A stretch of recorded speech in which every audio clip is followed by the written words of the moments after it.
Hey, what's up, everyone? Welcome to a Sunday night edition of the Normal America Show. Bonus show. Hope everyone's going great. I had a great day. Got back from Beer Fest from this little town of Slippery Rock. It was fun. Had a great time with some friends of ours, my wife and me, and I didn't get very drunk, but that was okay. That wasn't the intent anyways. So we'll talk a little about that. And then just a random stream, whatever people want to talk about, call in, debate review, or what have. As you know, the news cycle's usually pretty slow on the weekends as far as politics. So can I talk about the recent Online Safety Act blocking free speech in Great Britain? Somewhat. I haven't read the act specifically, but I know the gist of it. So yeah, we could probably do that. Brock Lesnar return. Yeah, my friends are watching wrestling right now. They're nonplussed. I'm on a text exchange with them, and they're like, "Meh." So, but yeah. I hope you guys had a fine weekend. I'm ready to get started in the week here. Still, as far as I know, planning on heading out towards Chicago. For the modern day debate event with Andrew Wilson. I think that'll be a lot of fun. So hopefully I'll be heading out there. It just ended. Okay. Yeah. That will be this Thursday. I would be leaving. So we'll see how it goes. I'll keep you updated. I'll probably be confirmed tomorrow night would be my guess. I'll know for certain. But yeah, it was a good weekend. What's up, Intel Wild? Good to see you. My son went with my wife's parents, and he went and they bought a, what's up, Abe? They bought a boat motor for my father-in-law's boat, and then they stopped. It's called the Pymatuning Spillway, and it's just this place where they have thousands upon thousands of carp that are so used to people feeding them bread that they're basically like jumping on top of each other and out the water to try to get the bread that you're throwing in. Then there's a bunch of ducks, and it's always good stuff to go out there and watch them. I loved it as a kid. My son loves it. So yeah, good stuff.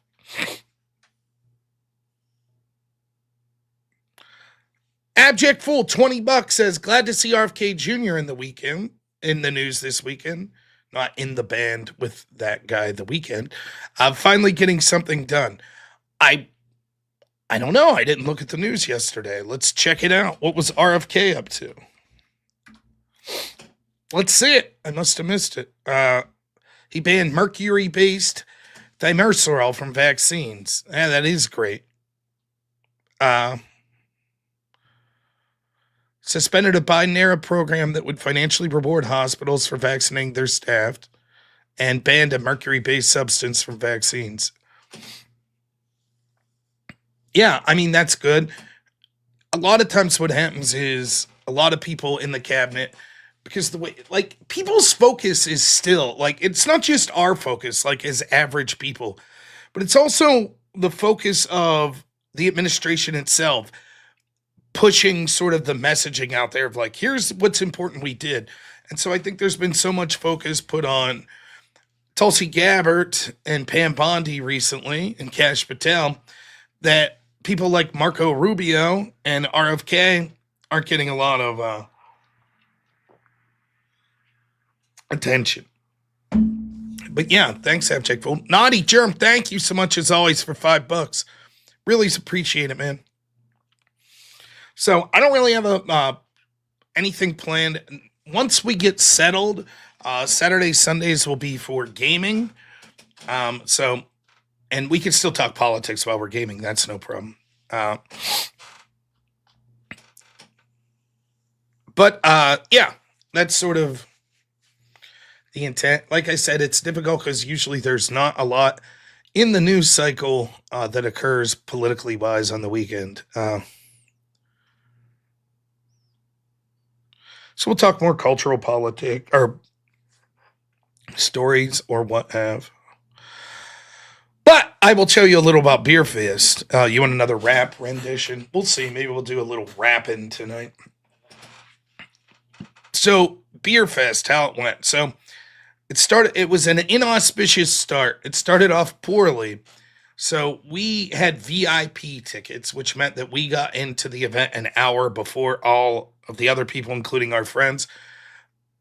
Now you might say, how much money did you and your wife spend on VIP tickets to some little beer fest? And the answer is zero.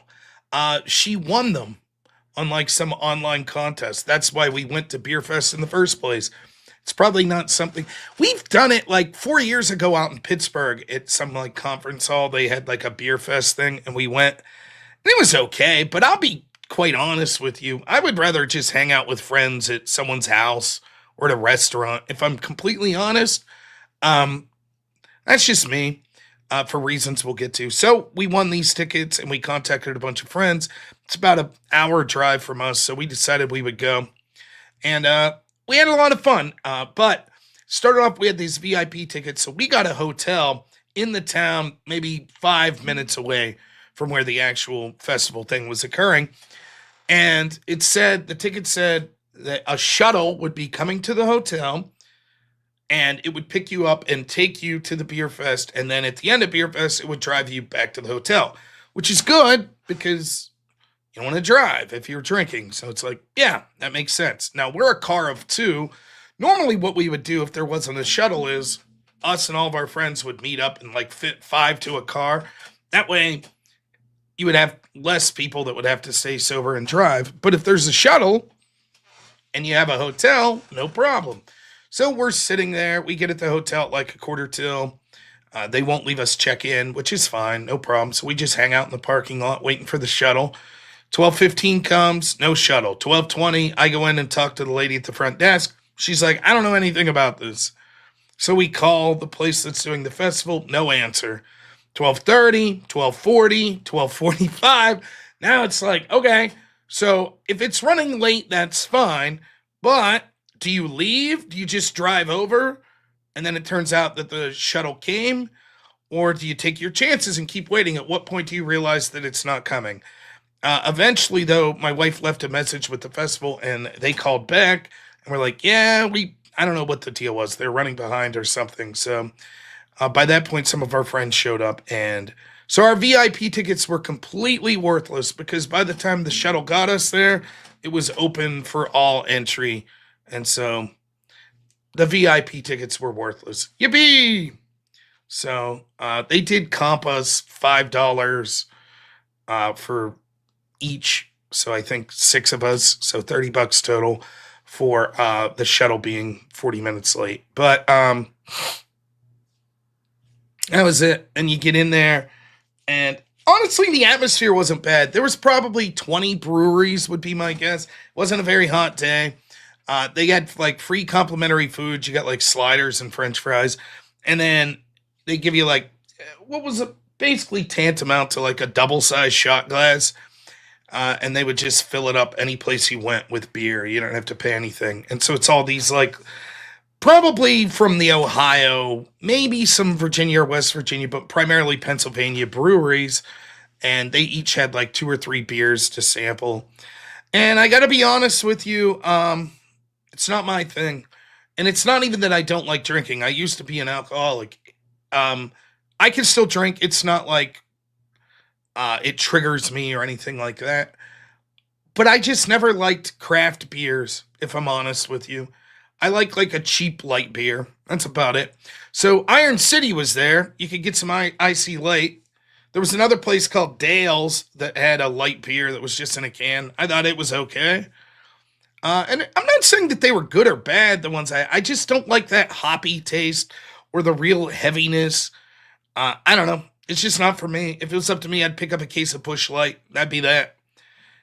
So, yeah, that's about it.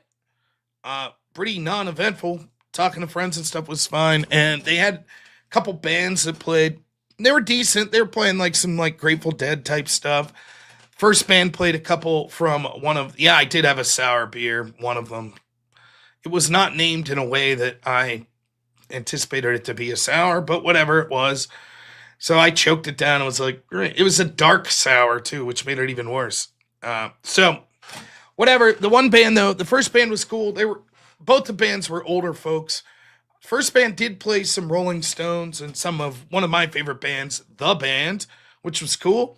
And then the second band did a lot more like jam band stuff, and they were okay. The drummer was pretty good. The rhythm guitar and guitar player were okay, but man, their lead singer slash bass player, they were doing some like Primus. He was doing like the slap bass, pretty damn good for just some random local band. I was impressed. So there you go. That was Beer Fest. We went to dinner with our friends afterwards, back to the hotel, and me and the wife watched Happy Gilmore 2. No, I did not watch SummerSlam. My friends were watching it, though, and I was doing some work here.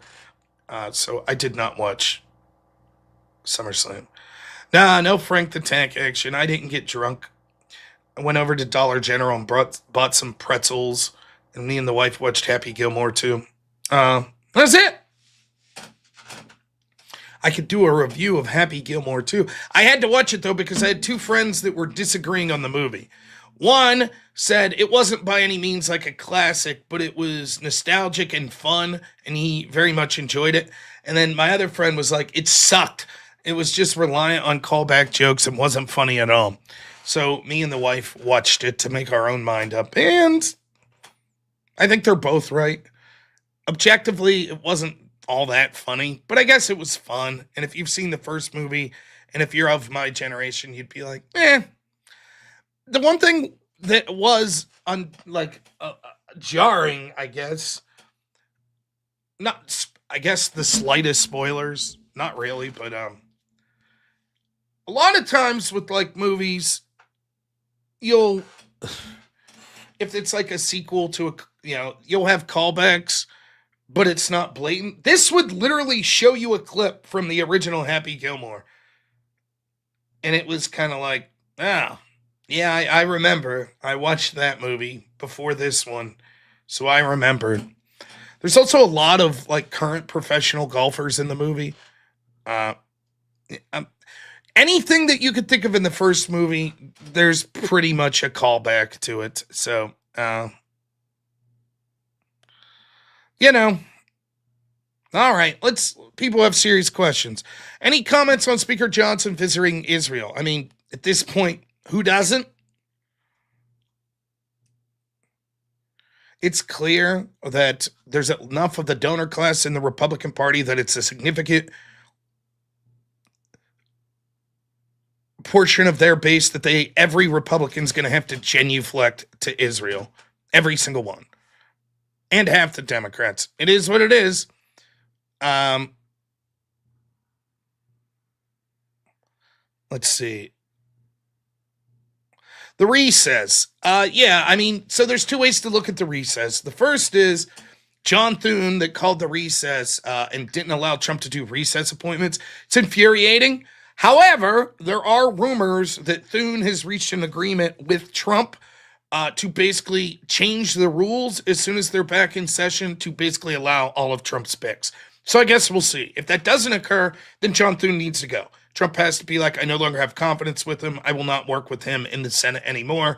We're going to do everything we can to primary him. However, if Thune has reached some sort of agreement with Trump, then I guess you go from there. Let's see if I missed any other question. Any updates on the Durham files being released by the DNI? We covered them so far reasonably thoroughly this week, but I'm assuming Kash Patel said they're going to release more. Gizmo, thank you so much. $10 says, here you go. Thank you.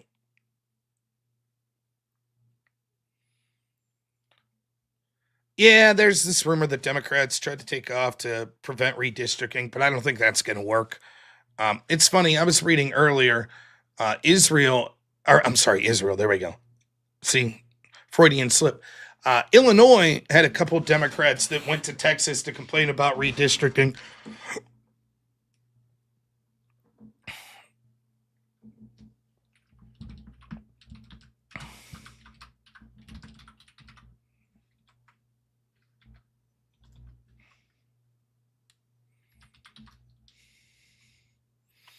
Man, if I could spell.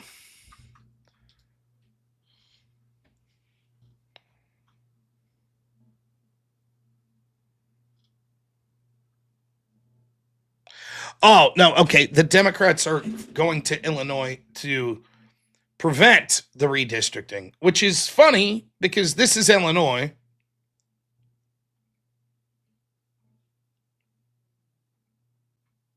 That's their districts. The truth is, both Republicans and Democrats gerrymander, and the Democrats probably do it more successfully. Now, without going through each map, it's hard to make a declarative statement. But when you see states like California, where you have basically 40% of the votes are Republican there, but only 17% of the reps are Republican, starts to be pretty evident it's what's going on. And so a lot of what's going on is you have Democrats saying, well, fine, then we'll gerrymander if Republicans do it in Texas, but they've already done it in most states. So they're going to have a difficult time. So we'll see. There's also, I haven't looked into this deeply because, again, I've been pretty busy this weekend, and most of the time the news is thin on the weekends anyways. But I did hear some claims that the Supreme Court may be ruling on race-based districting. And if they overturn race-based districting, that could be another devastating blow to the Democrats when it comes to how things are districted. So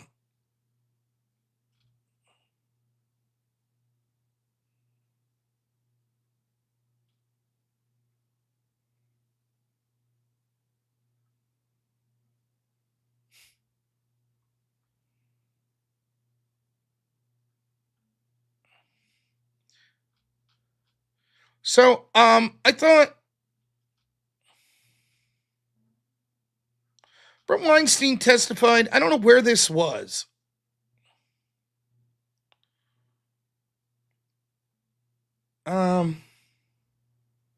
Senator Ron Johnson in the apparently at the Senate floor today, or maybe it was yesterday. It's hard to tell. Had some people come speak, and the event was federal health agencies and the pandemic cartel. What are they hiding? And one of the people I really like listening to is Brett Weinstein, who's a lifelong Democrat, I believe. He was a guy who was at Evergreen University when he got kicked off over race stuff, which we could talk about more of that if you want. But since we're just doing sort of a random show, I thought, why not? Why not play some of his opening today? So let's check it out and see what he had to say, and then we'll talk about it. How's that?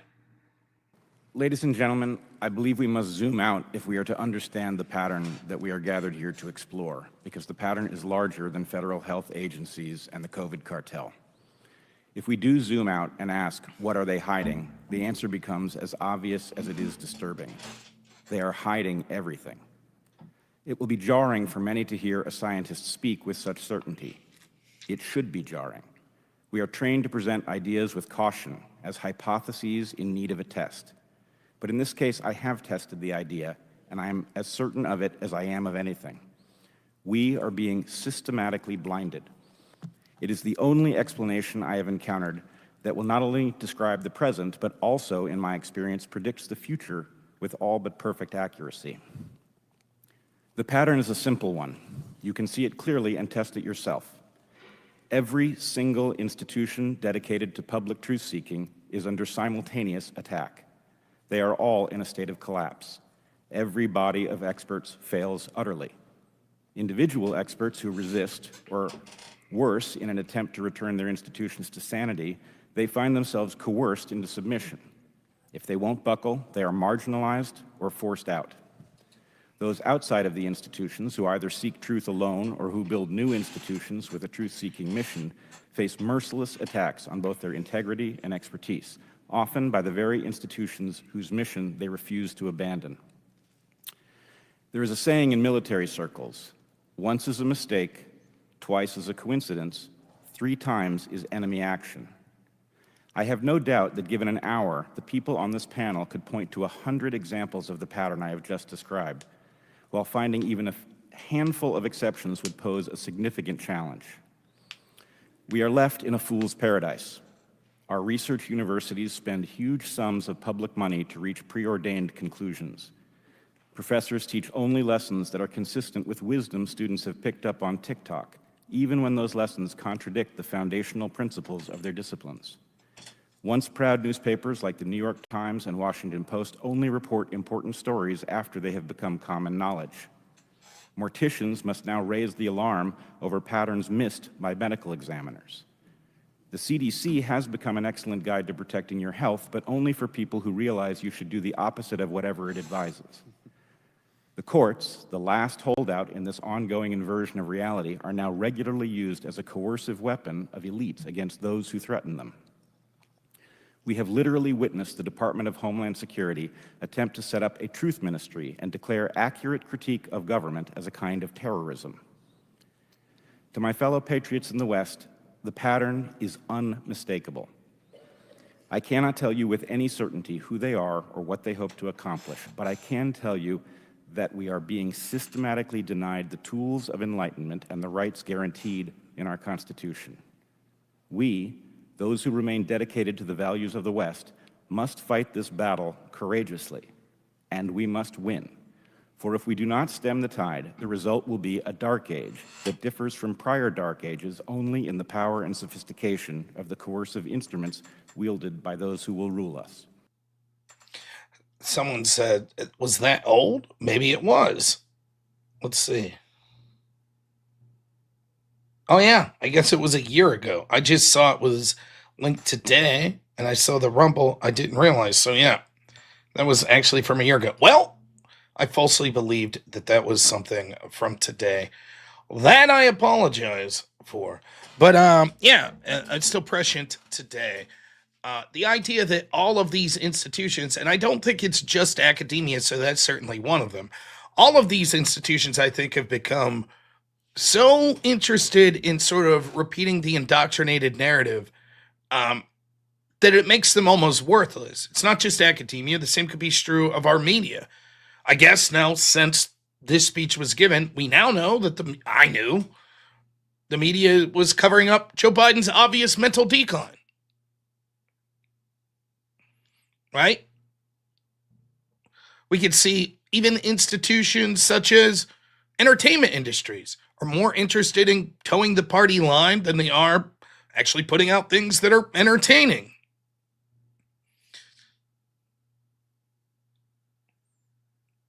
And it's not just all of these places, it's our intel agencies, it's our government institutions. And I thought this was good because I saw it is relevant to the panel I was on the other day, the Prime Case panel, where we were talking about, well, we need to keep sending money to these institutions for cancer research.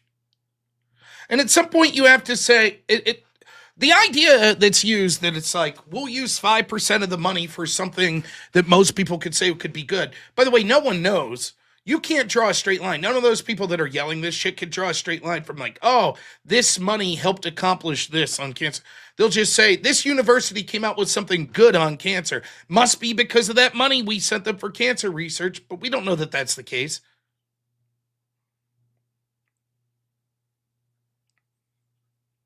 We're tired of funding institutions that are propagandizing instead of doing like actual science, actual research. And the idea that people on the, like, again, it's why I think, and I'm the only person I've heard suggest this, that the paradigm needs to be shifted. If we're not allowed to defund those things, if the courts overrule, then send all the funding to conservative institutions. All of it.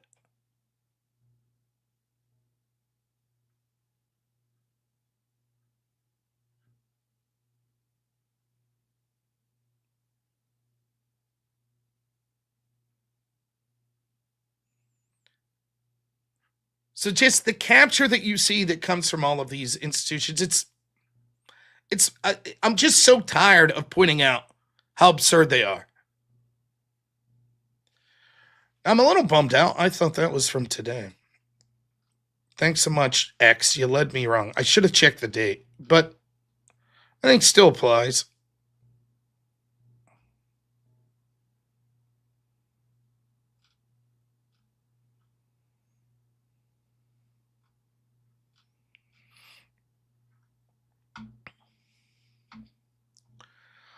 Oh, let's talk about something I've talked about before, but I think is relevant. Um, 1 second. Let me see if I can find.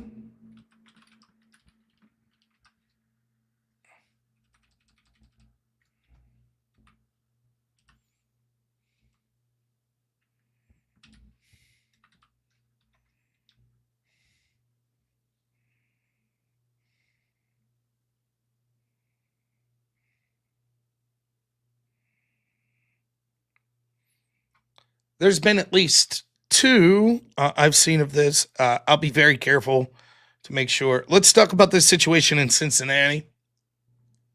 Here is that's the injuries that the woman suffered.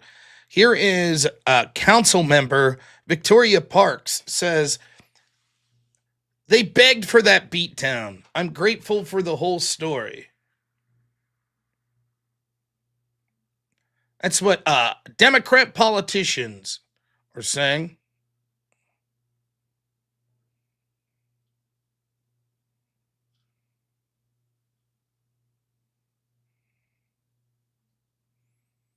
Here is another.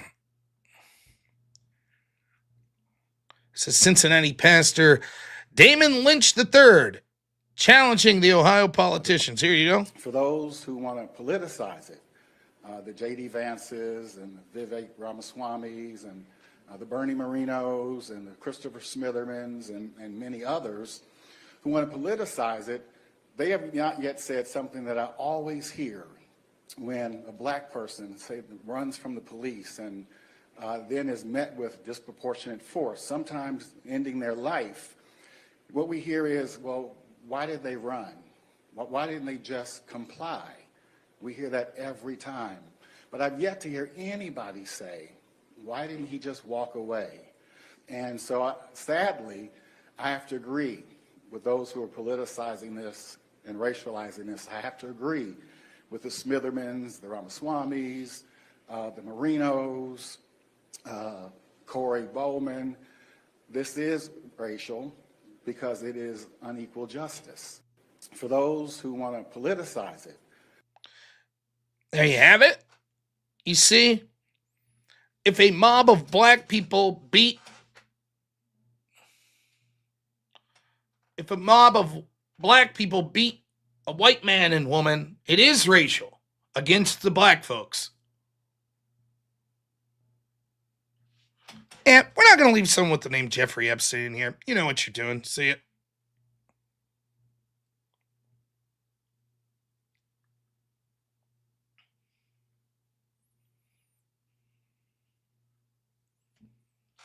So let's talk about the comparison here for a minute. Yes, there is a massive difference between law enforcement pulling over a black person and them running versus drunks getting in an argument and not walking away.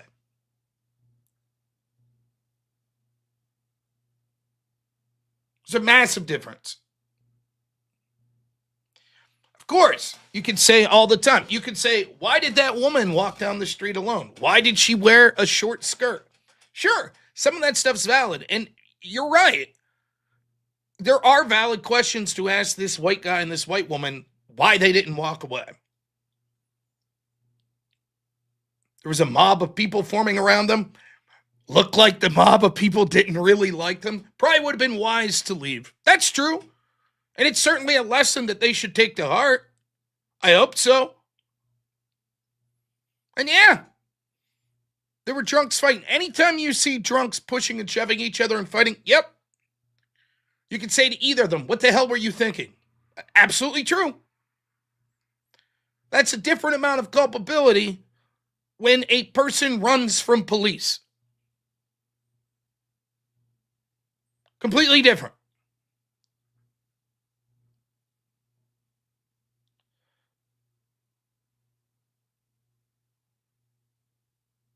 Did this mob of black people have some sort of lawful designation I was unaware of that allowed them to use force to detain people like the police do? I was unaware of that.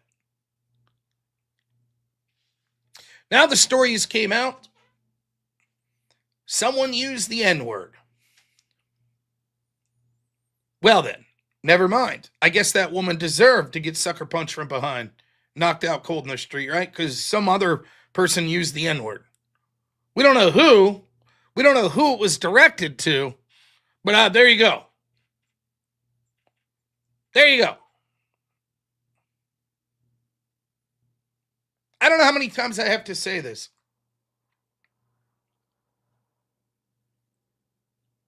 Using a word that insults someone does not give them carte blanche to try to kill you. It doesn't give them a license to use violence. I don't give a shit what that word is. I don't care if it's the N-word. I don't care if it's a homophobic slur. I don't care if someone made fun of yo mama. It does not matter.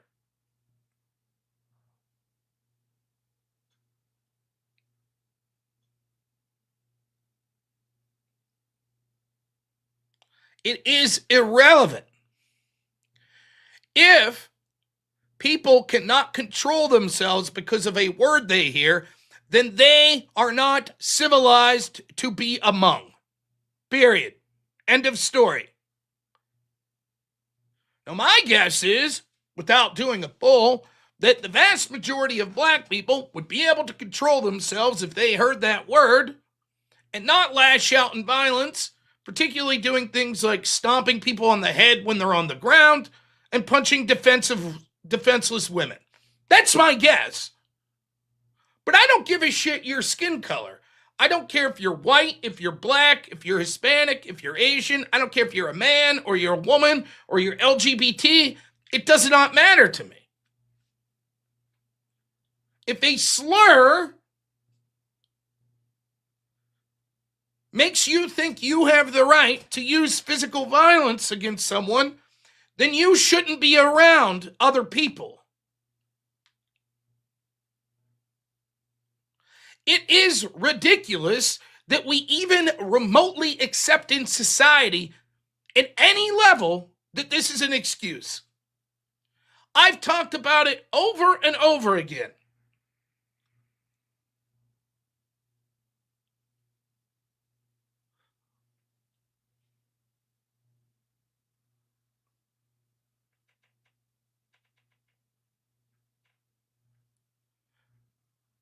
It is so laughable at this point. It is a get out of jail free card. It is used and it works for so many people in this country. Someone who's black behaves poorly, lashes out, uses violence or something.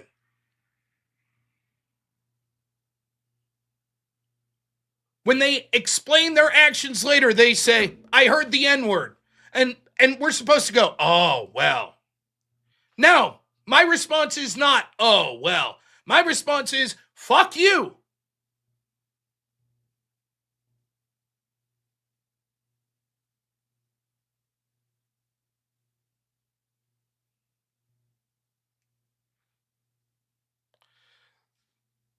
People threaten to kill each other all the time if someone mentions their kids. Those people can threaten if they act using violence. That's not an excuse. Ever. Not once. If someone said, I'm about to go kidnap your kids, or I'm running at your kid to harm them, maybe that's different.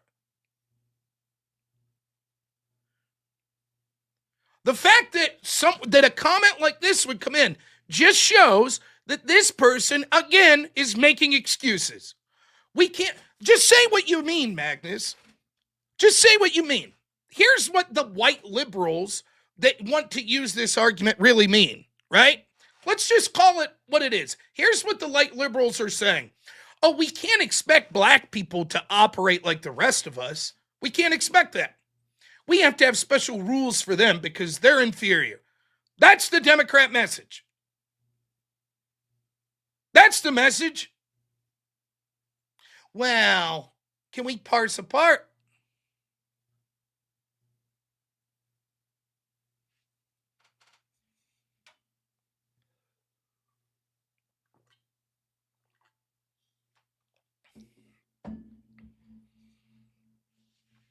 The argument is wearing thin, and I'm glad to see The momentum's switching back to this. Fine, you're making an argument that others have said. Then those people are doing what I accused you of.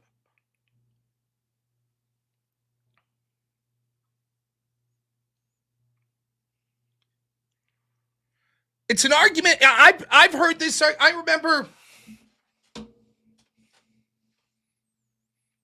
watching a Penn and Teller bullshit episode in probably 2004, where they had this whole thing about these woke trainers that would go into universities and, they would train them all these things. Like being on time was white supremacy. Black people are just late. You can't, that's just the way they are. Bullshit. No. Then you remember at the Smithsonian, they had that chart of what was whiteness and things like being on time and planning for the future. Bullshit. It's insulting to black people. No. We're not going to treat black people like they're children. Oh, we need special rules. Oh, I'm sorry, that toddler hit your toddler. Well, he said a word that he didn't like, so we expect that. No, I'm sorry.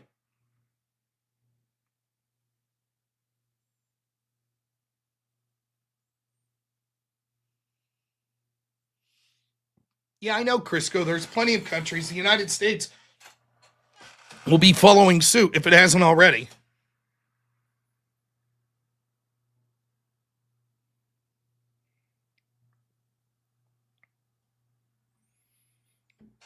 Myles Garrett, football player, rips off quarterback Mason Rudolph's helmet. Swings the helmet at his bare head. Oh boy, that's not good. That could kill someone. Everybody knew that watched that game. Everyone knew what was going to be said when he got to the press conference. Everyone knew. There wasn't a shadow of a doubt what was about to be said.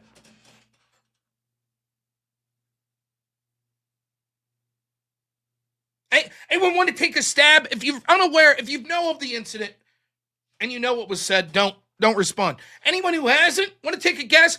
Black player rips helmet off, white quarterback swings helmet at his bare head. Oh my goodness. The referees and stuff, you're out of the game. Oh my goodness. He ends up getting suspended for like a year or half a year or something. He gets to a microphone and why did he do it? What was his explanation? Can you just take a guess? You know. Well, he used that word. So, well then, was the national conversation. Well, maybe that was said. So what? So what? You're an adult.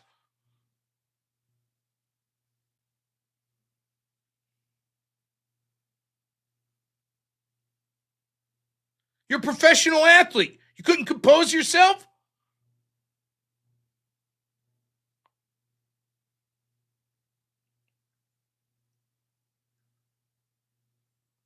I keep seeing all these posts, left-wingers, about sundown towns. Maybe it's true. Maybe there are towns of rural white people that at night, if they see black people, beat them. Fuck those people if that's the case. If there's any town in this country that is physically assaulting people for their skin color, may they face the full legal consequences of their actions. No love for that. But the fact that we pretend, like, I'm so tired of having to lie. We have to pretend like, well, that's not like that with white people. You can go into any town in this country if you're white, and no one's going to look at you sideways. Uh-huh.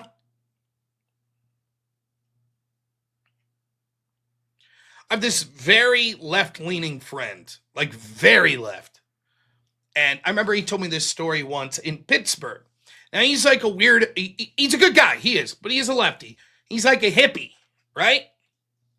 So one of the things he would do is he would walk around with like an old school camera and take pictures just of buildings or graffiti or birds in the sky or the river.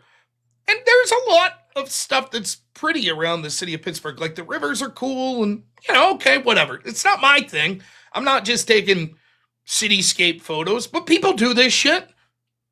All right? So one day he's just walking, taking pictures. All of a sudden he's approached by 3 black men. What are you doing? Nothing, just taking pictures. Give us the camera. Okay. Gives him the camera. You shouldn't be here because he's white. Get out. Now, he said maybe they thought that he was taking pictures of them and they were involved in illicit activity. But I was like, do you feel safe in that community? He's like, no.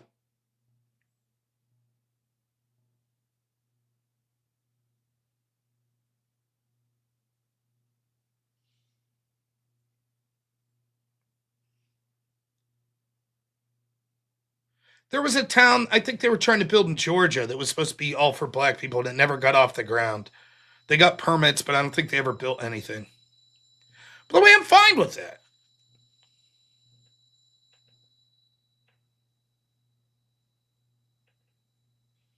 I don't care. Associate with who you want. I don't care.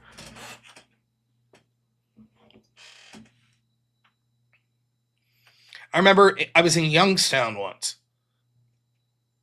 And let me say, I have no time of day for the people that are just like, oh, all black people are horrible. That's stupid. No one really thinks that, by the way. I was at this bar in Youngstown, and I'm drinking with some of the locals and a couple of my friends that are kind of they're from near the area. I think we went and saw the Youngstown Chiefs. They're like a minor league-ish hockey team. Is that their name, the Chiefs? No, the Youngstown Phantoms. That was their name. It was the Johnstown Chiefs in Slapshot. My spider friend's back. He's back to work on his web. He's dismantling it, though. He's like, no, I'm not happy with it. It needs rebuilt. So I'm watching him dismantle it right now. Anyways, we're at this bar. We're drinking. This is years ago. Maybe like 5, 6, maybe 7 years ago at this point. Anyways, we're drinking and leave the bar. And we're drinking with like some locals who happen to be black guys. Cool as shit. Buying shots, blah, blah, blah, blah, blah. Go outside. They're smoking. I don't smoke, but I'm bullshitting to them. And I'm like, yeah, man, we're going to walk down the way, like see what else we could find. It's like, 11 at night or something. And this black guy's like, hey, man, don't go across the bridge. And I was like, he's like, no, I'm dead serious. Don't go over there if you're white. He's like, I'm dead serious. Don't go over there. And I just like, and I left with my friends and we go to another bar down the street. And I was like, guys, that's not that bad, is it? And my friend's like, oh yeah, you don't go over there. You just don't. Everybody knows it. We all know.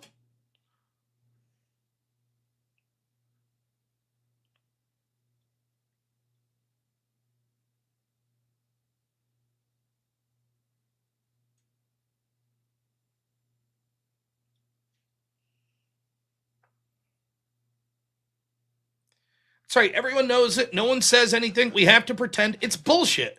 The data backs it up. Again, the last time I looked at the federal data, an individual black was 27 times more likely to use violence against a white than commit a violent crime against a white than the opposite. We know it to be true, but we have to pretend. Scott Adams damn near got canceled for saying like, well then, if this is how blacks feel about me, then I don't want to be about blacks. Now, the mistake is, and Scott knows this, Scott was frustrated based on a story that he was seeing. He had every right to be. But the mistake is it's not all black people. But I don't want to be around anyone that's racist towards me. I don't want to be around people that say, hey, if you use a word that we don't like, then we feel that we're justified in beating the shit out of you, possibly to death. Not only will we punch you, but if you fall to the ground, we'll continue to stomp you in a mob in the face. We'll punch your wife in the face too. Like happened in Cincinnati there. Now, I don't want to live around people like that. Black guys I know in my town ain't like that. They ain't doing that shit. Not a chance. They might get pissed if someone called them that in an argument.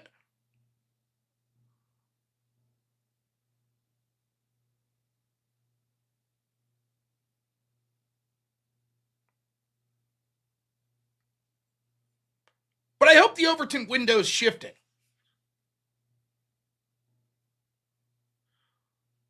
Where people are getting fed up with these bullshit lies. And then you just have to pretend like, it's, it was an aberration.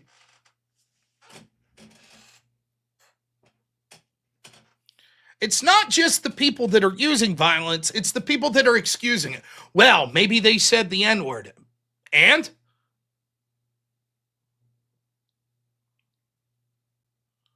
On one hand, if you are in... it's such a self-fulfilling prophecy. You're actually right to say that, because we have set it up as a society that it's a legitimate excuse. And so now, what came first, the chicken or the egg? That. You can't use the N-word. The N-word, certain people in the black community think it's justification to stomp you nearly to death if you use the N-word. So therefore, culturally, we've just accepted it. Or that culturally we accepted it, which then gave the lesson to people, we could do this as an excuse to be violent. Because culture already accepts that it's a potential excuse. I don't know. I don't know what came first.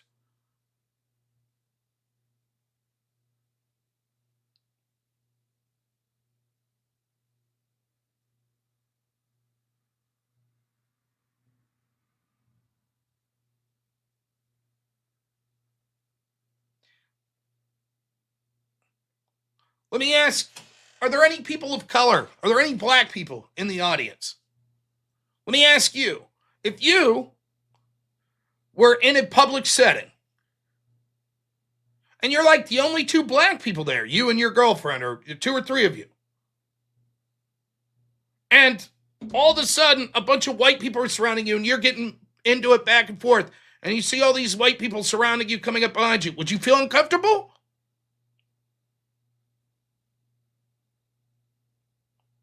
Probably.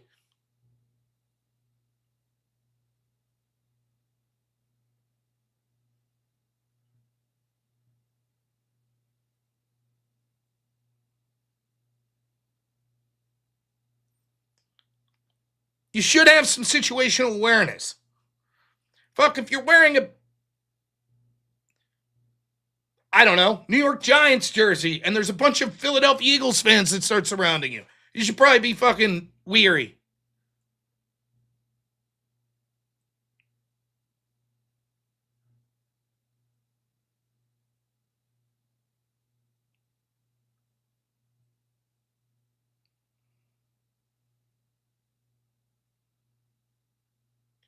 It's so fucking, you just knew that was going to be an excuse. Oh, well, what if someone said the N-word? The other thing was, there's video, and yeah, it seems like there's some guys that are squaring up. That's how it started. White guy and a black guy are squaring up. And they're shoving each other or whatever, pushing at each other, just bullshit posturing. No one really touches or hits each other. Then they separate, and then they're still jawing, and they get back together, and the white guy goes like this and shoves him. I don't know if he gets him a little in the face, on the chest, whatever. Shoves him a little. And then the fight starts. Look, you shove someone, you got to expect they're going to throw back. But what you're not expecting is 7, 8 people to jump you, including from behind, to kick you in the face while you're down. That's not what you're expecting. Or maybe you should expect it, but it's not legitimate.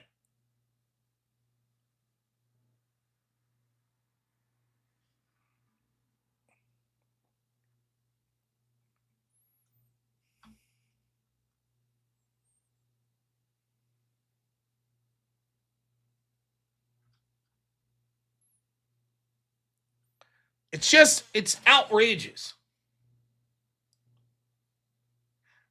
And to see actual politicians in Cincinnati, it's these people had it coming, blah, blah, blah.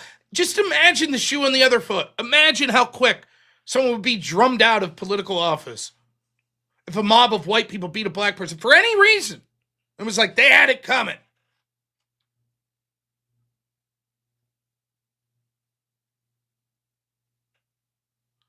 I see DFMRCV.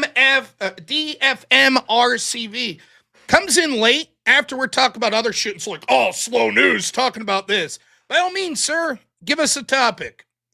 Abject Fool, thanks so much for $20. Says, off topic, what do you think about Trump's handling of Ukraine? Did you see the nuclear bombs transferred to England by the U.S., or the recent truth by Trump about moving nuclear submarines into appropriate regions? I think that the neocons are winning. This is one of the things I saw as emblematic with the bombing of Iran. They're winning. Sure, DM. Yeah, why don't we have you on to talk about that? Why don't we?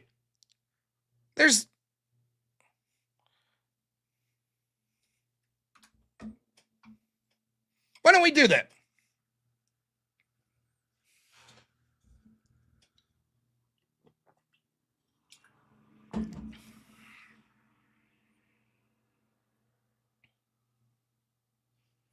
Meanwhile, while we wait for him to come on, we're trying to raise $375 today. We're only at 15%, and we're almost an hour in. Come on, people.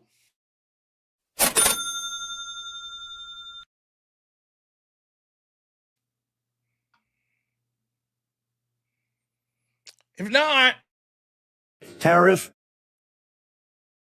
So get the super chats in. Mucho appreciate it. Maybe I spent all of my money at Beer Fest. Not really. I probably spent we probably spent maybe $120 at dinner. Because we bought appetizers that we shared for the whole crew we were with, though they all did too. We had way too many appetizers. If you're out with a big group of people like that always happens. Like, you're out like 5 couples, and everybody gets like one appetizer to share at the table plus a meal for themselves. And then from our group, it's like you always end up with way too much food. So we got steaks, I think beer or two. By the time you tip, it's like at a nicer sit-down restaurant. Probably spent $120. Then I did buy about $20 in snacks. I bought 2 Diet Dr. Peppers, a bag of Oots pretzels, and what did I get my wife? Munchos. She likes the Munchos potato chips. And we watched Happy Gilmore. Did I say 375 instead of 357? I guess I was being greedy. Not quite dead. Thank you so much for the $10. Really appreciate it. So callers calling in. We'll bring them on once we get to 25% of the goal. How does that sound? It sounds fair.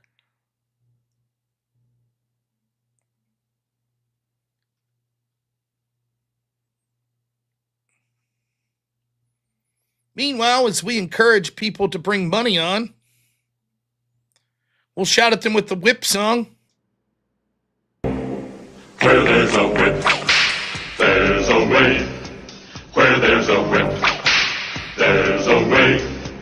Where there's a whip, we don't want to go to war today. But the Lord of the Lashes says, nay, nay, nay. We're gonna march all day, all day, all day. Where there's a whip, there's a way. Where there's a whip, there's a way. Where there's a whip, there's a way. Where there's a whip, there's a way. Left, right, left, right, left. Where there's a whip, there's a way. Left, right. A crack on the back says we're gonna fight. We're gonna march all day and night and more. For we are the slaves of the dark Lord's. Almost 7% away. Now, if my mod EOD was here, we're going to have to leave it up to Are We Not Men. This is going to be tough. Are We Not Men? How much do we need for 7% of $357? What's that? Get the calculator. I'll do it. We don't want to stress them too much here. Let me see. The old calculator. All right. 357 times 0.07 equals $25. We did it. Nice. Okay. $25. Up. Now we're getting closer. $20. Corporate Joker. Thanks so much. $5 says, where there's a whip, there's a way. Thank you. Okay, Are We Not Men got very specific there. It's actually $24.99. Nice. So we only need $20 now. We could do it. We can get $20. I know that this audience is capable of getting $20. They're a very astute audience. We'll bring in our caller and we'll argue about some Ukraine stuff. How's that sound? Yes, of course, Austin Hall. Austin Hall was at Beer Fest, and rumor has it he was only serving sour beers. Yeah, how about that? Sour beers? We don't let that guy win? Got to show the grift diagram. Stay in the lines.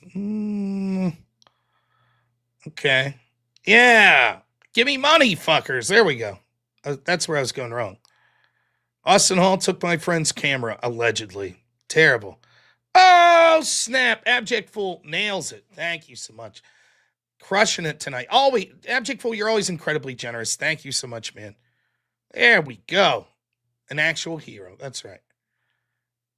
Thank you so much, man. All right. We got DFM calling in. What's up, DFM? How you doing this evening? Yo, hey. Just, you can call me Frank if that's easier. Yeah, Frank's fun. Slow news day, huh? Want to talk Ukraine, right? If you're down for it, I'm down. Must be a slow news day. That's what you said when I was talking about the Cincinnati thing, huh? Oh no, I did tune in late. Okay. So I know you'd been mentioning for a while that you wanted to talk about the Ukraine stuff. So what's on your mind about Ukraine? In my take on it. I mean, to my understanding, correct me if I'm wrong. I believe you've said something like, you're not necessarily against giving aid to Ukraine, but you think maybe we're going too far? No, I was against sending it, period. Sending a period? Yeah. Okay, you down to maybe recap your argument on that, just for in general, the United States should not be in the business of sending any nation aid like this. It would only make sense that the United States be the world police and things like that if we are ran by competent people that were benevolent. We are ran by people that are neither. In addition, there are significant problems back home. We should be taking care of U.S. citizens instead of causing problems around the world that we're doing in the name of solving problems. Same would be true of Libya, which we left a hellhole that now has open-air slave markets. Christians are being crucified in Syria right now. Scores and scores of young Ukrainian men have been wiped out because predominantly we've given aid that their despotic leaders could continue that battle against Russia. Okay. And largely, a lot of it has to do with sort of U.S. policy that's emboldened Russia or made Russia feel justified in these sorts of attacks in the first place. The war would have been over a lot sooner if we stopped giving Ukraine weapons to basically make their young men cannon fodder. The end of the story will be the same as it always is. It will be the people of Ukraine that have suffered the most based on the aid that's been sent by the United States, the people with Ukrainian flags in their bios, and more importantly, the people that actually make the decisions politically in the United States that say that they care about the people of Ukraine will find another cause that they give a shit about, and it'll be the Ukrainian people, particularly the young men, that have paid the ultimate sacrifice, and they'll get almost nothing in return for it. Well, some things there I agree with, not everything. So I do think that there is certainly an issue in the competence department, right? Libya was just a mess. Historically speaking, we have, let's just say, goofed it a few times. I think we can both agree there. My big disagreement, however, is you said that the U.S. has kind of could you clarify when you say that the U.S. has sort of made Russia feel like they're in this position? Yes, the United States is in a military alliance that's designed specifically to go against Russia called NATO that's ever expanding outward. For example, one of the biggest allies to Russia would have been the Assad regime in Syria, which we have deposed, which we stayed there, which is now crucifying Christians. We also stationed things such as biolabs that were near the border of Ukraine, and then a mysterious virus got released at one of the biolabs that the United States funds, this time in China. There's also been talks of adding places like Ukraine into NATO. And then, of course, you have in 2014 the color revolution that no doubt the United States was part of, that got rid of what was then a president of Ukraine that was allied with Russia, Yanukovych, and replaced it with Poroshenko, that basically became a vassal state of the United States. Okay, so I guess we can start with the color revolution, because would you agree that there's not really evidence that the U.S. actually like took part there? Like No, that's not true at all. The United States funded NGOs that were on the ground that were helping fund that color revolution. Such as? It's part and parcel to what the United States does in countries all across the world. I don't have the details in front of me. I've looked into it at great length in the past, but certainly it's true that the United States was funding organizations that were on the ground in Ukraine that were encouraging people to start the Maidan revolution, which, by the way, was violent, which had instances of violence. And even if you would say that the United States isn't responsible for funding that, or if that funding didn't occur, certainly once the elections got going, the United States was having their preferred candidate and was doing all sorts of things as soon as that candidate was elected, such as funding the National Anti-Corruption Bureau of Ukraine, which was basically the Ukrainian FBI, on the condition that they weeded out corruption to the way that the United States wanted. One of the things that the United States was doing is putting pressure on who they should prosecute. There was a letter from one of the people that testified at the State Department. His name escapes me right now, but he testified during the Trump impeachment that it would be absurd that the Obama State Department would have been pressuring the NABU or prosecutors in Ukraine to not prosecute certain groups. But that's exactly what happened. The particular group in interest here would be the Anti-Corruption Action Center, which was a George Soros / United States State Department funded organization that was pushing these sort of left-wing politics in Ukraine. The Ukrainian prosecutors wanted to look at them because they thought the money was being spent in corrupt ways. The United States government under the Obama administration puts pressure on to drop that investigation, in addition to what we see was going on with the Biden family and pressuring them to fire a prosecutor there as well. So from the perspective of Russia, when you see one of the countries that was your greatest ally now basically become a vassal state of the United States, so much so that they're willing to fire their top prosecutor because the United States deems it so, you're going to be pretty pissed off. So, well, I don't exactly disagree that, like, let's say there was funding, right? Like there was pressure, that's undeniable. But the question I think that is worth asking is, could we not say that Russia was doing the exact same thing? Sure. Did we invade? Did we invade Ukraine? Yeah. I wouldn't say we did. Not militarily. So that's true. That's what I mean. Invade's not the word. Did we start influencing then in response?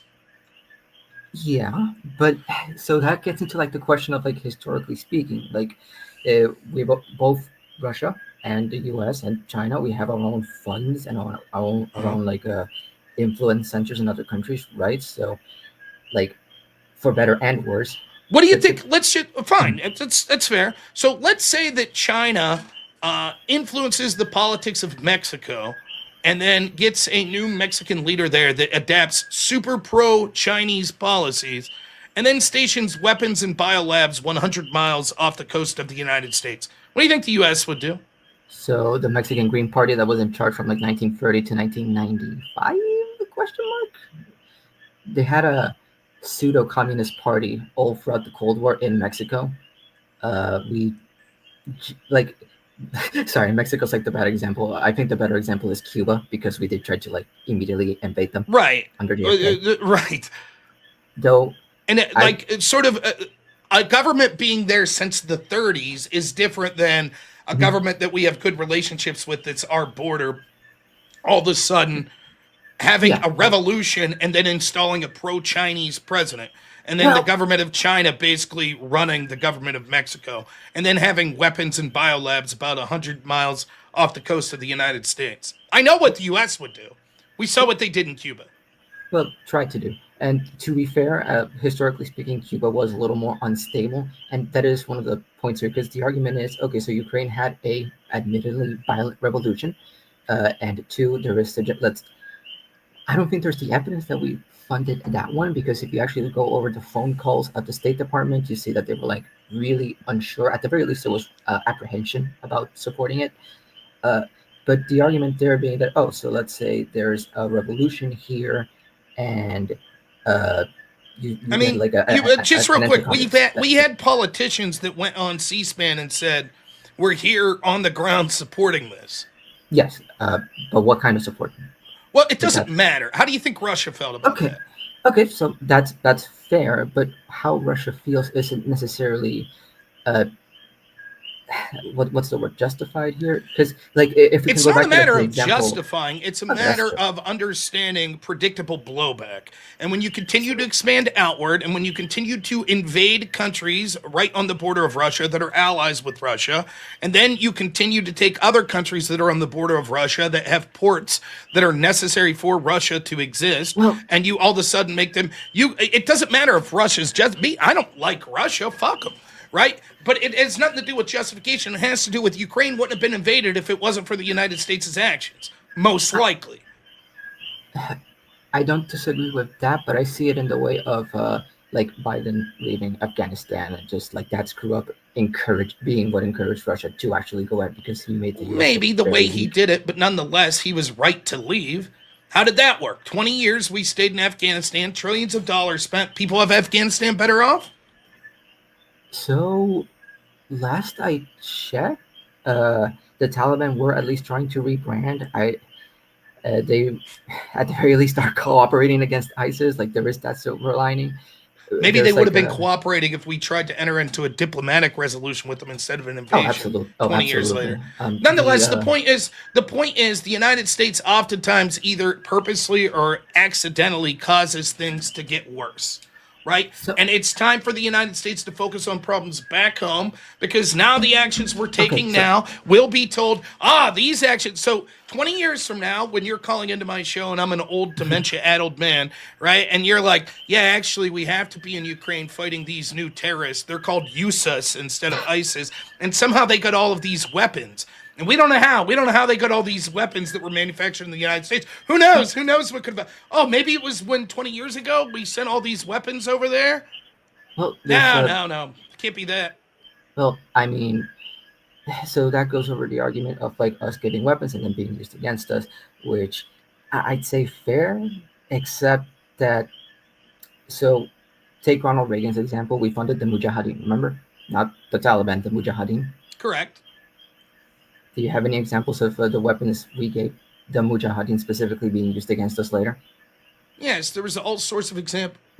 Such as? Well, I don't know about the funding in the 70s of the Mujahideen being used against us later. I don't know. I would assume it's most likely to assume, since there was a lot of cross-application, that certainly the training was used against, and I would assume that a lot of the small arms ammunitions at least. But we, for example, could see that we straight up admitted that we were funding al-Nusra and that they were our allies in Syria. And then when we wonder why we see people driving Toyota trucks manufactured in the United States in these terrorist propaganda videos, like, well, where did they get them? Yeah, so I don't disagree with that, but my point in mentioning the 80s is that you have examples of us giving weapons and them not being used against us, and us giving weapons and them that they are used against us. In Europe specifically, I think it's more beneficial to stay and help than not.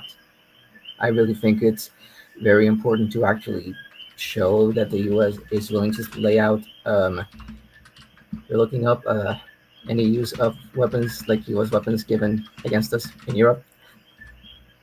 I don't know what you're talking about. You're saying that although you would agree with me in places like Africa, it would be bad to send weapons. In Europe, it's been a good policy. No. So I'm saying that we shouldn't just stop giving support to areas we have interest in just because we have instances where it's backfired. Because if we stop doing something because it's backfired, well,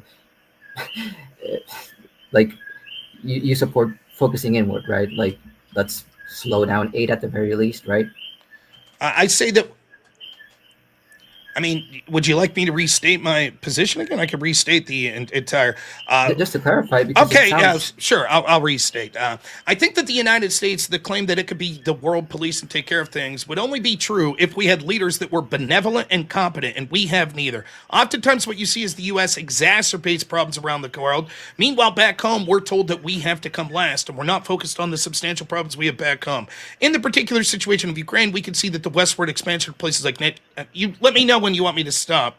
Like I've already said Well, this once. Yeah, no. So I like. It's just that there's like Slow news day, huh? Yeah, no, there's 5 arguments there or something because Well, you haven't made one argument to justify the United States intervening here and sending weapons. All you've said is, well, maybe the United States defended somewhat, not as much as you claim, Rob, and maybe that did piss Russia off, but we still should have done that.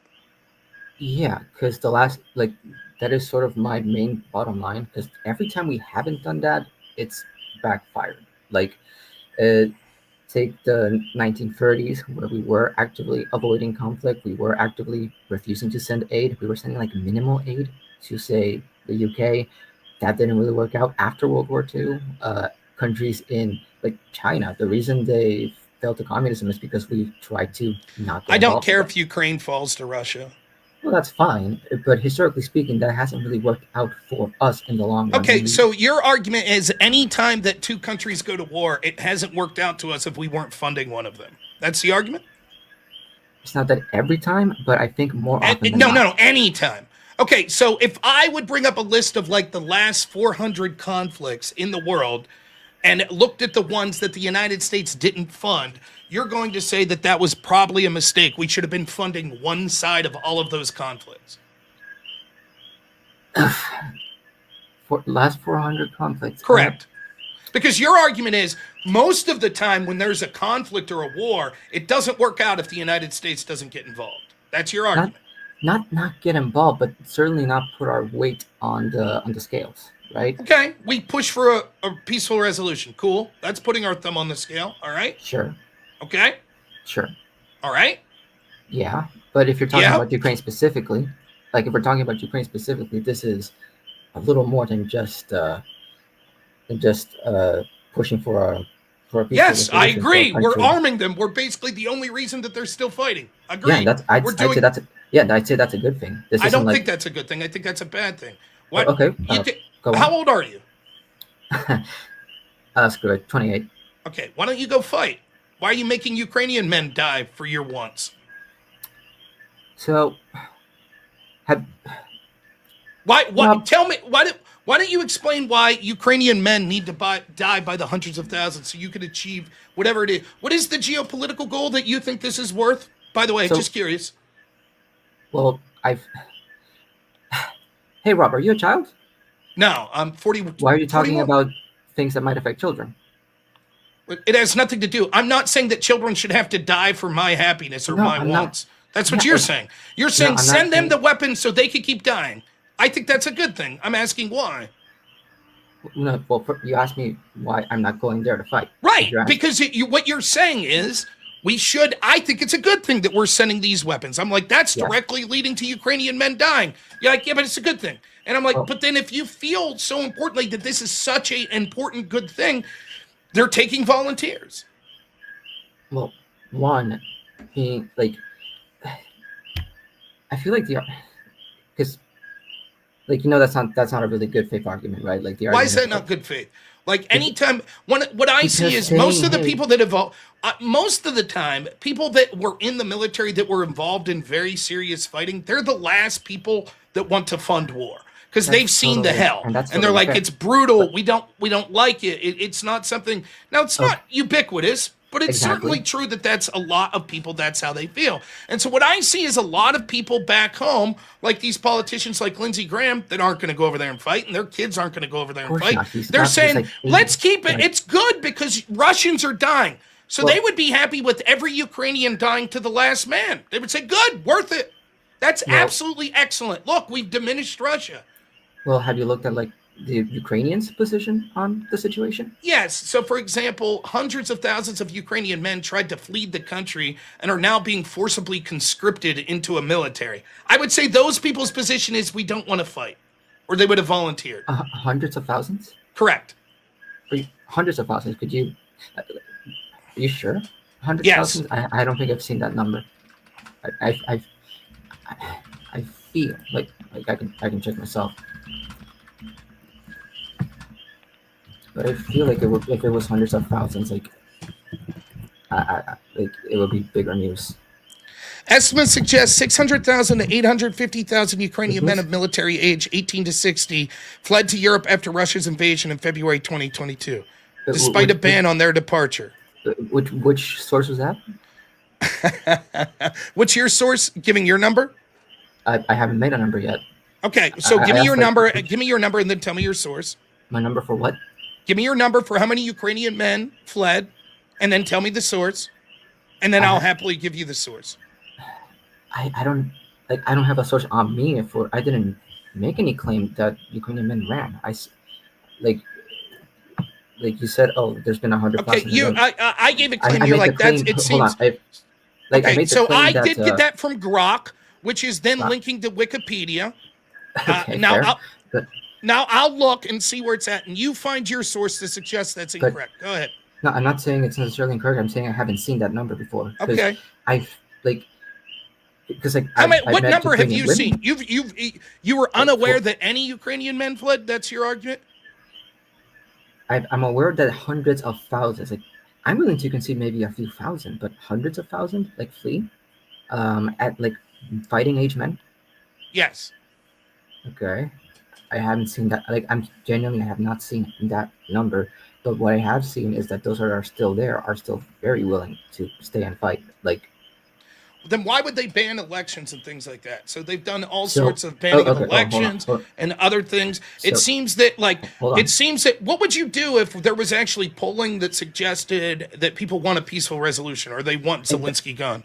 So if that was the case, then yes, you would have to refuse to give weapons there because you have the population fighting against their will. Well, what do you think the chance? Okay, so then let me ask you this. Would you agree that crucial people, neocon type people in the United States want that war to keep going? Oh, probably.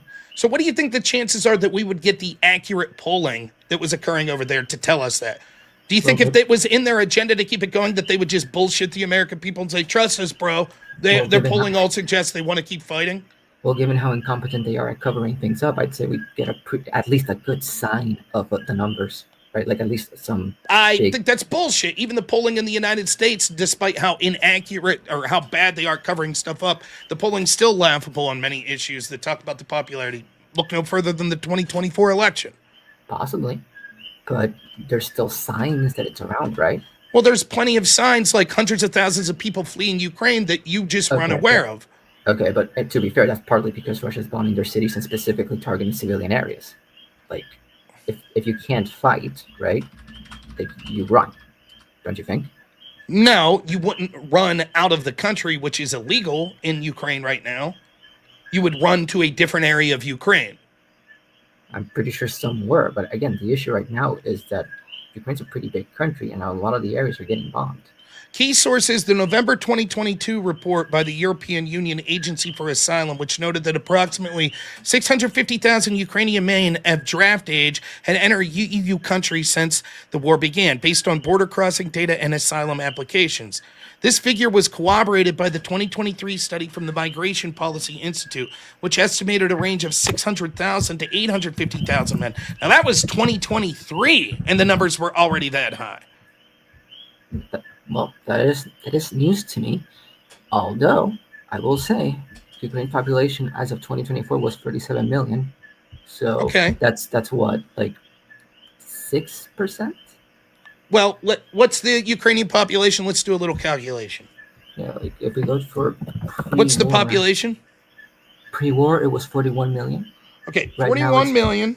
At least according to, let's see. So then we'll say half of those are men, right? So we'll say about 20.5 million men, right? Yeah. Of those, how many are fighting age? We'll say 3/4 of them, right? Yeah. So 15 million? Give or take. Okay, and you had on the high estimate 800,000. So almost 1 out of 20 Ukrainian fighting age men have left? Yeah. Okay, I would say that would show that that's a substantial number. That's just men, by the way. That's just men that have fled, right? So then how many people stuck around but didn't want to fight? Well, how many women didn't want them fighting? How many old men that are outside that age didn't want them fighting? Well, the current population, again, according to World Bank, is 37 million, almost 38 million.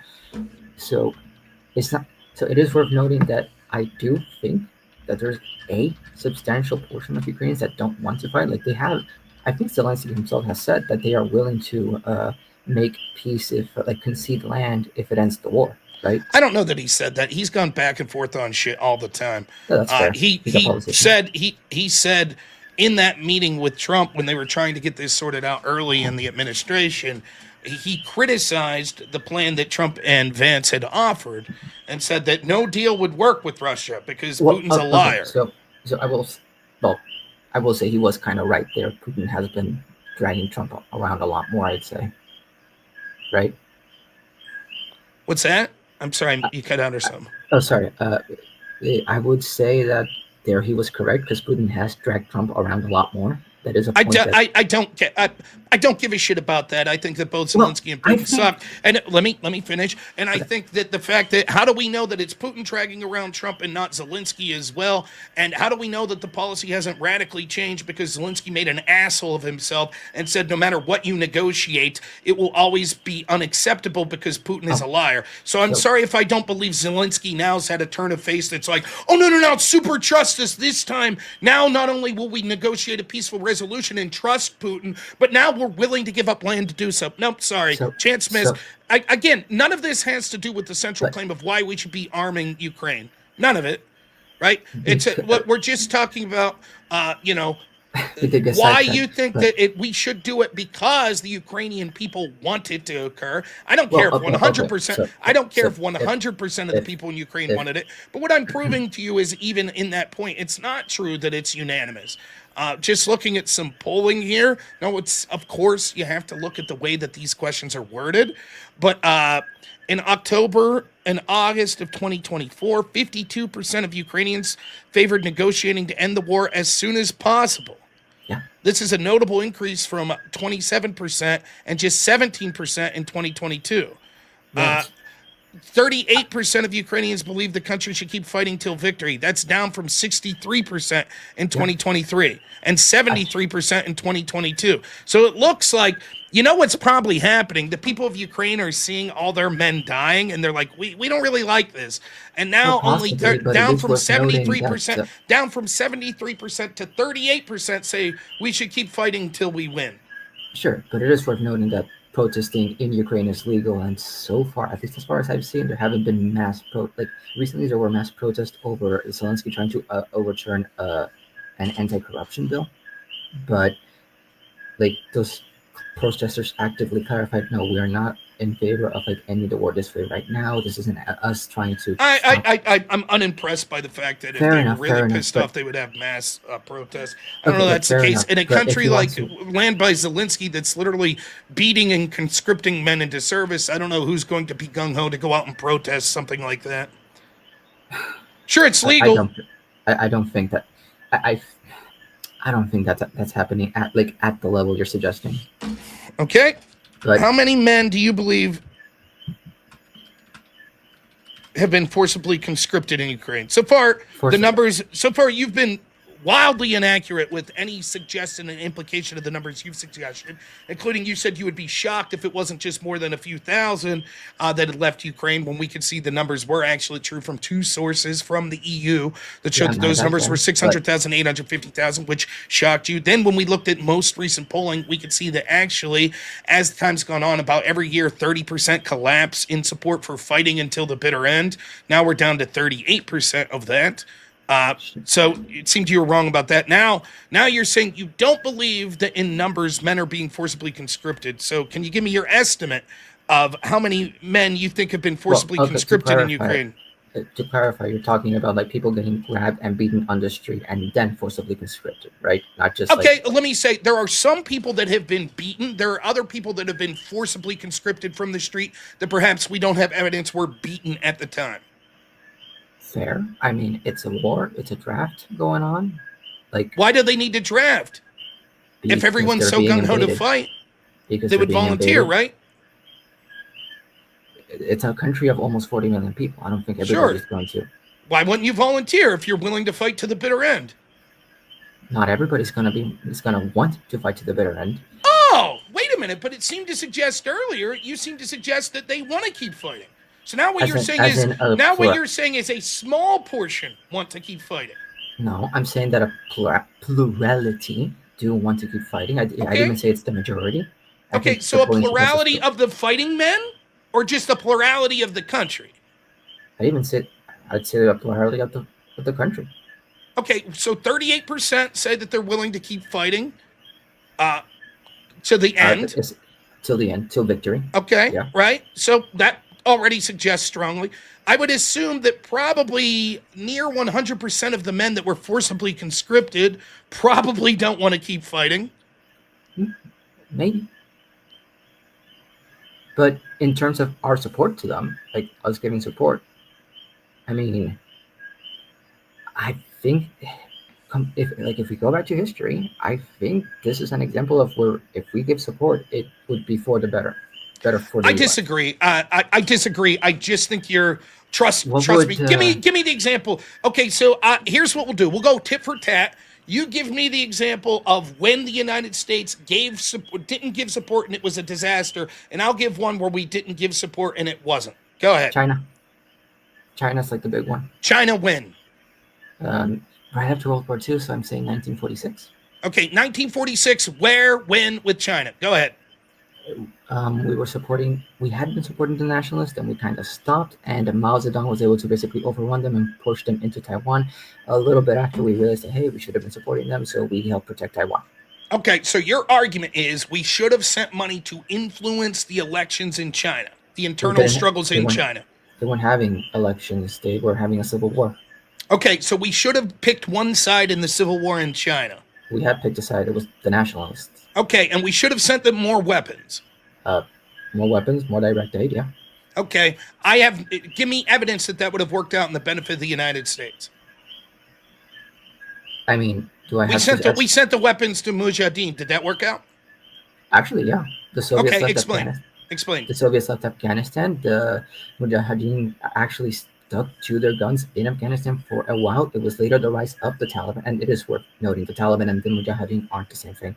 It was later the rise. There's a lot of crossover between the Mujahideen and the Taliban. Yeah, a bit, like a bit. Big one, let's look that up. So, what percentage would you think? What percentage of the crossover, the people that were in the Mujahideen, do you think ended up in the Taliban? Honestly, if memory serves, most of the Mujahideen actually died before they could even were killed by the Taliban.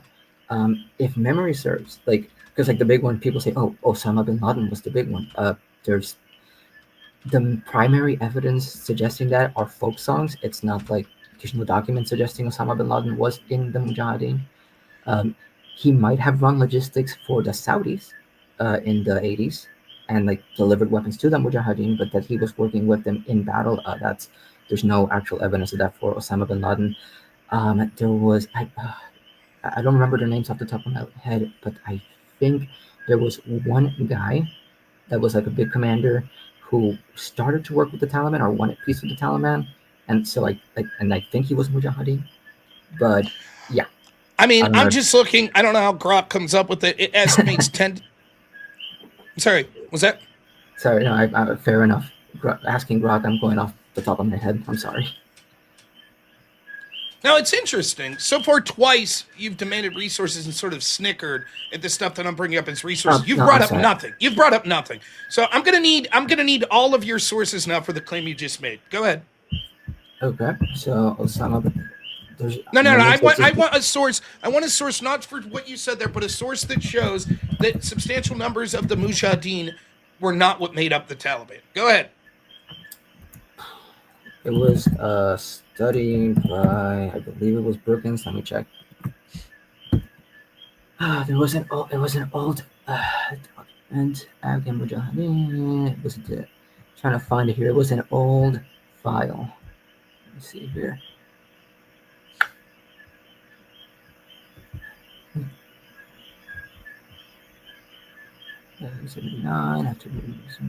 Here's Council on Foreign Relationships. Let me see. So EBSCO has a short summary here. EBSCO. EBSCO. Okay. Oh, okay. Right? I'm sorry. Go ahead. Right? EBSCO. Go ahead. Yeah, right. It says Mujahideen were militant Islamist group originating from Afghanistan, primarily active from the 70s, yada, yada, yada. Emerging response to the Soviet Union's invasion of Afghanistan, which followed a coup by 1988. Taliban. Let me find you. Following this, the Mujahideen coalesced into factions, with the Taliban emergence as the most powerful group. So, right after the Soviets left, the Mujahideen had splintered basically. They did have a government, but eventually civil war happens. That's kind of the story in Afghanistan. And the Taliban were one of the groups that emerged from there. Were there individual fighters that were part of it? Possibly. But where's your source? I'm sorry. Where's your source? You just here. I can do this. I can do it too. EBSCO, majority of the country and when Europeans check Ukrainian refugees. So yeah, I mean there was a government there, and then maybe some people left and went to the other government. I don't know. Yeah, that's real cool source there, man. Real cool.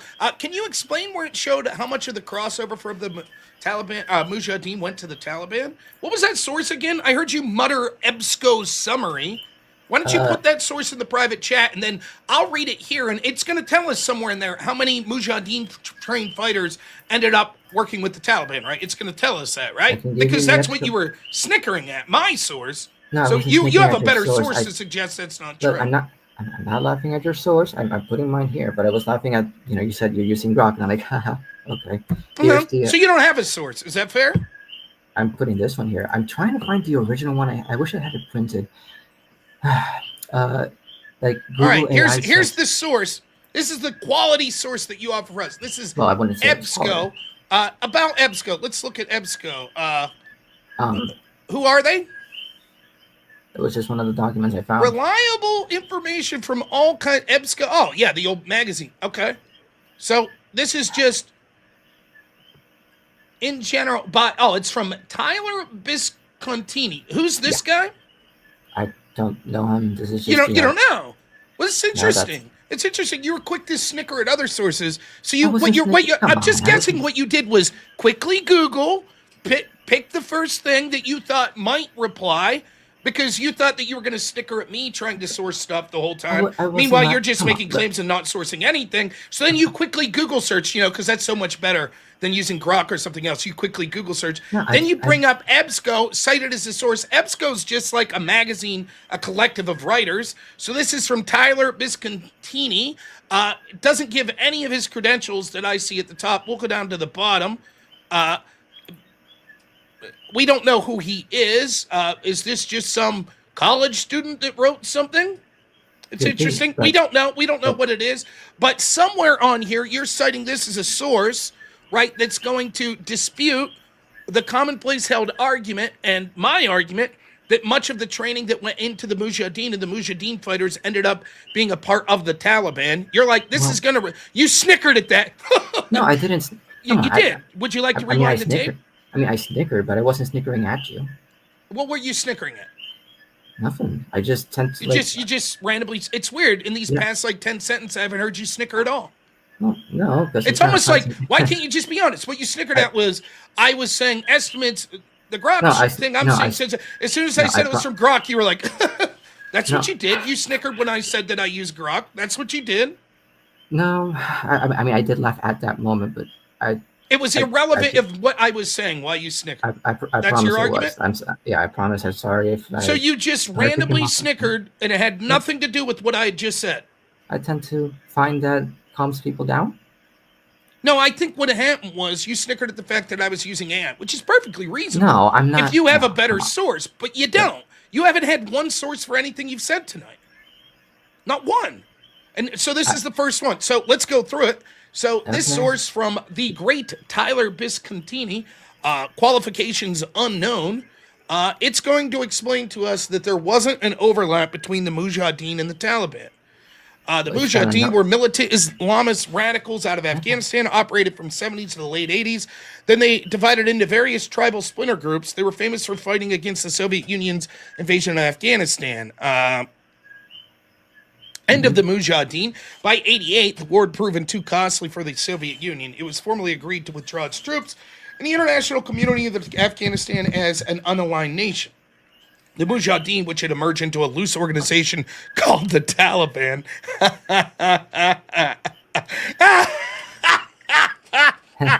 No, I am laughing at you. Let's see what your source. Yeah, you're laughing now, right? The Mujahideen, which had merged into a loose organization called the Taliban. I'm sorry, you were saying this source was going to tell us that there was an overlap? That wasn't really what I said. You can rewind if So I, if I then, did what was say this? What was the point of providing this source? the point of providing the source was that you asked for a source, and I looked for one that did mention the origins of the Taliban and the separation from the Mujahideen. If you noticed the year, like did you miss the year the Taliban rose up? What? I'm sorry. My claim was that a lot of the Mujahideen went into the Taliban, right? Yeah, So and I you're said going to that- provide a source that says otherwise, and the source you provide literally says that it merged into a loose organization called the Taliban. Yeah, this one does. Okay, but that's the source that you provided. You Yeah, laughed the at first- my source, No, I and then didn't you're laugh like, at- "Let me okay, provide a you know what? source." Yes, And I the did very laugh at your first. source. So My what this bad, shows but- is you did just Google this. You literally just Googled and clicked the I first didn't thing. have the And documents on unfortunately, hand. let me finish. And unfortunately for you, the first article that you cited as a source, because you'd never read it before, says the opposite of what you intended. Fair. Who's laughing now, I guess? Me? Both of us? No. It's not like it is like this is a tangent, to be fair. It is not a tangent. What had happened was, I thought we were having a conversation. Yeah. You laughed at the source. That's fine. Well, I That's didn't. twice you sort of impugned like, oh, this source. I hadn't asked you for one source yet. So then it was like, okay, if that's the game, if we're going to play the source game, no problem. I'm perfectly fine for that. And sometimes it helps because I'll be the first to admit I'm just looking up things on the fly. And so if you're going to laugh at my source, I assume that that's because you have better sources. And so then when we get to your source, it turns out you're not even doing as much as me. You're just quickly Google searching. You're not even trying to read the details, and you're throwing some shit out that's saying the opposite of what you intended. I mean, like, kind of. Not really, but... What do you mean, not really? That's what happened, yeah, right? Not really, and that I don't, like... I do have other sources that are not available right now, but, like, I don't mean to be like, oh, hey, I'm doing this because I have better sources. I didn't giggle at you because, I have a better source on hand. Like, that's not my You intention. Googled at me because I said I was using an AI source. No, I I just wish promise I you'd be wasn't. honest about it. Yeah, I did it. Okay, whatever. I was did just saying say I I did wouldn't it. I'm trust just- AI, but you're right. I No, don't it's have a not- better source. Simple. No, it's not. It's like, you're right. I don't have a better source, but I'm not saying like I giggled because I'm laughing at your AI. Like, I'm sorry if it came off that way. So it was just a complete random utterance of giggle, not connected to anything I said. Like, you could say, oh, you said croc, and I'm like, but I didn't mean it like that. I'm sorry if it came off that way, man. But okay, all right. Nonetheless, now that we've gone through that, So you're okay. What did Grok say about? About 10 to 20% of the 10 to 20%? Mujahideen fighters ended up going to the Taliban. 10 to I didn't get to 20%? look at who the source was yet to that it's claim. not- It was it's an fine. estimate. So a lot of this was coming through Well- some of those EU sources that it said earlier. If I But there were may. 90,000 trained, it's suggesting, of the Mujahideen, and about 10 to 20, it's estimated, physically joined the Taliban by the mid-90s. So that makes sense as an estimate because again, a lot of the information regarding like how they join, how they operate is based on folk song. But the fact that like you gotta understand the Mujahideen kind of started to splinter after the Soviets left in the 80s. The Taliban didn't start off until the 90s, right? Yeah, I think that we trained violent militants in Afghanistan, Yes. in the Mujahideen, right? Yes. And then a lot of them went into the Taliban, and your claim is, no, that's just folk songs. So when it says estimate, I think that it's more than just folk songs. Again, I'm awaiting you to provide any evidence. So far, you provided one source that agrees with me. So I'm waiting for you to provide evidence of, yeah, there's no evidence that anyone in the Mujahideen really in any sort of significant number joined the Taliban. It's just rumors from folk songs. I'm waiting. Like I could go. Let me see if it lets me log in. I could try to find the old documents, like the primary information that I used to have here. Let me see if I have it.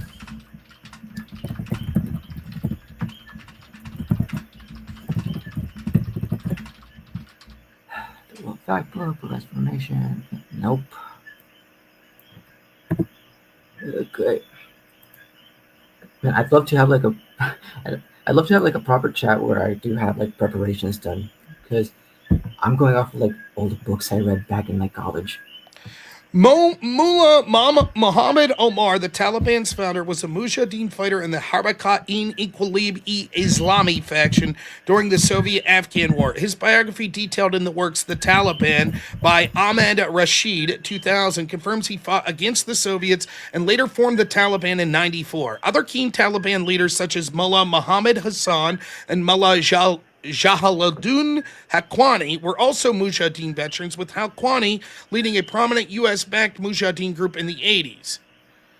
The Taliban drew heavily from Pashtun Mujahideen groups, particularly those aligned with Yunus Khalis, Hebzam Islami Khalis, and the Harakat blah blah blah. The International Institute for Strategic Studies and reports from the U.S. Defense Intelligence Agency note that these factions provided the nucleus for the Taliban's early leadership. But presumably, if that's true, the International Institute for Strategic Study and U.S. Defense Intelligence Agency were just listening to folk songs, correct? Didn't they mention that the source was the person writing the biography? Ahmed Rashid? Yeah. It said, let's see. Like I could be wrong. Yes, it does say Muhammad Omar. What I'm looking at says it was from the book The Taliban, which was from his biography. And the writer was like a fellow Taliban, or? I don't know. Do you Like, know who he is? That name sounds like it's ringing a bell, but I can't honestly say I've heard that name. And hey, look, I've been wrong on quite a few topics today. Let's be real here. But like, trying to find something here. This says Ahmed Rashid was not in the Taliban, nor was he a member of the Mujahideen or any armed group. He is a Pakistani journalist, author, and analyst known for extensive work in Afghanistan and Central Asia and the Taliban. He was a correspondent for major outlets like the Daily Telegraph and the Far Eastern Economic Review. He's best known for his books, particularly Taliban, Militant Islam, Oil, and Fundamentalism in Central Asia, which became his seminal work on the Taliban's origins, widely used by policymakers and academics after 9/11. Rashid's reporting is based on extensive fieldwork, interviews with Taliban leaders, Mujahideen commanders, and regional actors during the 80s and 90s. His access to primary sources, including figures like Mullah Omar and Pakistani intelligence officials, gave him unique insights into the Taliban's formation and Mujahideen elements and Pakistani madrasas. He was an analyst, not a participant. His other books include Jihad, The Rise of Militant Islam in Central Asia, and Descent into Chaos. Further, the detail on the region's conflict, including the Mujahideen's role and Taliban's evolution. These works draw on documented interviews, not personal involvement. He continues to write and comment on regional affairs as of 2023, is critical of the Taliban and Western policies. Yeah, so that's kind of what I mean. Like, he's interviewed them, great, but... Like, so just to be clear, you're like, you've never read this book, right? I assume. His book? No. Okay, so you're just assuming that in that book it says he just heard this from folk songs without ever having reading it. That's your assumption, that's what he says in this book. No, but what you read right there says he's talking about interviewing the individuals, right? It says, let me repeat some of the things it said here. I'm glad that you just got that from it. It says, interviews with leaders, Taliban leaders, Mujahideen commanders, regional actors in the 80s and 90s, access to primary sources, including Pakistani intel officials, which would not be Taliban or Mujahideen. Yeah, those were the ones that were giving them the money. Remember, we sent them the money via Pakistan to the Mujahideen? Right, but I think he's talking about Pakistani leaders, like, since then, like, during 2000, you know. I mean, we could... I just find this... okay, what's the source you used again? My original source way back, I think I found it. It's the... You're going to laugh. It's the FBI's... Yeah, weren't they file. weren't they paid specific? Wasn't the guy who wrote that individual FBI report paid exclusively by Osama bin Laden, who only sang to him in folk songs? Wasn't that the case? You know what? Let's go with that. I mean, it says here June 1999 and revised to November 2001 by. It was just folk songs from Osama bin Laden. That's where they got all this for that particular analyst that wrote that particular report. Correct? Sure. You see the stupidity of this? You haven't even read it, and you're struggling like so much that you're like, well, I assume, yeah, it does say that he talked to on the ground sources. So, yep, even though I've never read the book and know nothing about it, I assume that it was just from folk songs. Now, I'll ask you, I guess it also said when talking, other than that book, it also mentioned, by the way, it mentioned, let me see. Like intelligence officials. Let's see.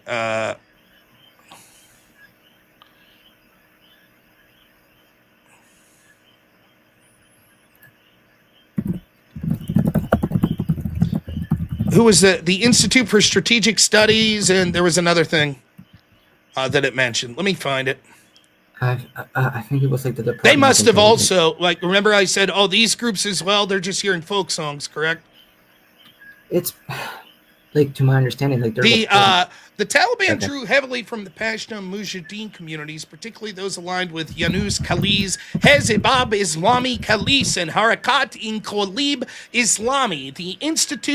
The International Institute for Strategic Studies, and the reports from the U.S. Defense Intelligence Agency note that these factions provided a nucleus for the Taliban's early leadership. Okay. So they were just getting it from folk songs, is right? Correct? Maybe not. Maybe there's something that there's something I probably CIA and U.S. State Department documents from the 90s, declassified and accessible via the National Security Archive, confirmed that former Mujahideen commanders, particularly from southern Afghanistan, joined the Taliban. For example, a 94 U.S. Embassy cabal from Islamabad describes the Taliban as a new force led by former Mujahideen commanders, disillusioned with the Afghan civil war. But you would acknowledge that that the State Department and CIA cabal here was just from folk songs, correct? Sure. Starting to see the stupidity of your position? Yeah, that's fair. That's fair. Where is any evidence that you're willing to provide that says the only evidence we have of this is from folk songs? Show me one piece of evidence that suggests that. Well, clearly I was wrong there. I'm trying to... There have been to be fair, I was talking specifically about Osama bin Laden, but... That wasn't the question. No, again, like, that's fair. The question of, like, evidence of, like, my claim specifically. So...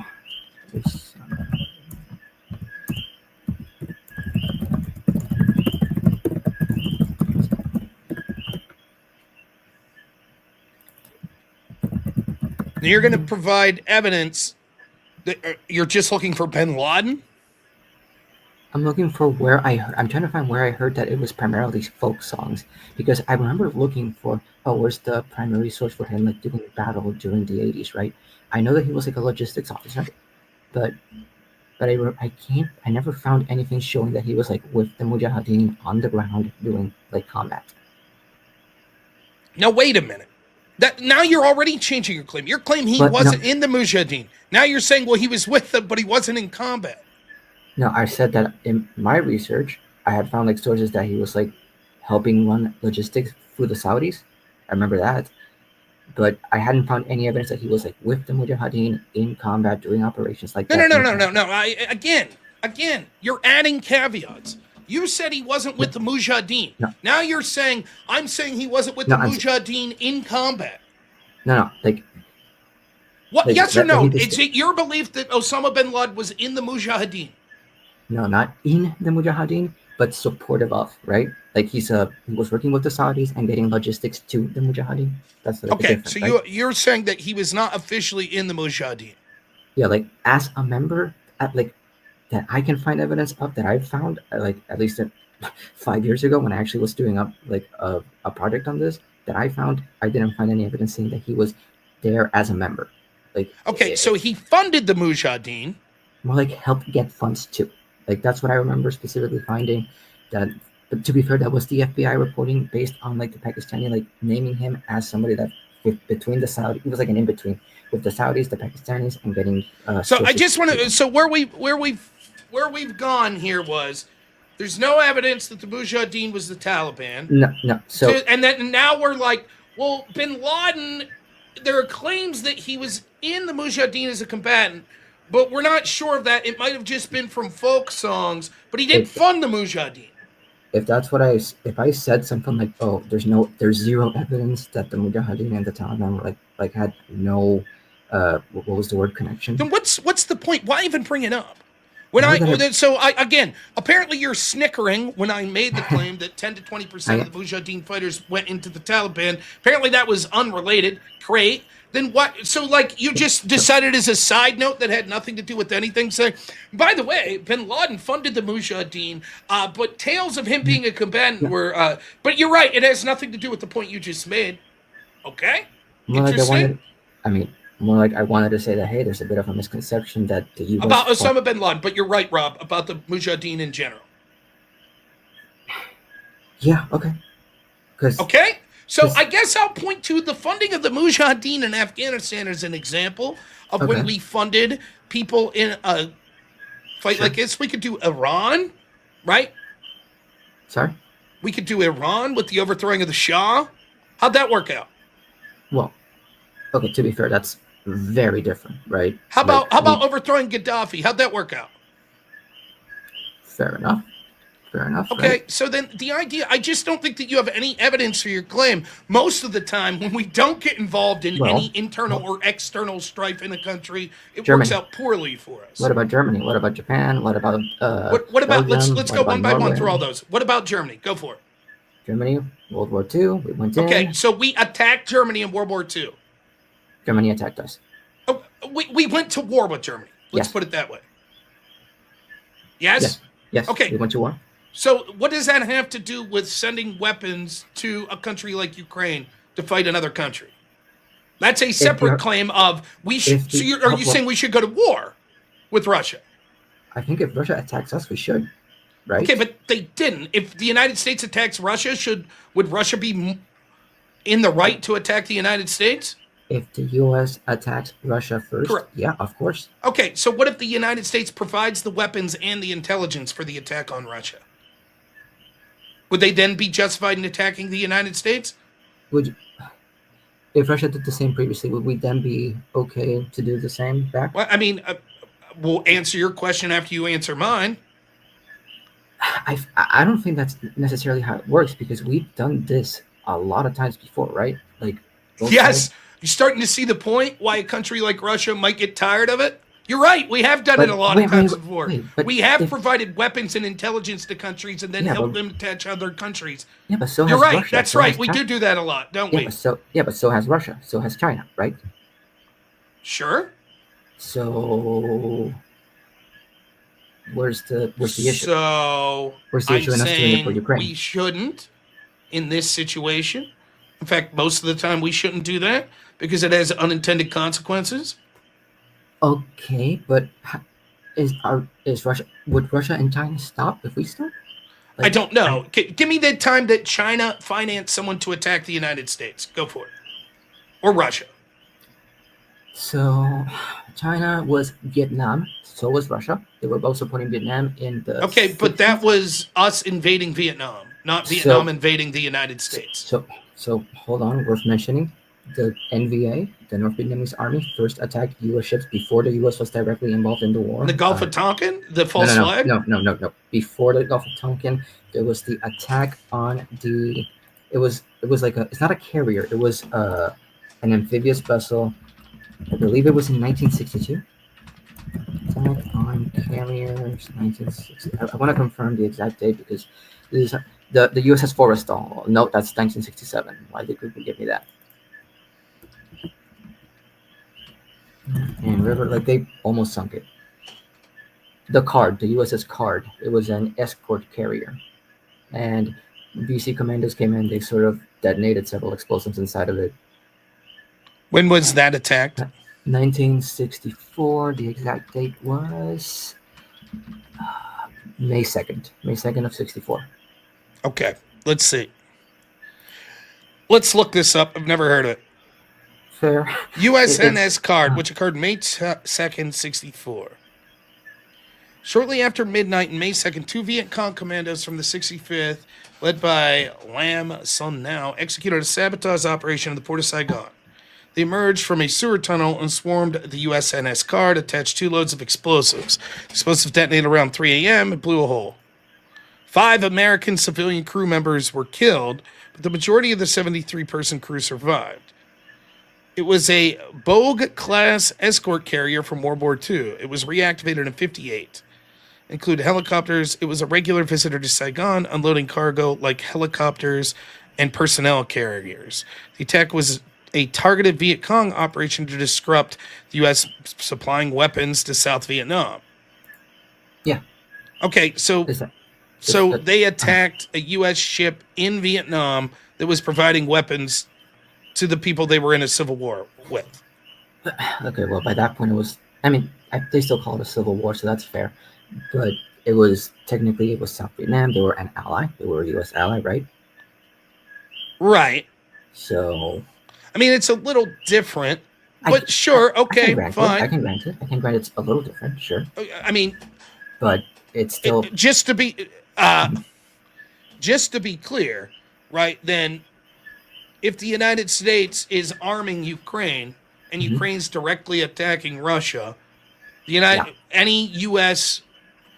servicemen, whatever, in Ukraine sending weapons, you would say that's fair game for Russia to target them morally. In Ukraine? Like, correct. In Ukraine? They're sending weapons for the purpose of attacking Russia.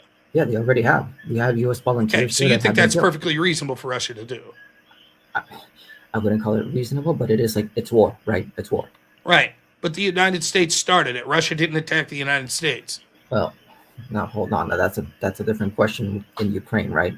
No. Ukraine and Russia fighting is one thing. The United States is directly leading to attacks in Russia. True, right? Okay, because I don't want to immediately agree because I feel there's a caveat here. Because I don't know. I don't think you've proven your case. We haven't even got to the point where the Ukraine deserves nothing because they killed an American named Gonzalo Lira. But no, talk about Gonzalo Lira? Yeah, let's talk about him real quick. Okay, well, to my understanding, I agree that okay, to be fair, he did say something I was there when the commandos did. And I was like, were you? But that my bad. He was that was just him talking out of his mouth. But he was arrested for saying that, these Russians' attacks against Ukrainian civilians are justified because Kiev is a regime. He was arrested for encouraging attacks, right? If you're living in a country and it's at war, he's a U.S. citizen in our country. Are you allowed to criticize the military of our country? In our country, yes. Are you allowed to while they're at war? Yeah. But okay, so you're right. He wasn't in our country. And yes, you're absolutely right. A country can decide to impose their own laws on U.S. citizens. Oftentimes what happens is the U.S. government exerts pressure on those countries, particularly if it's a crime that we don't consider that bad in the United States, right? Sure. So when Brittany Griner got arrested in Russia, the United States released, what was his name? Victor Bauf or whatever? Yeah, that was the basketball player, and we traded what's his nickname? Merchant of Death or whatever. That guy.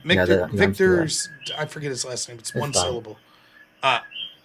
Okay.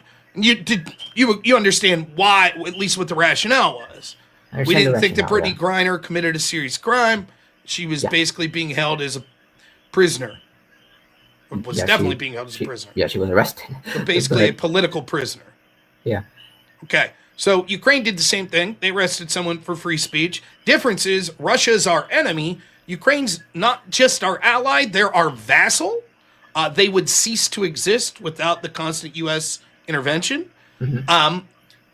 So we should give them nothing because they jailed an American citizen for free speech, which is foundational to our country, when that citizen was trying to flee the country.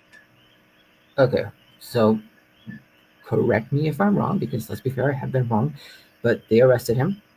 Then they released him on, well, it wasn't bail, but it was you basically house arrest. Yeah, and then he announced that he was gonna flee. Like he announced Correct. it, and then he tried to flee illegally. Yes. Right. Yes. So So the problem was he was an American in that country talking shit on the country, right? at first, but when he tried What do you mean to at flee, first? That's because he the then problem. That's why he was then arrested. that's the original arrest. Yes, Right. But then, And so then when he tries to leave the country, problem solved. but he tried to leave illegally. No, I think- it was only illegal because they said it was illegal. It wouldn't have been illegal in the United States. Like, that would be like saying if they arrested him for being a black man and then they put him on house arrest and he tried to get the fuck out of the country because he was just arrested for being a black man, and so they threw him in jail where he died. You'd say, well, he tried to flee illegally, right? I Right. mean, If the argument was that the problem was he was in Ukraine talking shit, okay, problem solved. He's leaving. The truth is they wanted to make an example of him. That's why they did it. I can agree that the arrest was certainly an example. Like the arrest was like filmed, right? They came in Correct. with full spec ops. But I'm sorry, if you're gonna run, don't announce it. I think the issue Gonzalo Lira had, not to speak, I'm not even gonna speak out of the dead, but if the fact that he announced, like, I'm gonna go do this illegal thing,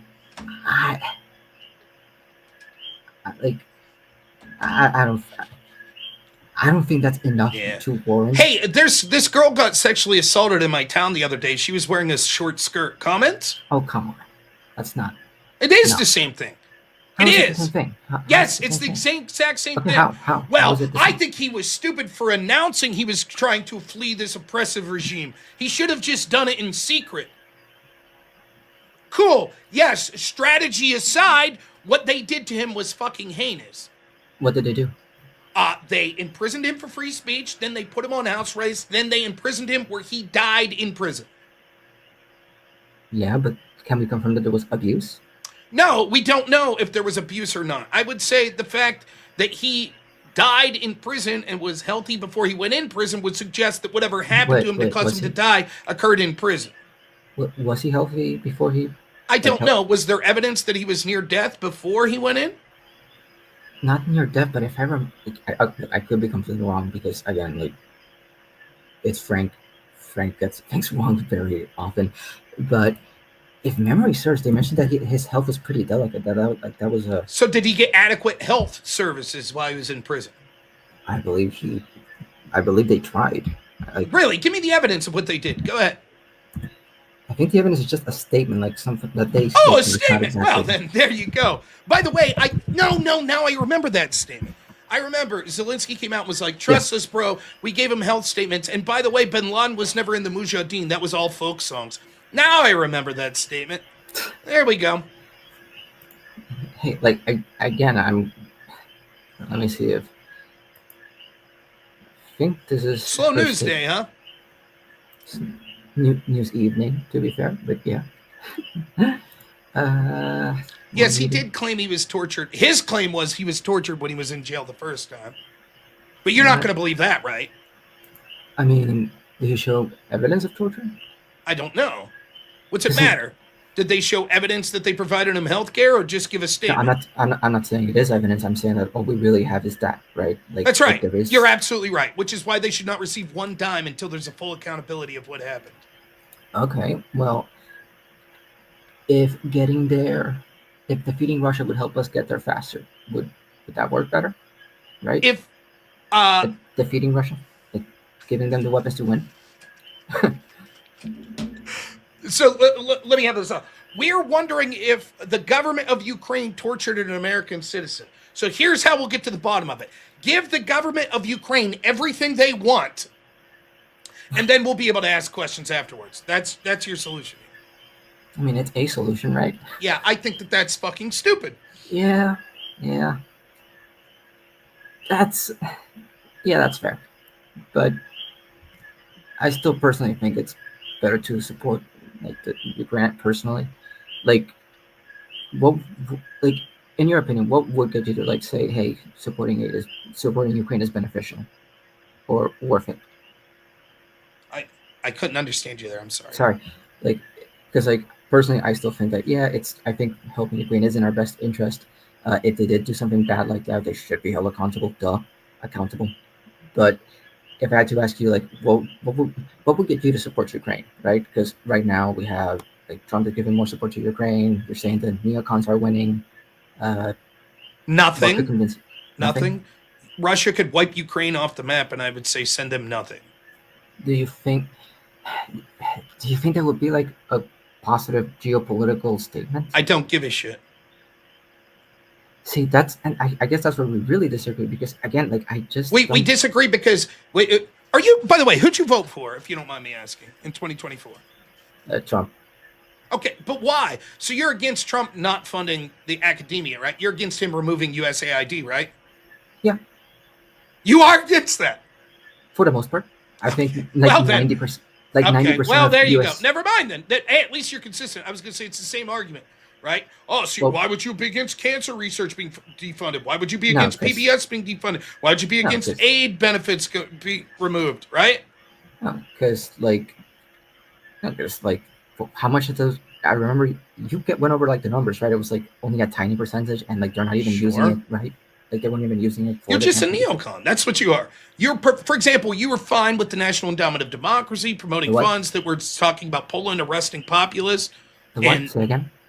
You were for like the National Endowment of Democracy promoting funds that had writing about how the government of Poland should arrest people previously in the government of Poland that were right-wing populists. No, of course you were. Then what parts of USAID did you want kept intact? What parts were removed that you're upset? You're not upset about the AIDS money. You're not upset about the cancer research. You're not upset about NPR. So what were the parts that you wanted to continue to be funded? The apparatuses that were pushing global censorship? No. The apparatuses that were funding NGOs to go against Trump and to go against right-wingers? What exactly were the parts you wanted to keep? Things like Radio Free Europe. Radio Free Europe, a super globalist sort of left-wing, neocon / left-wing, hates Trump, spreads anti-populist propaganda. Do they hate Trump, really? Yes, of course they do. Yeah, go watch Mike Pence. Mike Pence? Yes. Like Mike Pence, the Mike ex-vice president. Benz, Benz. Oh, Benz. Yes. Okay, because, sorry, that's my dog. That's all right. But I haven't heard about that. Like, yes, they're a bullshit neocon fucking establishment. It's the same people like John McCain. Were you a John McCain fan? Of course you are. You're a neocon. Not a fan, but I wouldn't consider myself a hater either. Okay. How about Mitt Romney? How about Lindsey Graham? Mitt Romney is no. Lindsey Graham, I think he can be very based, and I think he can be very cringe, right? Because remember, Radio Free Europe basically is promoting like NATO talking points. I'm pro NATO personally. I think NATO's a positive. I know, right? That's why you're neocon. Okay, what's your definition of a neocon? Come on. A neocon would be someone that supports massive interventionism in the United States.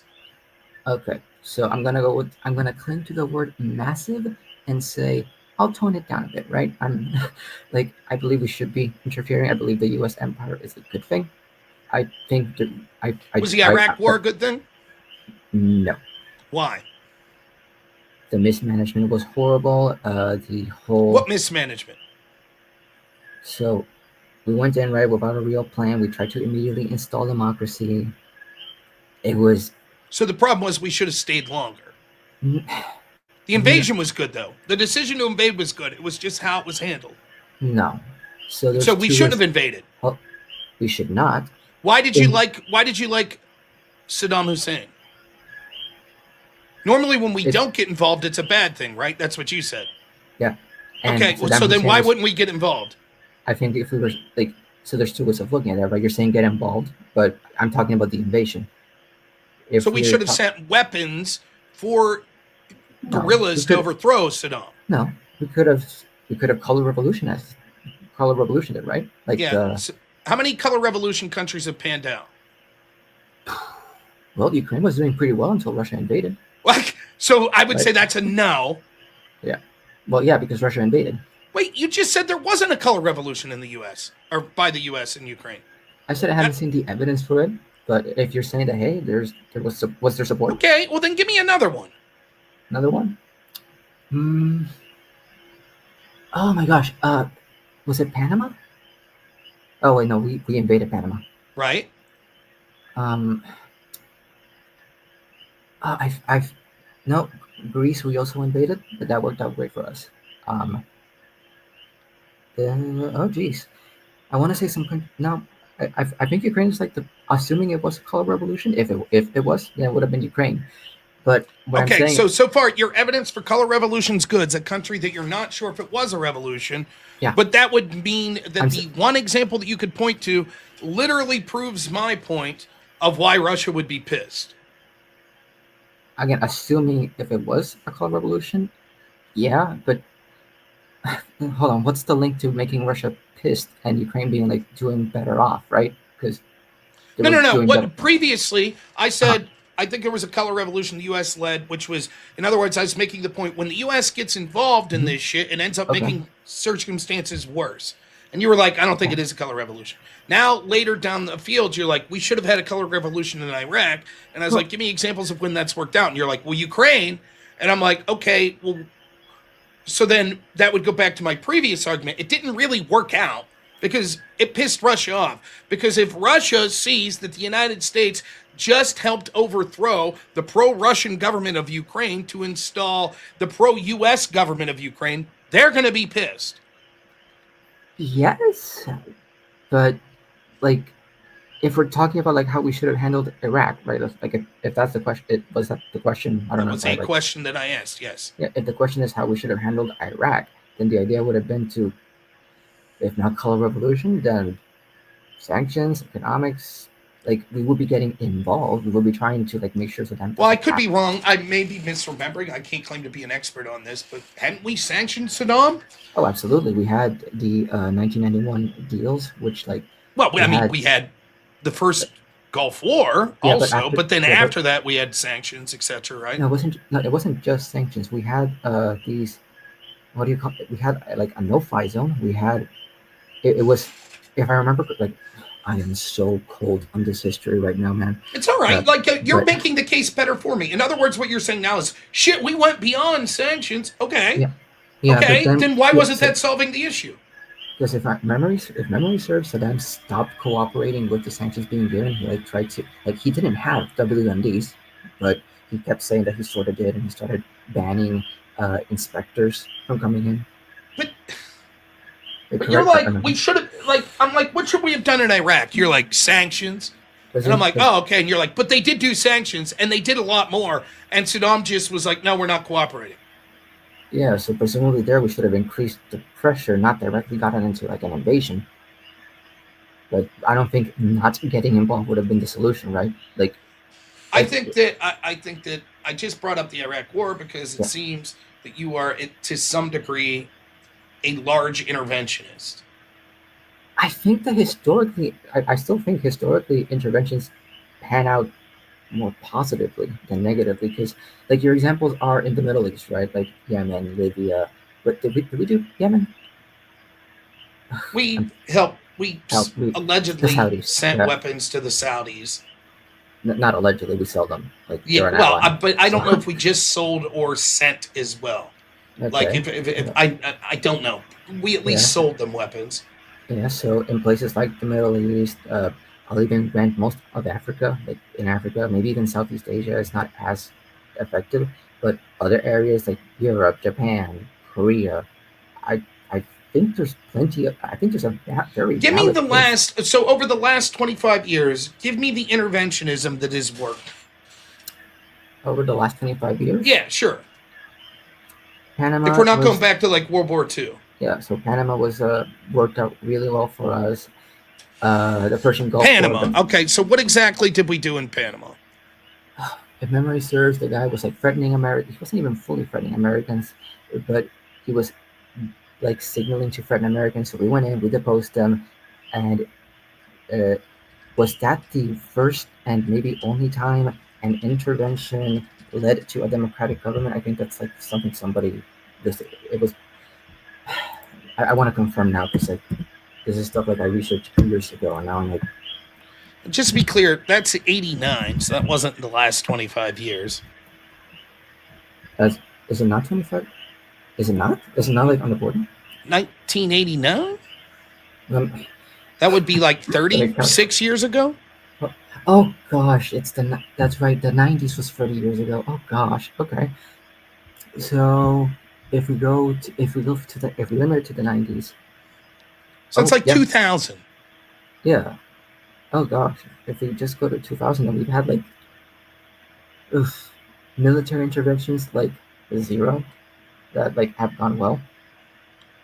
And that's I think that is one of the better arguments in that, like, against intervention. Like in the last, let's say 6 or 7 big interventions, nothing really positive has come out of them, right? That's fair. That would seem to go to my argument that in order for these things to be effective, you would need both competent and benevolent people, and we have neither. Yeah, no, that's fair. But at the same, like, because like at the same time, I don't think Reagan was like the most competent or benevolent. Maybe, right?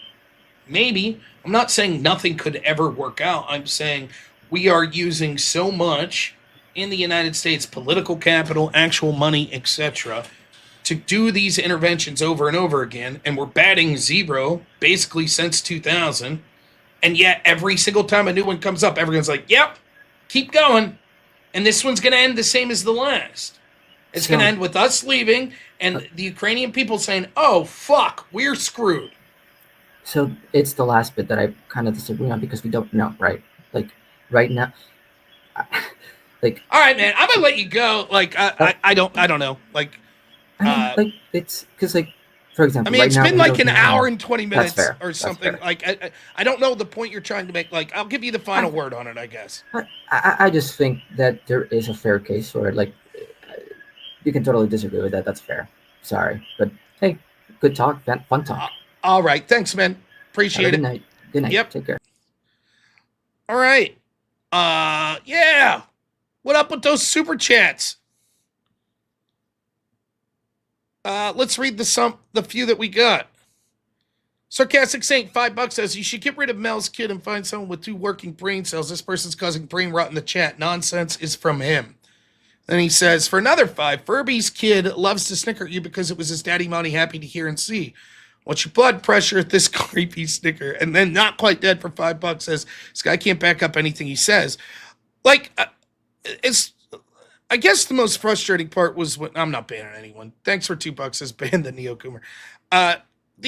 The most frustrating part was the snickering, and I don't mind it, right? No, the U.S. government shouldn't get involved if they say that a genocide's taking place. They lie too many times. Someone else wants to call in a debate. Great. Here's the link.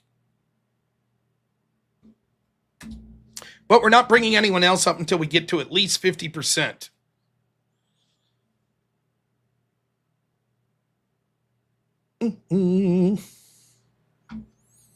But yeah, when someone, like, I don't know why he couldn't just be honest, that he chuckled when he heard the source. That's okay. Fine. Let's see your source. Oh, you don't have one? Haha.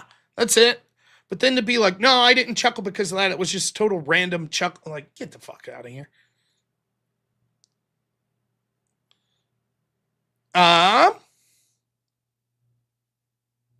So we're going to need to get those super chats in before we bring our next caller up.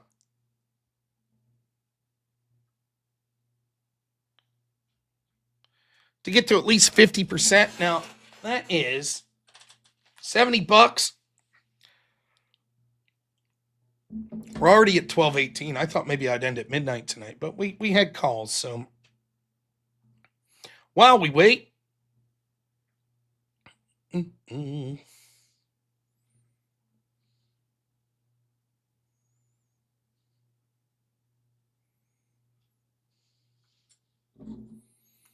Looking at something real quick.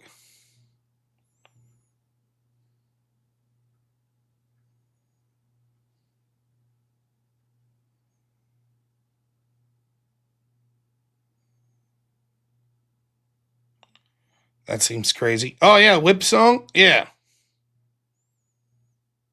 Of course. Why not?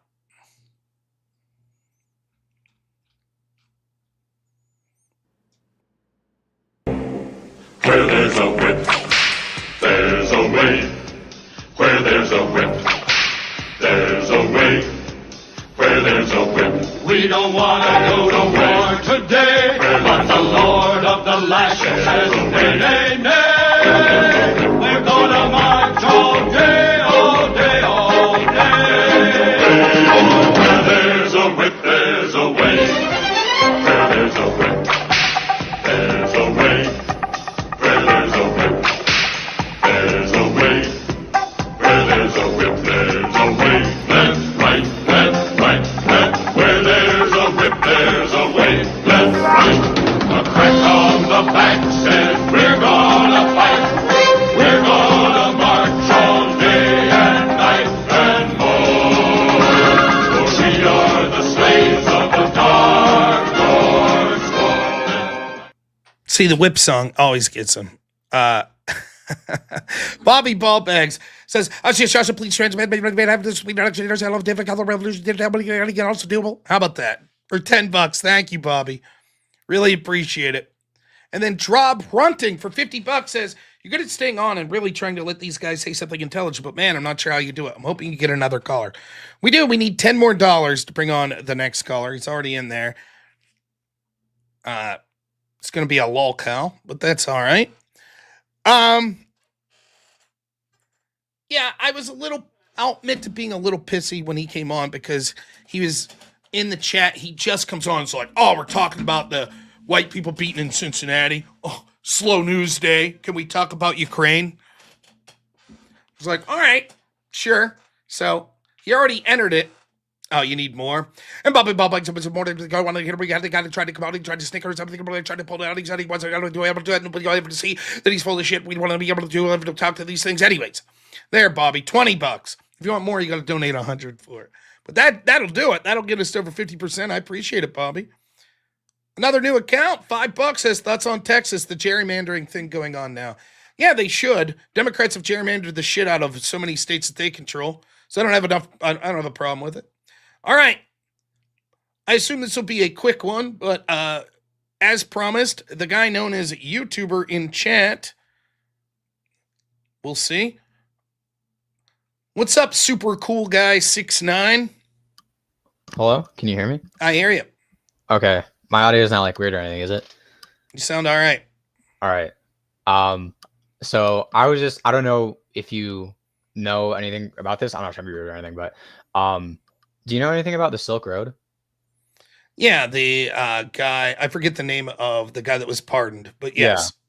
Yeah, that's what I'm kind of curious about. So I don't know, sorry, I don't watch much. Do you just debate like Trump good, basically? No, I debate all kinds of stuff.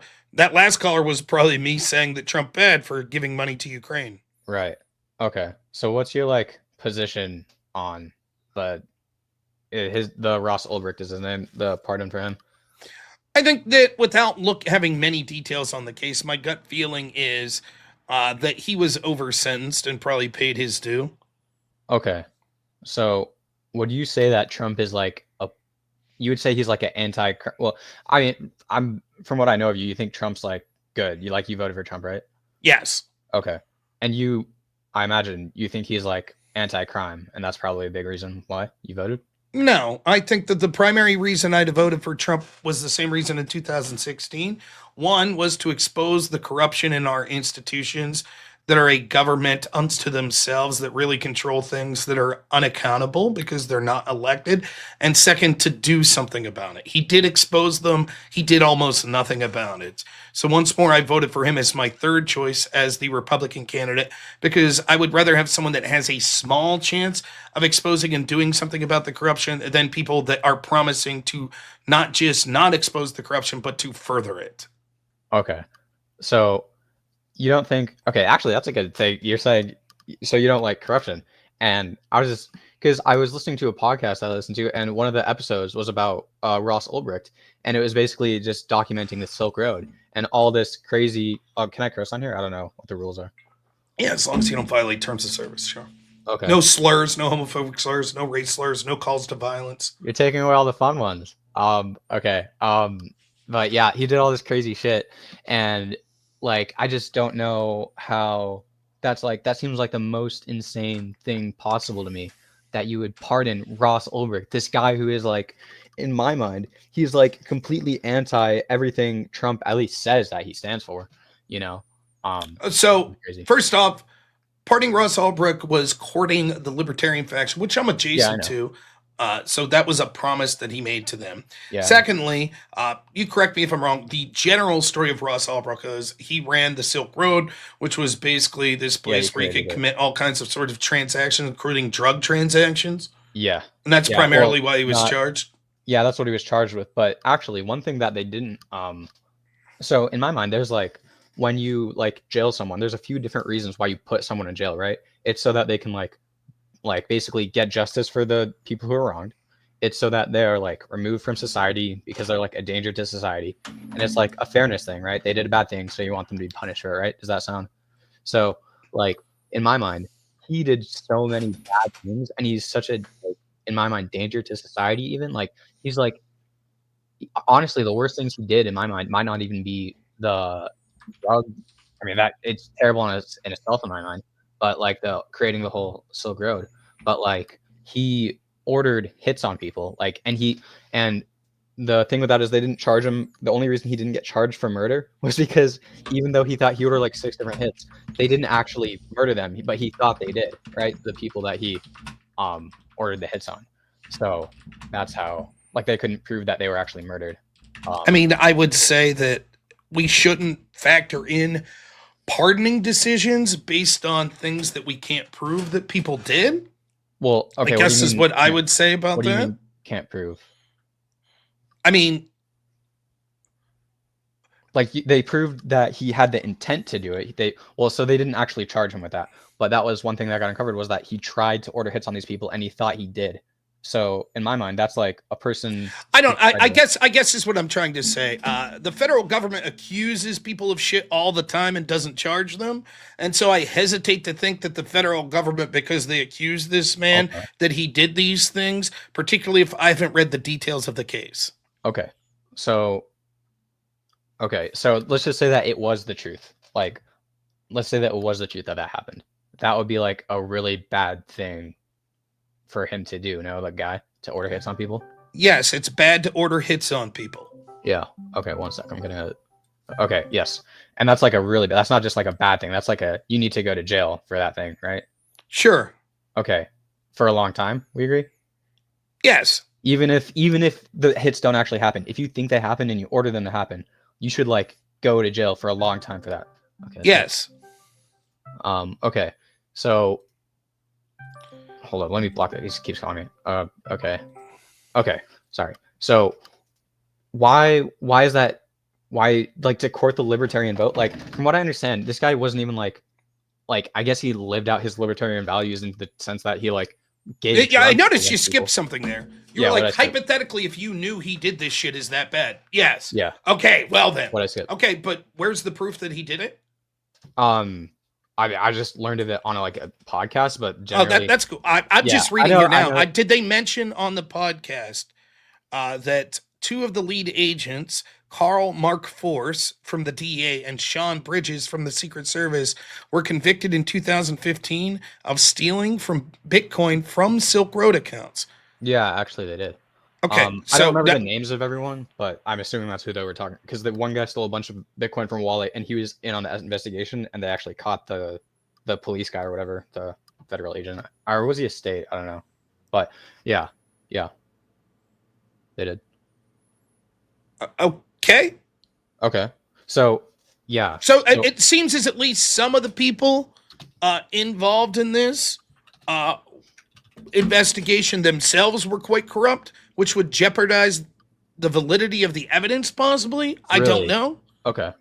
Well, I'm not trying to like ambush you with something you don't know a lot about. I don't know. Like, I guess I could play the same game with you. Well, hypothetically, if these people planted the evidence, then Ross Ulbricht should have been pardoned, correct? Yeah, if they planted that, if everything was planted. But let's say yeah. But I really don't think that happened. I mean, this is just, I don't know what would you want me to cite for you to like convince you? I don't know. Like What kind of question is that? Like, so when I cite a source, it's like to provide evidence for a claim. So like, if you don't believe my claim is true, then I would cite a source to provide like validity to that claim. The problem is, what I'm telling to you is, I have no doubt that at some point the federal government accused him of this. What I'm looking for is an even-handed response to this and look into the evidence. You're going to cite something from the federal government saying, yeah, he did this shit.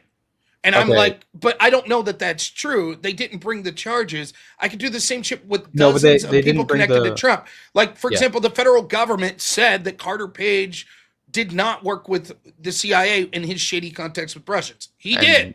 Okay. The federal government said all sorts of shit about people connected to Trump that are just bullshit. So I don't know. Well, so when you're asking me, what do you want to cite to prove that? I guess I'll need you to cite from the federal government, with the defense's claims of this, why this evidence exists and is true, then give the defense rebuttal so that I can evaluate myself the veracity of that. My assumption is that would take days, if not weeks, to go through.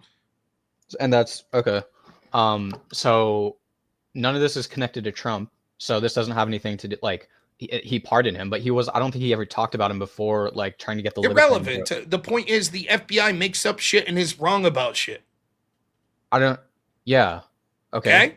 But this wasn't just the FBI. There were a bunch of different state agencies are on. Great. If you want to, I'll bring someone on to debate you with it. How's that sound? Yeah, sounds good. I don't know. Okay. Yeah, sure. Now, you're an expert in this because you heard a podcast. Yeah, I'm a super, super expert because I heard, yes. Okay. That's where you've gotten all this information. What was the name of the podcast? Case file. I'm like going through some of the He says, the judge literally told the jury that Ross was guilty of murder for hire despite having no evidence, and that they should consider it in deliberation. The prosecution and the judge were corrupt. So I don't know. He says, give him 5 minutes. He'll be on. Okay. I don't know. You may be right. I'll say this. If I was charged with pardoning and I saw this dude wasn't charged, I don't think that I would factor that in unless I had people in my team telling me, hey, man, no, this kid committed murder. We just couldn't prove it. My guess is didn't happen with Trump. He didn't commit murder. He tried to commit murder. But I would argue, like, it's still almost as bad as long as, like, he thought. If he did it, what I'm telling you is you're blaming Trump. What I'm telling you I do not believe the people that were around Trump when he was like, okay, we're going to pardon Ross Ulbricht. We're like, holy shit, no. This guy did these murder for hires, dead to rights. We didn't charge him, but dead to rights, don't pardon him. And Trump said, now fuck you, I'm going to pardon him anyways. I don't believe that's the case. Well, don't you think that they could, like, okay, so I view, like, Trump and the people around him as, like, they're kind of like suck-ups, right? So, of course, if he wants to get, like, the libertarian vote, then people aren't really going to want to say no to him. I mean, I already view Trump as kind of someone who's like morally bankrupt, so that would be in line for someone who wants to further their own. That may be true that the people around him. Do you believe that the people? Yes or no? If you had to guess, do you believe the people around Trump when he was suggesting pardoning him said, "Don't do it"? He committed murder for hires that didn't come through. Like just a yes or no answer. Correct. The people around him, like the people he was choosing for cabinet. Like Pam Bondi, Kash Patel, Dan Bongino. I mean, honestly, there's so much crazy shit that's happening. I don't even know if most of them would know about it. Right. Probably so no, just because I don't know if they would know about it or not. So then the chances that he was told that is probably low. Maybe. I just honestly don't know. Like, okay, you don't know, but you're criticizing Trump over this. Well, I think if you're pardoning someone who like has been convicted on very serious ground, like I would say that's like. No, I don't think that if you're pardoning someone, you look at things that have been alleged by them. Okay, well, we don't even have to look at things that have been alleged if you don't want to take that. So proven in court is important for you. Then he got proved for operating one of the biggest, like one of, if not the biggest, like drug trafficking website in USA history. Like this. Yeah, how many years did he end up serving? Are you?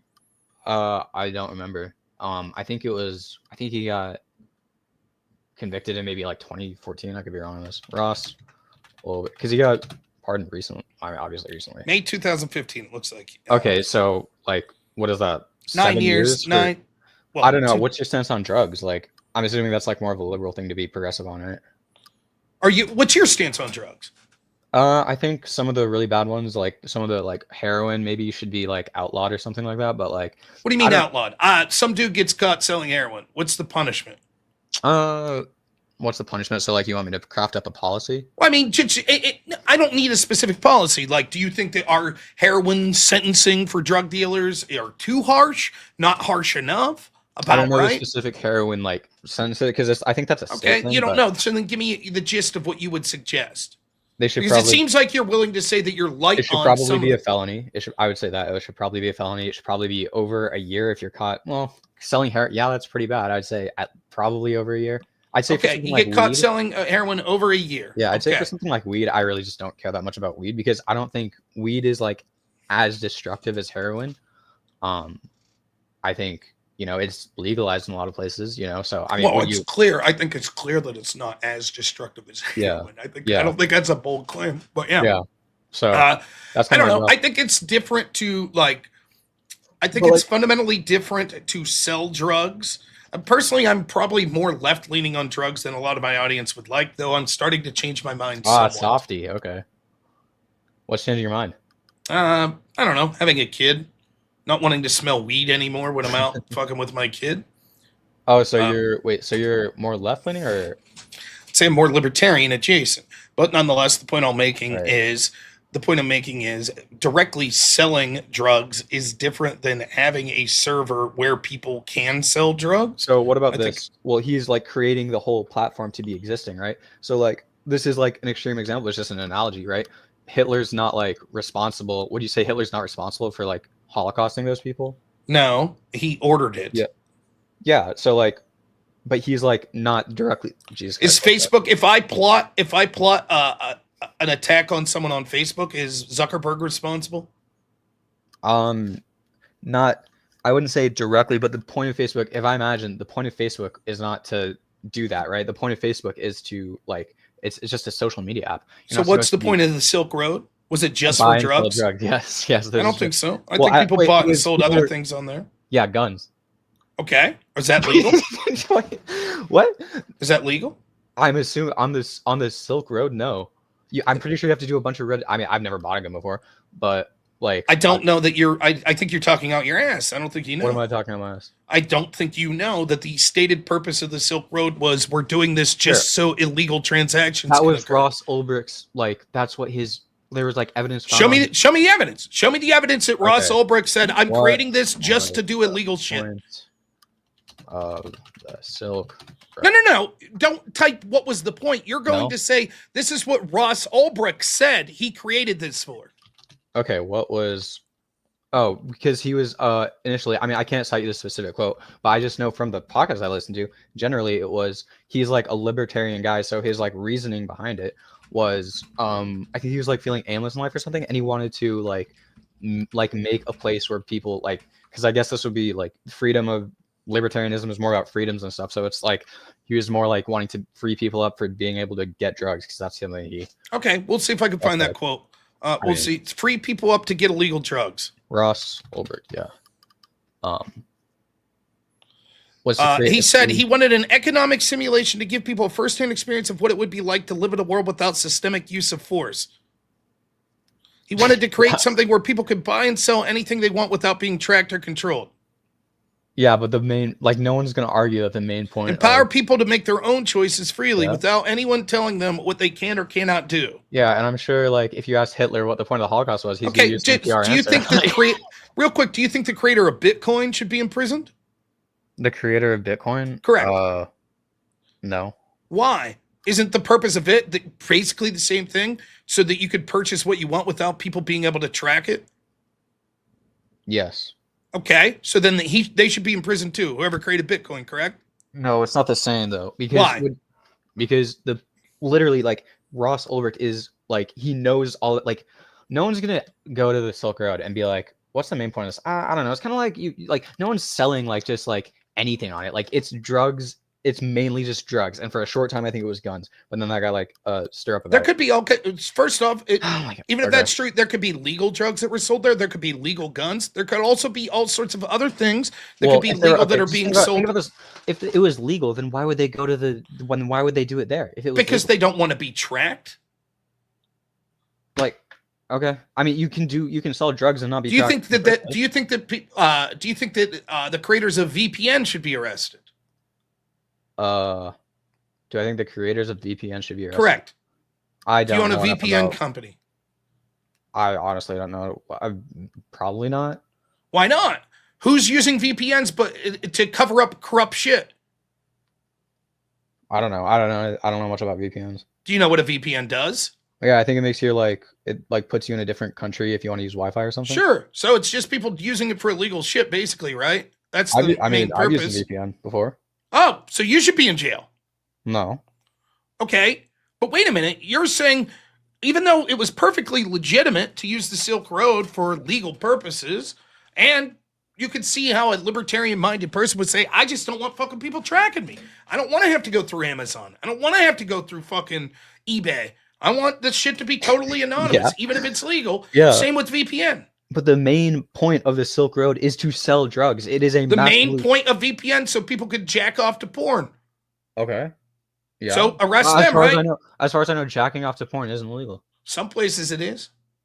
Yeah, in Texas, yeah. As I'm finding out. All right, let's bring up. So you have no standing for what you're saying. Grid, go ahead, Hey, man. what's I up, don't know man? Not much. How you doing this evening? So I don't know. I'm shit good. all I'm about- good. I actually debated this subject with someone, and the only thing that they were able to convict Ulbricht on was a drug charge, and it's like a low rent drug charge but he was vastly over prosecuted. They went for like ridiculous levels of punishment.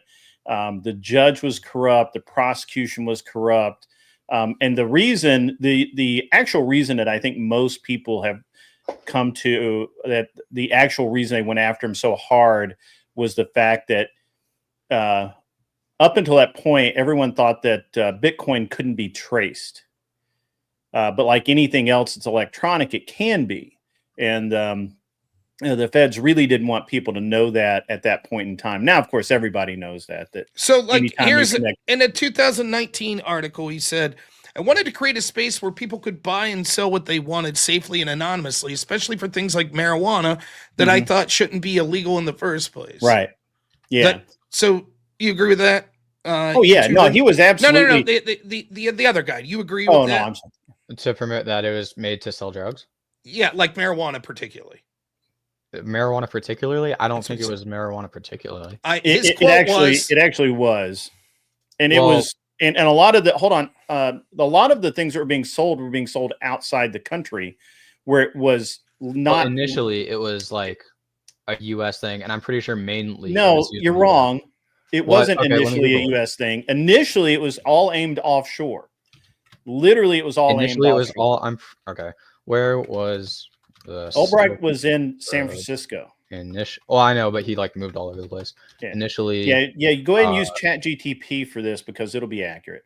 I'm not But sure. at any rate, Wait, am I not allowed to Google stuff? generically, no. You're the one that came up here. You're the expert. Leave him go though. Leave him, I don't care. Wait, what? I said, go ahead, leave him search it if it gets us to the truth Well, of I it. mean, I just think that it's a. Yeah. So okay, so I'm you're making a claim. I'm verifying that claim. Sure. Like, am I not allowed to? But Initially, it was mostly people that were offshore, and a lot of it was steroids. Actually, I didn't know that. I found that out later, but I found that out when I did the research for the debate.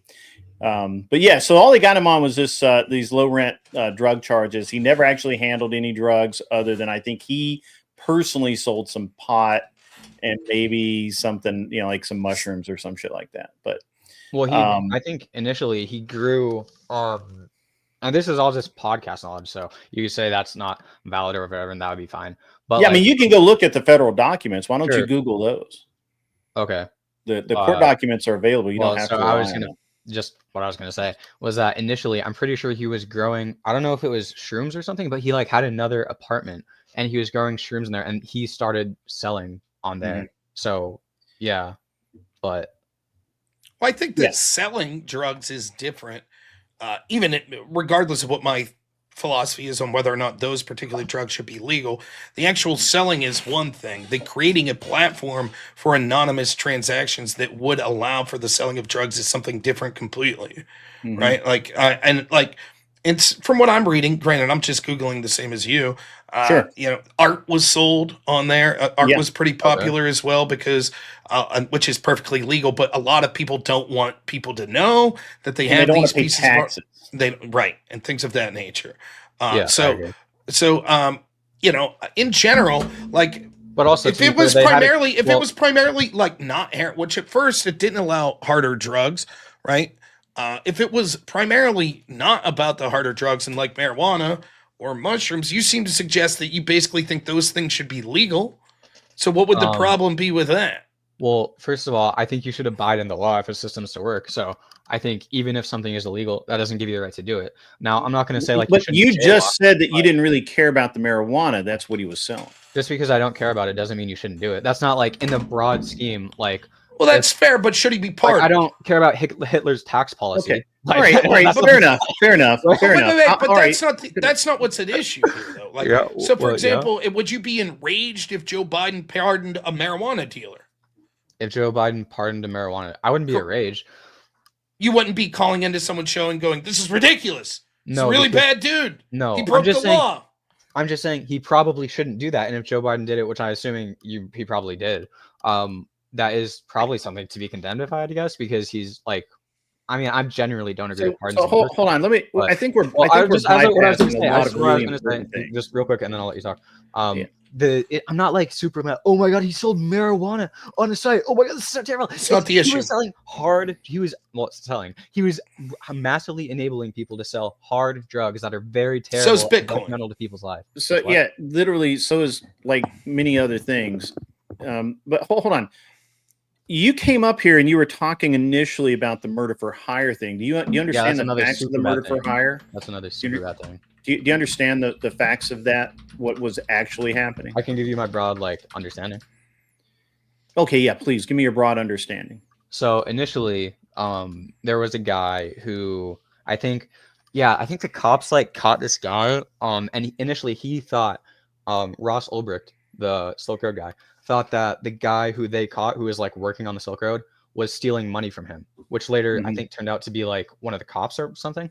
So they took him, and so he tried to order a hit on that guy, and he thought it was successful. That's the first one. And then another guy, I think it was I think that's what they put in the news. but there were 5 other ones, I'm pretty sure. No, there weren't. So that's what they put in the news, but this is what the evidence and the FBI's own documents show. Yes. What actually happened is an agent got a tip about the Silk Road. And so he came into the Silk Road and he tried very, very hard, this is documented, to entice Ulbricht into actually himself participating in criminal activity. Yeah. He offered to sell drugs for him, or he offered to buy drugs through the site. He did and Ulbricht's like, look, man, I just run a website. I don't do any of this stuff. Literally, I'm basically just the upkeeper. I don't do anything of that. And they were really, really trying to get him. And so they actually created this person for Ulbricht to order the hit on, and this guy and the feds. It was a total Fed setup job. This is why when they looked for that person, that person does not exist. That person has never existed. Wait. He definitely existed. Okay. The person who he ordered the hit on? No, he doesn't. Read the actual court documents. The person That's why they could never charge him with attempted murder, because the feds created a person to aim Ulbricht at, and eventually, after enough poking, Ulbricht said, "Yeah, I'll give you $15,000 if this person goes away." Well, and I'm pretty sure the total about amount that he paid for all the hits was $740,000 in total. Yeah, whatever it was. And also there was way more than one guy, from my understanding at least. Okay, so all right, so they never found anyone that committed it. They never found any record of those people actually existing. The murders didn't But they happen. never found any record of those people actually existing. That's why they couldn't. But he thought they did. If you think you're murdering someone, that's still a really bad thing. If the feds come to you, do you understand what entrapment is? Kind of. Okay.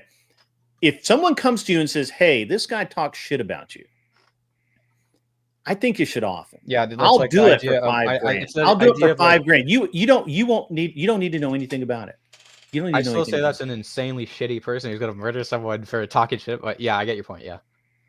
it. So, but you understand that's why nothing has ever, no evidence of any kind other You're than gonna the say no Fed's own evidence, documents. no evidence that he tried to order hits on people. Literally, there's none. Literally, there's none. There's literally and not- it's there's so literally bad. evidence. Hold on. I let you talk. Hold on.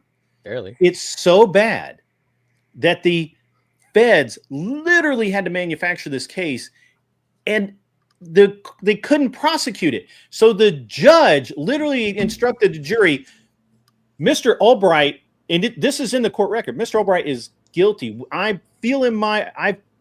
feel strongly that Mr. Ulbricht is guilty of ordering these 5 or 6 murders, but we can't prosecute him for those.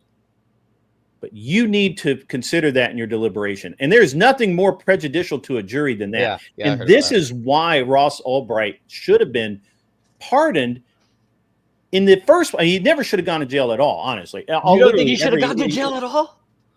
No. Are you? If our government is going to be that corrupt in the pursuit of prosecuting someone, that person should walk free. Okay, so if the government fucks up if doing their if job, I they go don't get to murder do it 20 over people, again. if I go murder 20 people, and then I shouldn't be corrupted. Let's say they didn't read me my Miranda rights, so I should be. Oh well, People walk for that all the time. Okay, so well, not for that specifically, but people walk all the time, and they should, because the government hasn't done their job. Okay, so but that's your stance on it. Like, yes, morally, that's okay. Okay, and also I'm not trying to like just so I know what's your name, like so I can like. Oh, I'm Grid One Motorsports. So should I just call you Grid? Or yes, everyone calls me Grid. Okay, so you think that's like a morally okay thing to do? Like if I murder 20 people, everyone knows I murdered 20 people, and they forget. But nobody. But all right, so if you committed a crime and it can be proven, then sure. But if the government can't do it, and if the government is acting as a bad actor, then no, the government should not be able to lock you up because they fucking want to. So what about like all the information on his laptop that was recovered, all the messages, all the everything that showed he Why didn't they enter any of that into evidence? Did they not enter? They didn't enter that they had that you his laptop had a bunch of. You were Googling. Okay, yeah, I'll Google. Here we go.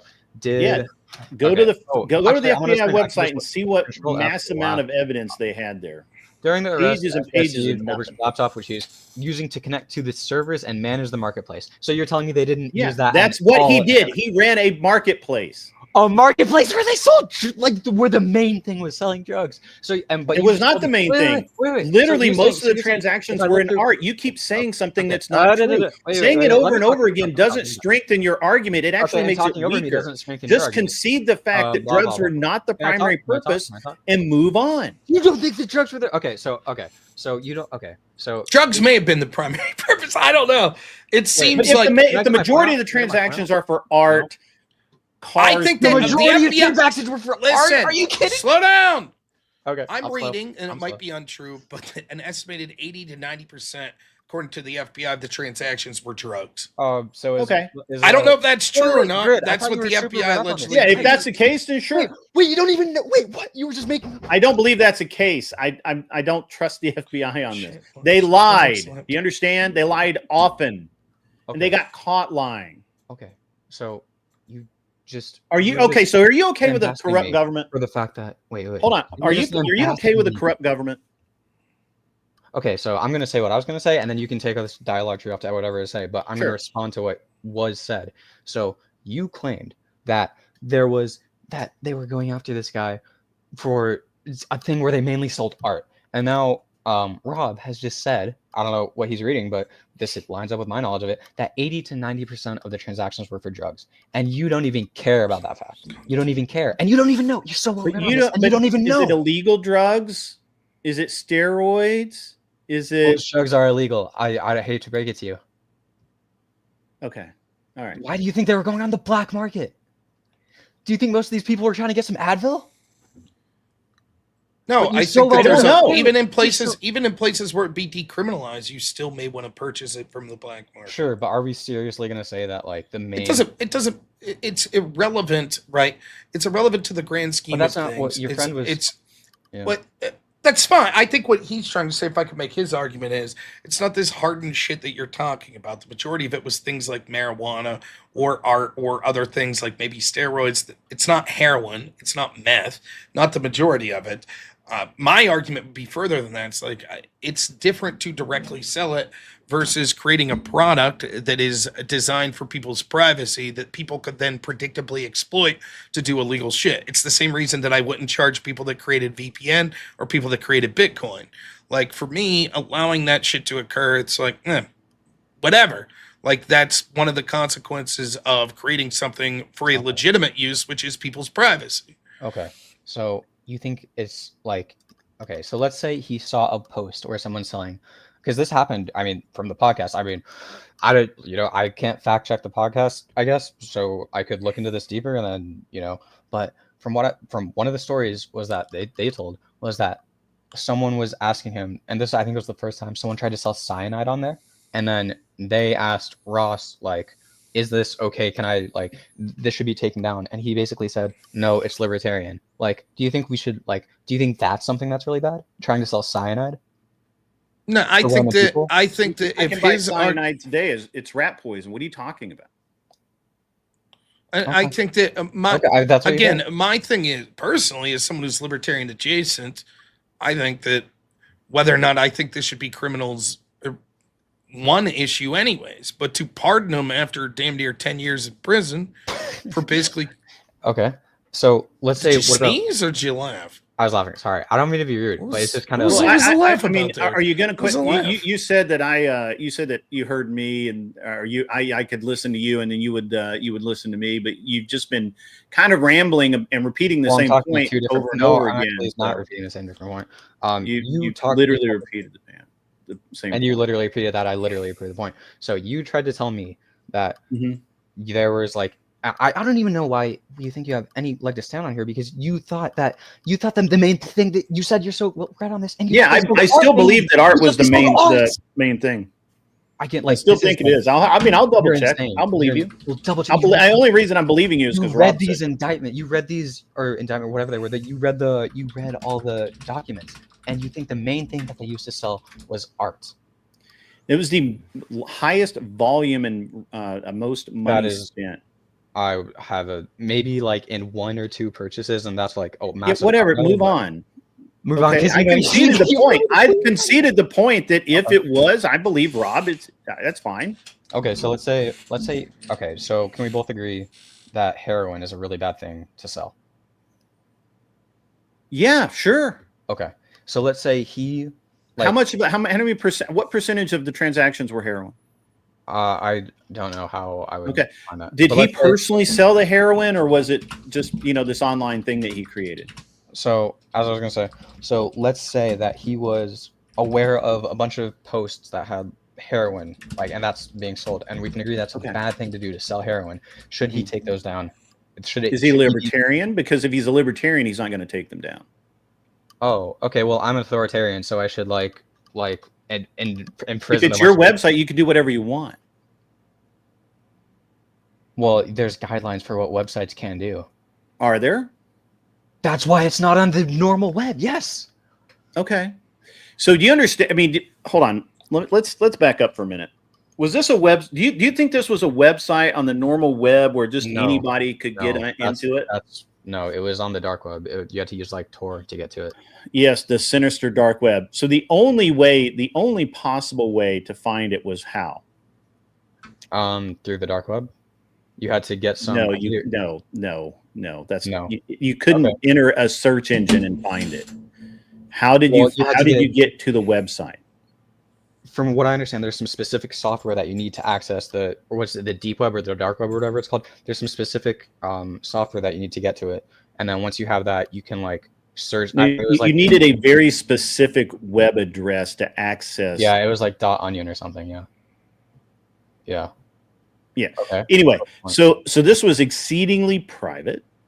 Well, there was a big article that actually exploded its popularity. I think it was the Gawker article. That exploded. Onion's a browser, but you had to have the exact website.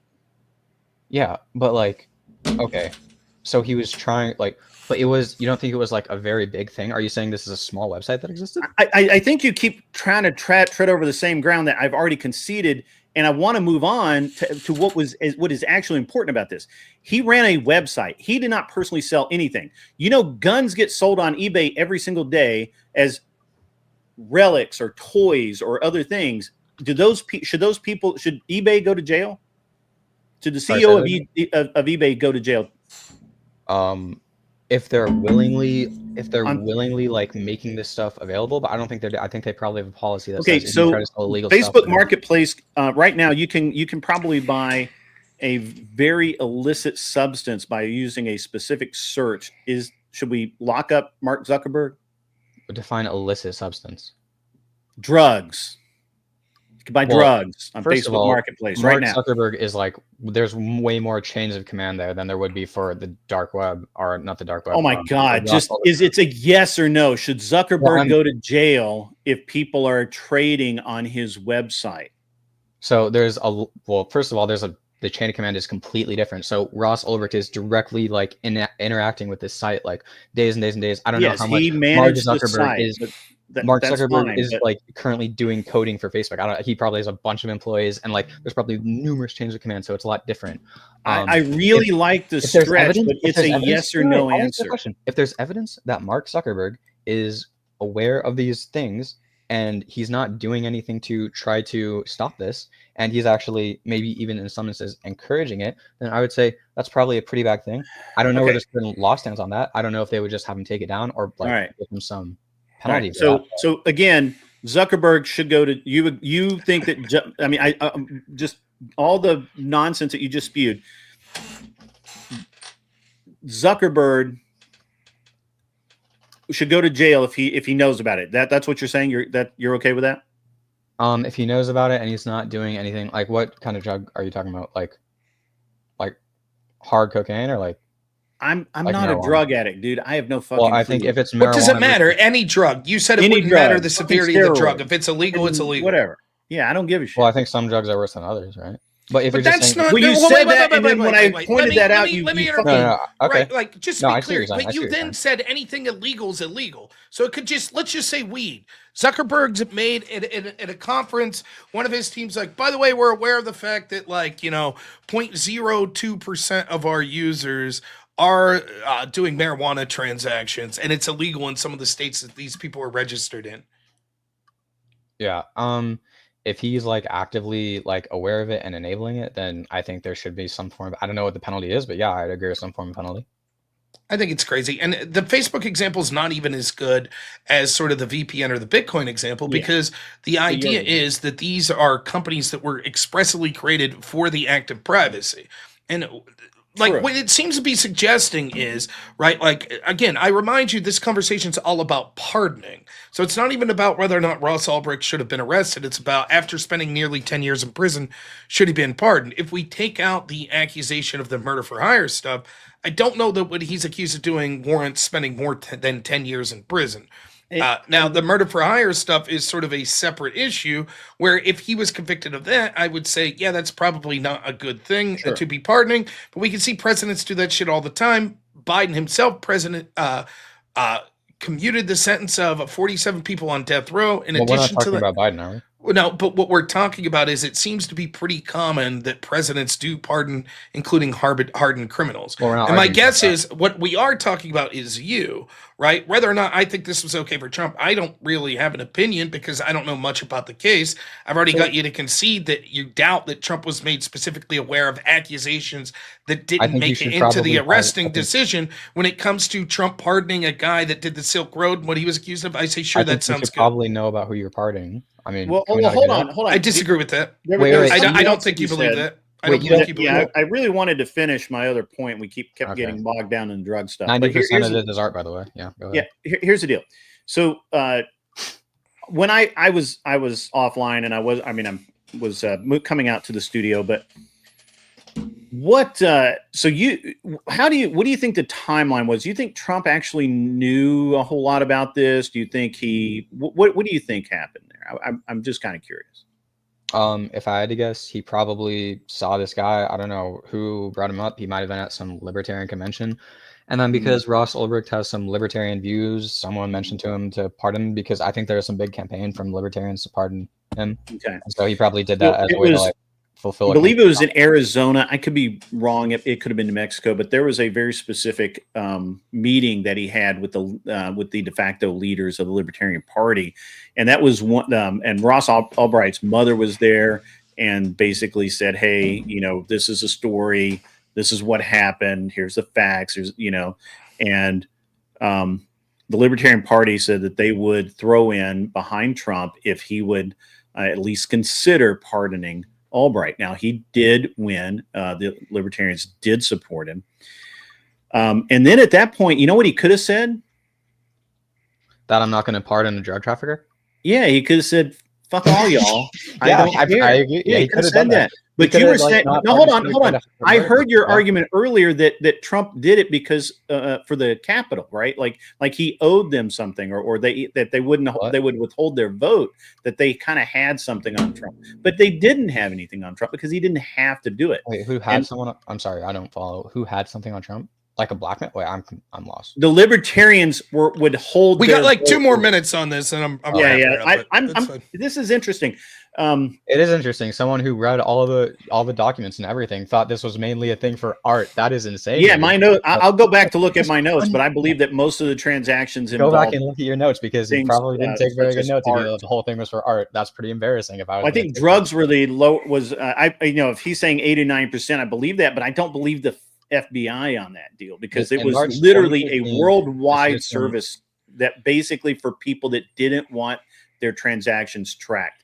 Okay. The reason that they really went after him was because Bitcoin could be tracked, and Ross knew that. He was tracking people's Bitcoin transactions, and he knew that. And as soon as you connect a wallet to the web, the Fed knows exactly how many coins you have and where they are. And that's it. And they didn't want anyone to know that. They wanted the drug dealers to continue using the Bitcoin and be able to track those people. And Ross Ulbricht was a threat to that. And I think that that's why they went after him as hard as they did.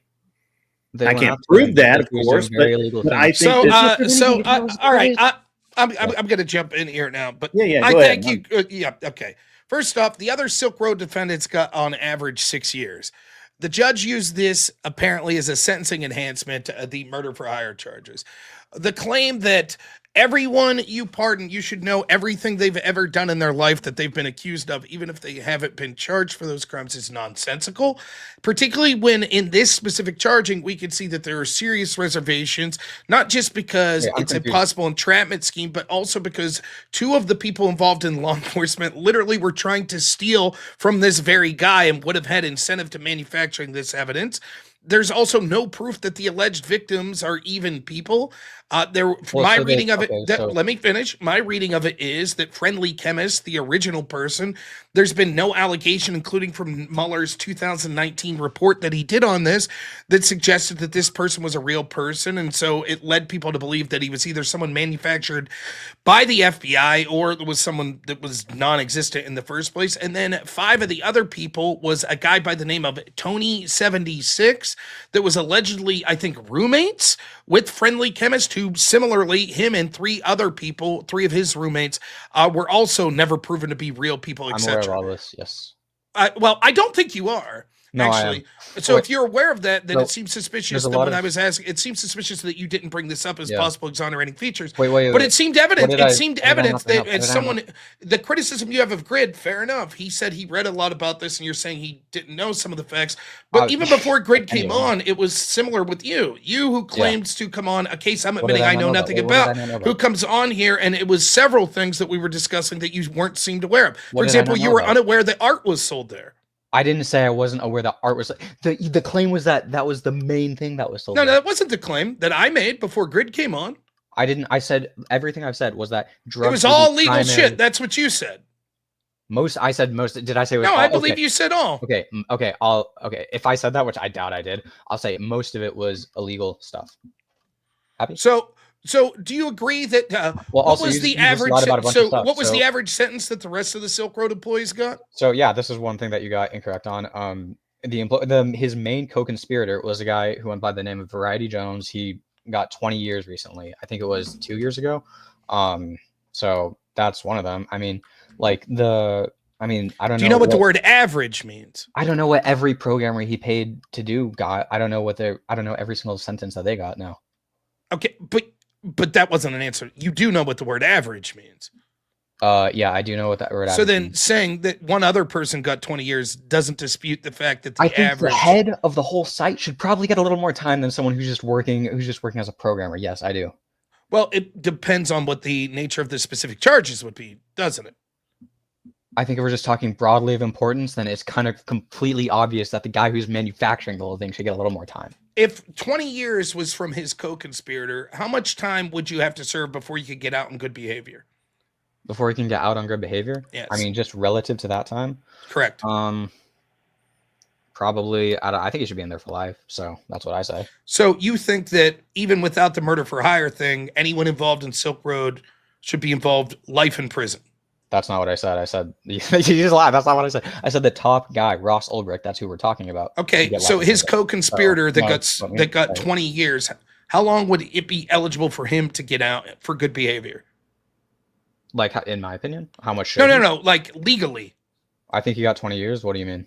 Yeah, so everyone who gets a sentence of something like 20 years, they must serve the full 20 years. I don't think so. I mean, you said they can get on good behavior. That makes Right. So my question is, you don't know. You can say that I don't know. So the question of how long should he? You're asking me should that like that's The question a moral wasn't thing, should. rather than a The factual- question wasn't how long should he. I said how long could he. How long could What do you keep laughing? For someone who's getting blown out on a 'Cause fucking topic I know I'm nothing getting about, blown out. and I'm you getting can blown out. yes, I'm that's trying to be exactly true. respectful and not interrupt everything that you get completely wrong on. But okay. What if I got name one thing I've gotten wrong? You just said the average of the co-conspirators was 6 years. That's what I'm like, reading. that's not the Okay, same- you have evidence. You have evidence that shows opposite. Go ahead. The co-conspirators, a programmer is not a I co-conspirator. I don't know that I said co-conspirator. I said the other defendants working at the Silk Road. But you have other evidence. Sure. Show. That's cool. I don't know everything about the other people, but the main people in the Silk Road got a lot of shit. Like the Variety Jones guy got 20 years. The Ross Ulbricht, I think he was looking at, was it 20 to life or something? I don't even remember what the specific sentence was, but I know he was looking at life. Was it without parole? It might have been without parole. Not sure. Okay, what's that have to? You said I was wrong. Yes. Okay, so that would imply you know what the average was. So what was the average of the people that worked at the Silk Road and the sentences they got? When I'm thinking of working at the Silk Road, I'm not thinking of people who are like programming on level 1. I've explained for the 50th time. I'm thinking about people who are conspiring, who are owning the site, who are like working and like planning everything. Does that make sense? Okay, so what you're saying is it's not what I said was wrong. It's that you're assuming something else. Well, honestly, I haven't even really been debating him. Mostly, it's been this other guy, and so maybe I was thinking You said I was wrong, though. I'm not interested in what you're talking about. Your debate with him. You said that I was wrong when I said that I was reading that the average of the sentence that people got that was there was 6 years. You said I was wrong. You proved me wrong. I'm asking you to show me where you proved me wrong. Okay, and you well, say, initially- well, I wasn't just talking about people. So then, okay, you assumed I meant something that I didn't, and then gave a fact. Initially, when we were talking about this, you were talking about how you made the same claim that this other guy did on Grid, where you were saying that it was average, not average. You were saying that they were not primarily selling drugs, when that was obviously, to anyone who knows anything about this, that was obviously the main thing that they were trying to sell. Well, I think he said illicit drugs, but okay. He swaps between them. But I missed your point there. I don't think I was wrong. I don't know how about- I can I mean, I could go read through the I don't even. So know then what you're saying is you don't know if I was wrong. I do after know you that you're just wrong. said The that I was primary wrong. the primary cause for the Silk Road was to sell illegal, or not, maybe not. I didn't illegal say otherwise. drugs. I'm talking about you saying you that did. I Initially was you did. wrong. Show me where I said that. Show me where I said that. Do I have to like rewind? So wait. Oh, I'm sorry. I said that he didn't state that his primary cause was I want to sell illegal drugs. I Yeah. said that it was probably about libertarian principles. Then I read statements that he made saying it's about like libertarian, not wanting the government involved, letting people make their own choices. Okay. Okay. What it did? So you were wrong. So you admit it. You were. I'm not wrong. You That's fact not checked wrong. yourself. That's not wrong. You what? How is that not wrong? Because the intent wasn't, I'm doing this expressly for people to sell illegal drugs, which was your claim. Then we got into this discussion because I said, I'm pretty sure it was about privacy and other things that weren't illegal could have been solved. And you said, no, his intent was he did it just to sell illegal drugs. I said, I don't think that's the case. Then I looked it up and it seemed that his statements didn't say this is only to sell illegal drugs. That's not what his statements were. His statements were, it was about libertarian principles. If I go rob someone for $500 and then a cop comes up to me and then he says, what was your purpose? And I say, oh, I just wanted to show my cool gun. Are we going to believe that guy? No, that would be an So analogy that's not that Ross Ulbricht, that would the be guy who has every incentive to lie on this. Okay. He's saying word like verbatim. Like, well, I you're think not the gonna trust FBI the- that still trust the guy. agents that had incentive to lie about him that were stealing money from him, you're believing them verbatim.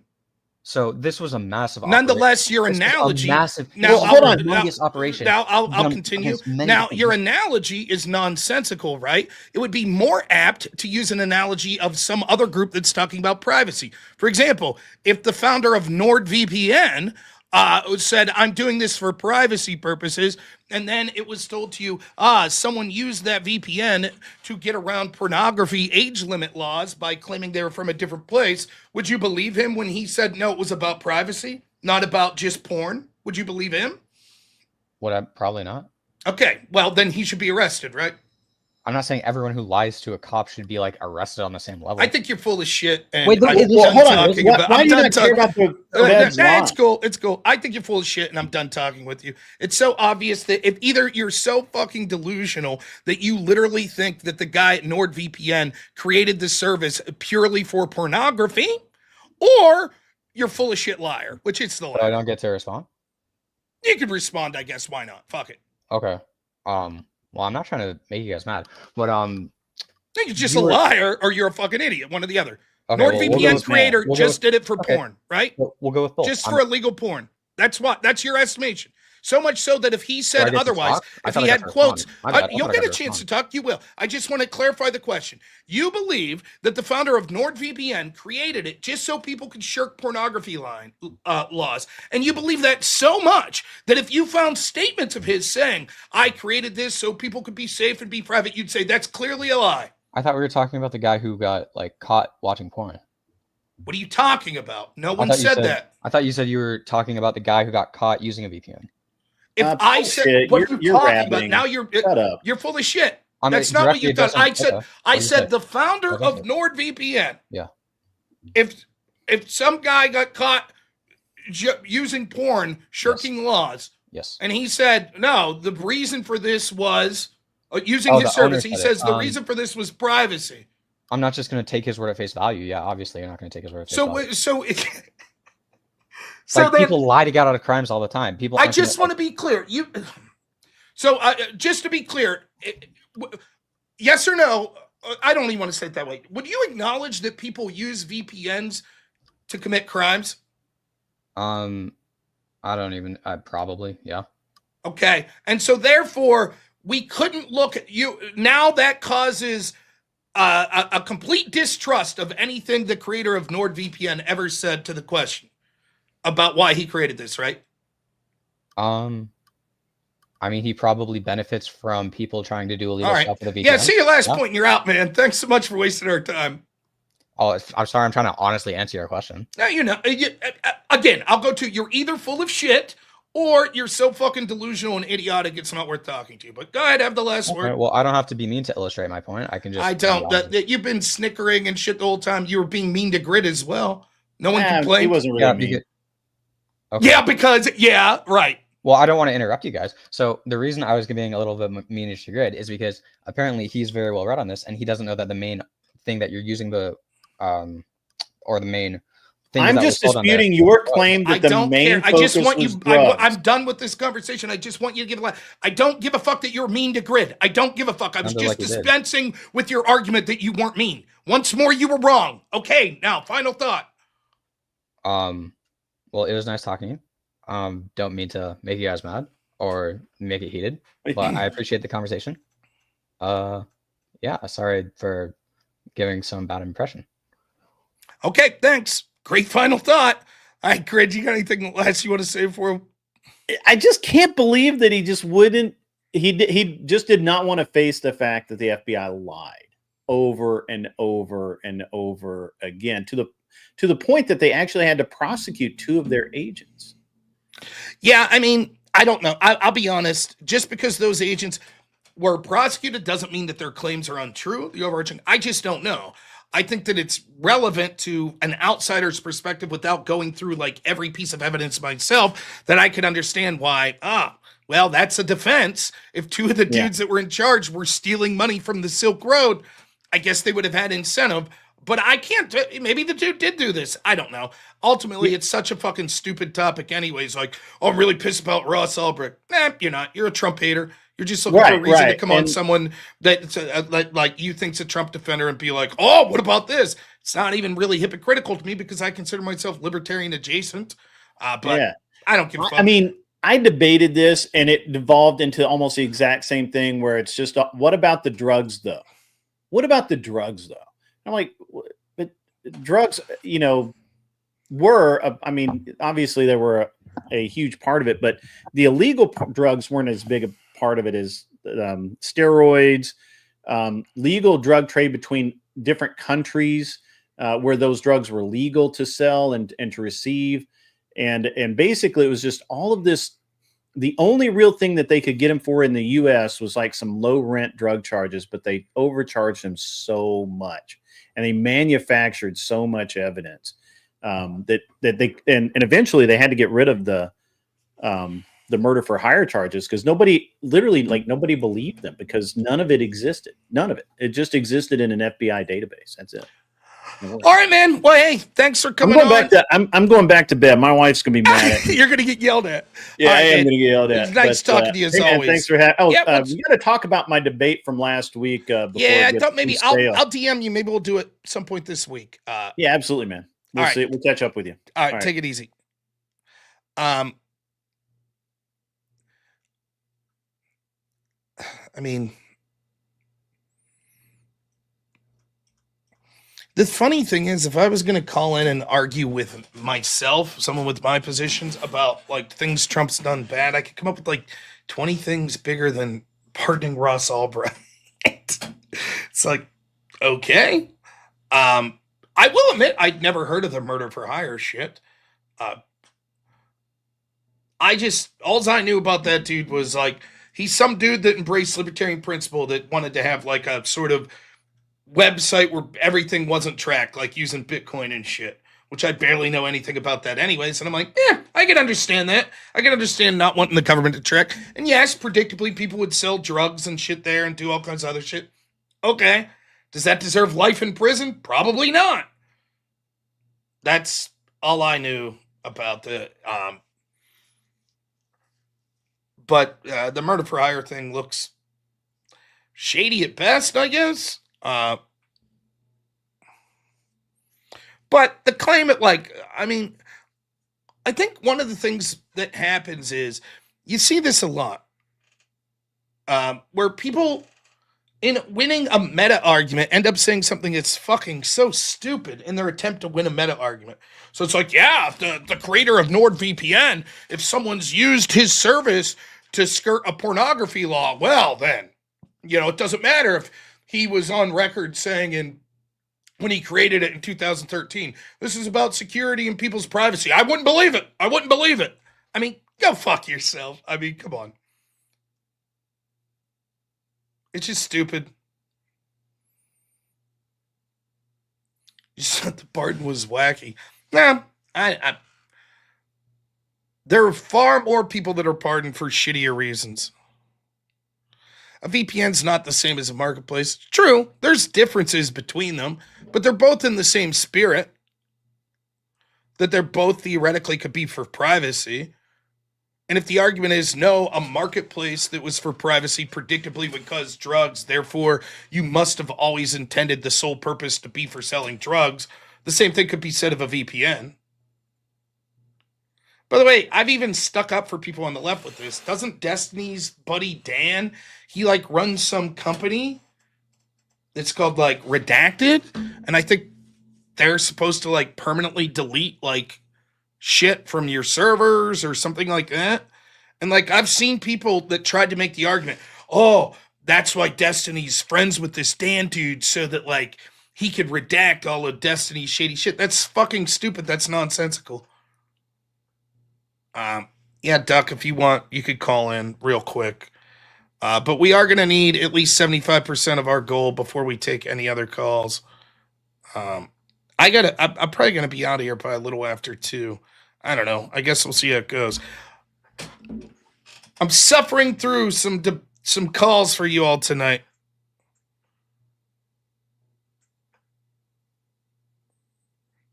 Okay, he's not calling in. Great.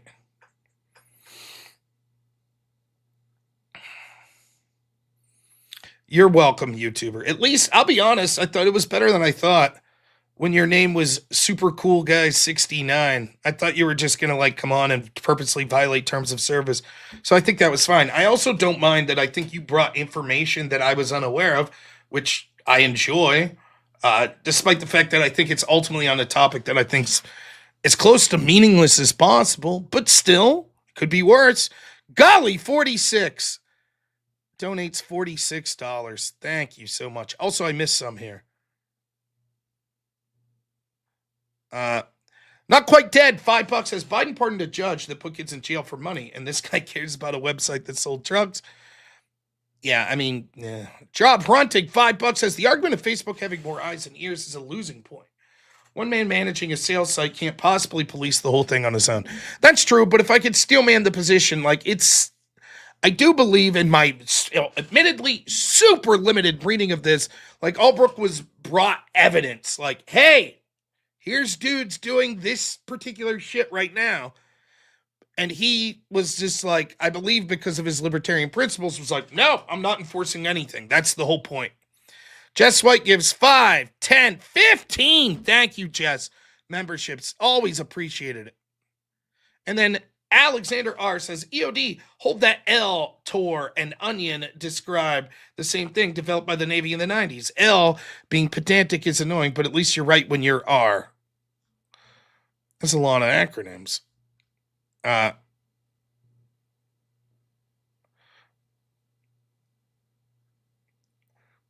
don't know. I feel like mass selling harmful drugs is really bad. Maybe. Again, if the majority of it was marijuana, it's like, eh. And then it seemed, my reading of it was just the majority was marijuana and then followed by ecstasy, which again is like, eh.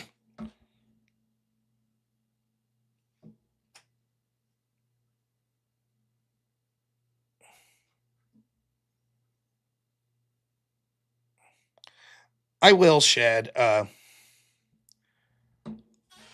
But, I mean, ultimately,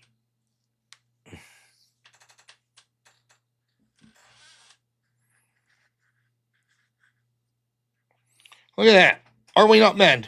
Doing the math. Do the VODs get posted somewhere? Rumble. Everything stays up on Rumble. So, oh, shit. Look at this. Speaking of Rumble, thank you to my Rumble audience. I got some super chats there. I always forget when I'm taking callers. So, here is, this video will be up on Rumble. It'll stay up on YouTube for a while.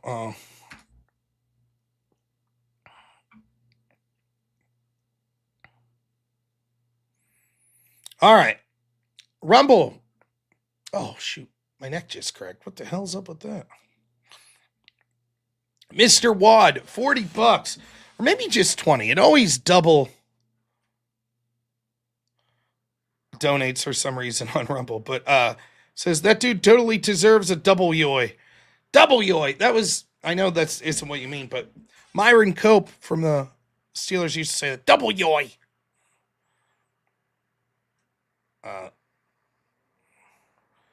Yeah, I think it just shows the donation double on Rumble.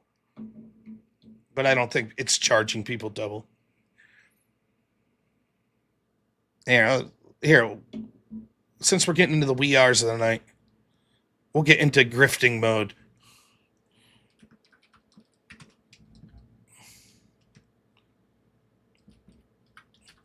Do you guys know Myron Cope? Myron Cope, he invented the terrible towel. Here's there. When I was a kid, I remember this commercial. Subway, the sandwich place, used to have in the Pittsburgh market. It had a kielbasa sandwich, and Myron Cope did the commercial. So here, I'll show you. I still remember this.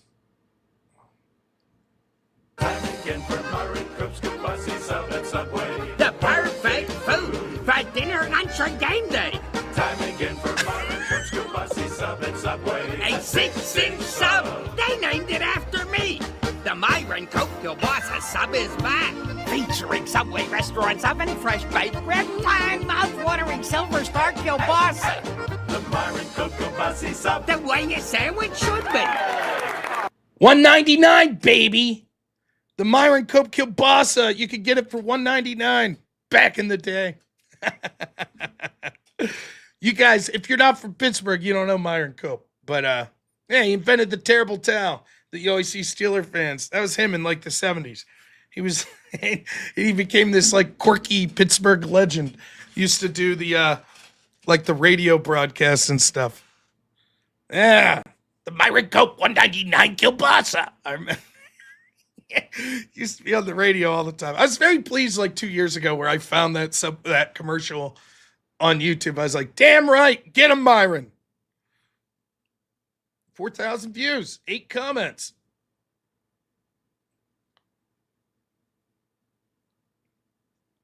Yeah. They ought to bring back the Myron Cope kielbasa. Big mistake, Subway.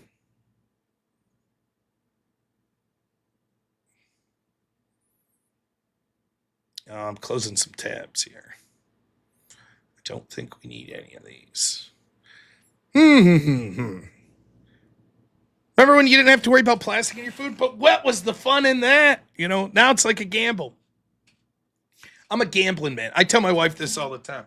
Like, she'll be like, Rob, you only have like an eighth of a tank left of gas. And I'm like, yeah, but we're spicing it up, baby. Who wants to just drive and do your, normal routine? You have to go get groceries and stuff. That's boring. But if you're on E, now you spiced it up. Now it's an exciting day, Yeah. EOD gets it. If I was president, screw no tax on tips, screw no new wars. I'd run on $2 sandwiches. Whoever runs on the $1.99 kielbasa at Subway. John Smith says, me, I want the normal routine. That's right. The microplastics. Look at that picture. There's a man. There's a man getting his microplastics, pumping them up. Oh, man. I remember the $5 footlongs. It's good shit. Oh, Marcus Antonio. Thanks so much. Gifting 5 memberships. Thank you, my man. Appreciate it. So who was the guy that called in DFM? He was right. Slow news day. He was right about that.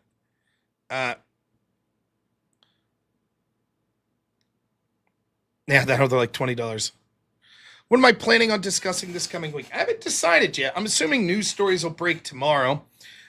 So we'll look into that. There's supposed to be more coming out allegedly on the Russia stuff. In addition to that, if I had to guess sort of things that will be coming, I predict that the Ukraine stuff will get a little bigger this week. We are currently deploying submarines and things of that nature, so we might see something in that vein. And then you probably see something out of the Fed.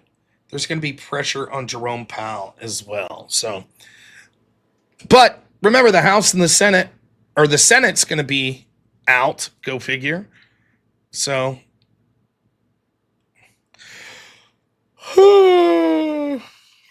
Goodness gracious. Oh, look at this. This is so crazy. If I remember this correctly. Speaking of Myron Cope subway stuff, I go to X, and the first thing I see is this. Now, I watched this like little documentary on this before, and the documentary is called The Icarus of Pittsburgh. Now, I believe this occurred in like the early 80s. I bet it says here. 1982. Have you guys ever seen this? So this guy, if it's the guy I'm thinking of, he's known as the Icarus of Pittsburgh. Here we go. Suddenly a cable broke and up he went with one emotion. Fulfillment. I was on my way. The first casualty, his glasses. They slipped overboard, leading to this radio transmission with his girlfriend. Ron, cut him down. You gotta come down if you can't see. Cut him down. I've got my other glasses. I can see perfectly. Don't worry. You copy, over. I copy. Are you sure you're okay? There's planes up there. We can hear them. Are you okay? I'm okay. I'm going through a thin fog layer. Over. My altitude's 1,500 feet. See marine line right now. Okay, you can see marine land. So you're heading toward... Oh, my God. You're going towards the ocean already. Yeah. Hey, everybody down here says to cut it and get down now. Cut your balloons and come down now. Everyone wants you down now. The balloon reached 16,000 feet, spotted by two astonished airline pilots. But the craft wasn't moving, so after nearly 2 hours, Walter shot out some balloons with a BB gun and came down fast over Long Beach, the only time he was frightened. All right. Wrong city, but the Pittsburgh story is different. But yeah, I remember reading or watching the documentary on that guy. But yeah, he just went up with helium balloons and a pellet gun and was just shooting the balloons. There's also a sadder story about a priest that did something similar.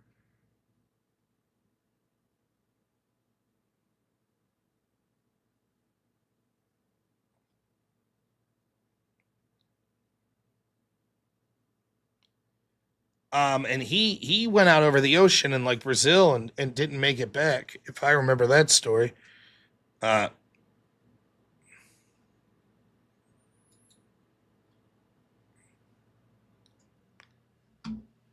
right, we're done looking up weird helium balloon stories. You get down a weird rabbit hole, watching people doing balloon flight. You know. Yeah, he was shooting out the BB guns with the pellet gun. Yeah, or the balloons with the pellet gun.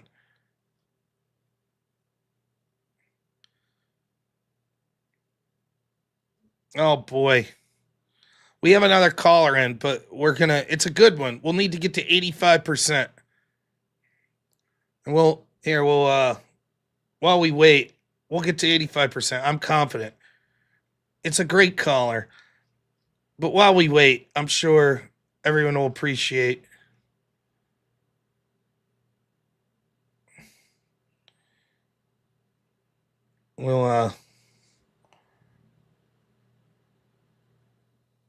Here we go.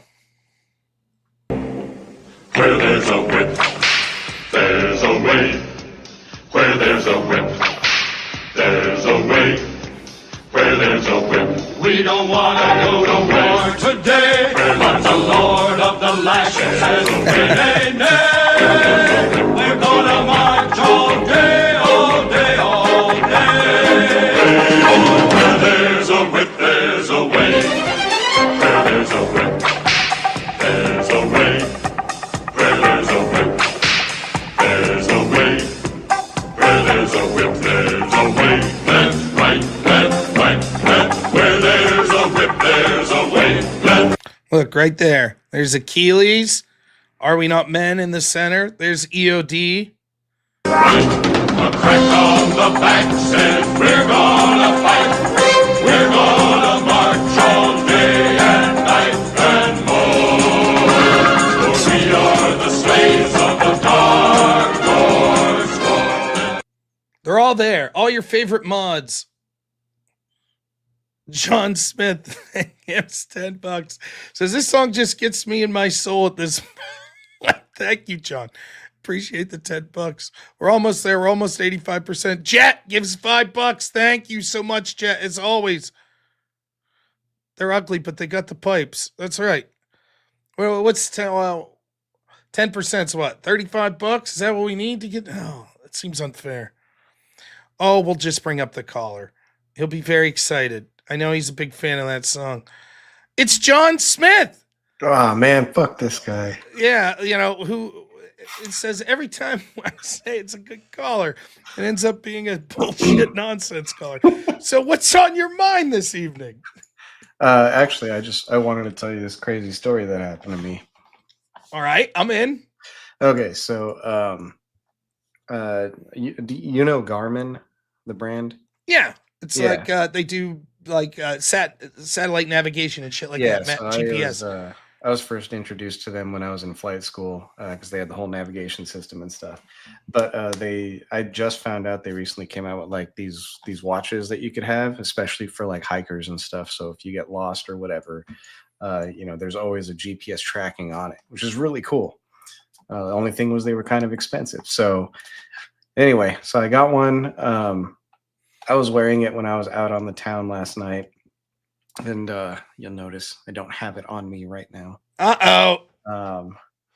Yeah, so it was a bit crazy, bit hectic. I was out at this dance hall and got to talking with this super hot chick. Okay, she was like so gorgeous. She was like a solid 6. All right, nice. That's what we're talking about. Yeah. So we get to talking. And I'm like, hey, I'll get us some drinks. I'll meet you out on the dance floor. She was like, all right, cool. That sounds great. And then she notices the watch, the bling, right? She's like, oh, is that the new like the iPhone watch or whatever? And I was like, oh no, this is a Garmin thing. It tracks all this stuff. I gave her some nerd stats. Sure. And she was like, oh, okay, well, how about this? How about if I go dance and I wear it and you can see how it tracks my calories or whatever. If I burn less than 200 calories while I wait for you, then I'll give you a kiss. But if I burn more than that, then you owe me another drink. And I was like, oh, fair enough. That's a win-win, right?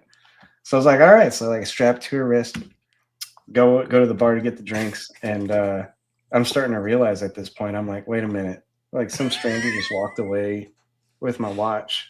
And I'm sitting here with like 2 drinks. If she's honest, she'll be on the dance floor somewhere, right? So I have the drinks and I look over at the dance floor and I like can't really see her. And I'm like, what the hell's going on? And all of a sudden there's this like commotion, like when everyone kind of disperses and there's something. Yeah.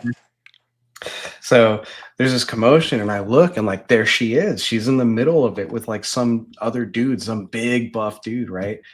And he's like, he looks like he's like scolding, like yelling at her. And so I'm like, oh shit, what's going on? So I rush over there and I noticed the watch had slipped off her wrist and it was on the floor. And she like says something at him and shoves him and he like takes a few steps back and he steps on my watch. And I'm like, are you serious? Yeah. And then he looks livid and he swings his arm back like he's gonna just lay one out. And I like felt the alpha masculine, I reach out and I grab his arm and I said, no one strikes a woman, especially not on my watch. Now listen, 80% of the way through that story, I knew we had a joke coming because I was like, I'm 95% sure John's married. Now, yeah. I'm like, you're not announcing trying to cheat your wife with a 6, maybe a 9. Maybe you come on here for a 9 and tell us that's very good. I'll tell you one of my favorite jokes in that vein. This was my friend. I was hanging out with this group of friends yesterday, and someone brought this joke up. And the friend that always would get drunk and tell us this joke wasn't there. So this is the dumbest joke I know, but I think it's hilarious. There's this guy, and he hasn't seen his friend for a long time. And his friend used to live in this little beach bungalow, sort of like a hippie dude that they used to drink. And he's back in town like 15 years later, and he's like, I'm going to stop in and visit my buddy. So he goes to the same location, and there right in the beach is this mansion, just beautiful. And he's like, what the hell? And he looks, and on the gate is his friend's initials. So he goes up and he hits the buzzer box, and he's like, yeah, so-and-so still living here. And they're like, yeah, come on in. So he comes in, and here comes out, and just like fucking most, like, just Gucci type fucking threads comes out. This dude, just fucking rich, comes out. He's like, buddy, what's up? I haven't seen you for so long. He looks great, except he has this giant orange head. And his buddy's like, wow, man, it's great to see you, but I gotta ask, what the fuck happened with your head? You just have this giant orange head. And the guy's like, let me tell you, man, here's what happened. He's like, so one day about a year after you left, I'm walking down the beach, and I find this, I trip over something, and I pick it out, and it's a genie lamp. And he's like, and so I pick it up, and all of a sudden this genie comes out. And he's like, all right, I'll grant you 3 wishes. And I was like, that's awesome. For my first wish, I wish for wealth beyond imagination. He's like, it's granted. And he's like, so you see everything around you? That's how I got all the money for this. He's like, I'm loaded for the rest of my life. Like, there's nothing I'll ever want for. And his buddy's like, man, that's amazing. I can't believe it. He's like, then my second wish, he's like, watch this. He's like, honey, come down here. Most gorgeous woman anyone's ever seen. She comes down, gives a big smooch. She's like, don't worry, dinner's going to be ready. Like, you have fun talking to your friend. Can't wait to see you. He's like, yeah, my second wish, I wish for the most beautiful, attractive, adoring wife that someone could ever ask for. And that's what I got. And the buddy's like, wow, that's fucking amazing. And then the guy goes, where I think I went wrong was with my third wish. And the guy's like, well, what happened? What'd you wish for? He goes, I wish that I had a giant orange head. That's it. That's the joke. So it's I guess that was a bad wish, I guess is the but that was my buddy's favorite joke. He used to tell that every time he gets drunk. And it's I think because you're expecting right something clever. You're like, you're trying to figure it out the whole time, and at the end it's just like, yeah, that's it. So right up there with the watch joke. He also told one that it reminded me more of your joke about a guy walking into a bar and there were Delmonico steaks nailed to the top, and you had to do some crazy competition to get him. And so it's like 5 minutes of explaining the rules of this competition, and then finally the bartender's like, all right, you gonna play or what? And he's like, no thanks, the stakes are too high. Like that was, so but I don't remember that one as much. I gotta look that one up. I can't wait to tell my super hot, definitely higher than a 6 wife. Yes, right. Once I find that, who's probably in bed right now and is gonna wake up and be like, "Were you on stream? What were you talking about? Nothing. Again, don't worry about it. Don't worry about it. It was nothing."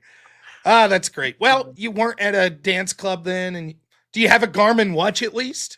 My wife does. Yeah, no, I bought one for her, and I was looking at all the cool gadgets and stuff on it, and I was like, dang, I want one too now. But the guy one of the guys that I took care of that was like autistic collected watch. He probably had 100 of them, and it's one of the things he'd see people, he'd know their watch, right? Mm-hmm. And so I was just wondering. I don't know that I've ever ran into someone with a Garmin, and I would have known because he would have known, but he was really big on, we kind of got scolded at the local Walmart because we'd go in and buy a watch and then have to take it back the next day. And he'd have a laundry list of complaints about the watch. So finally they were like, please take your watch business elsewhere. I recently ordered one of those old school Casio watches. It's like a digital, and it's like a hexagonal. And yeah, the only thing I don't like about it is the metal band like pulls all my hairs out of my wrist. So either I'll go bald in that area, or I'm just not going to wear it because it hurts too much. So I saw like I don't piss with watch. I saw though that like a lot of these Fitbits and like Apple watches and shit, that you just buy the band separate now. It's just like some silicone looking thing that you put on. But I was just with my wife the other day. I don't know, like a Ross's or something. You know how it is when you're out shopping with the wife, you're just staring at random shit like, oh, look at that. There's some shit. And I'm looking at this. I'm like, fucking, is there like this big market for like rubber watch bands? Like who the hell's doing this? Is. And then my wife was like, yeah, there absolutely is. Like they're interchangeable with like your Apple watches and shit. I was like, oh, I'm out of the loop. I didn't even know. Yeah. Before we got the Garmin one, my wife had a Fitbit. And in the 3 years that, we're going on 4 years now. 4 years, yeah, almost 4 years now. Married. I think we've replaced the bands like 6 or 7 times, and then we got this Garmin one, and I was like, I'm paying extra to get a high quality band. Yeah, and we haven't replaced that one since. So, It's like I actually saw a complaint about this, like someone making a legitimate complaint. It's like this, like I got an iPhone, I don't know when this is, 15 or something, right? And it's like, you remember when phones used to like, dude, you're really raking in the money. I think I'm on a 13 mini or a 14 mini. yeah, Dang, that's dude. what's like. Sorry, I'm not one of you poors. I got the iPhone 15, but like you have to get the case. And like I remember a time when the product was built so that you wouldn't need a fucking like rugged case. By the way, Nokia's coming out with their new phone that's like touchscreen, but still like old school Nokia. Oh, no shit. Yeah, like you the can old drop brick it. guy? Yeah, you can drop it many, many times and it'll be fine. And I think it still has the T9 texting like phone number thing on there. But yeah, like that's all I've ever wanted in a phone.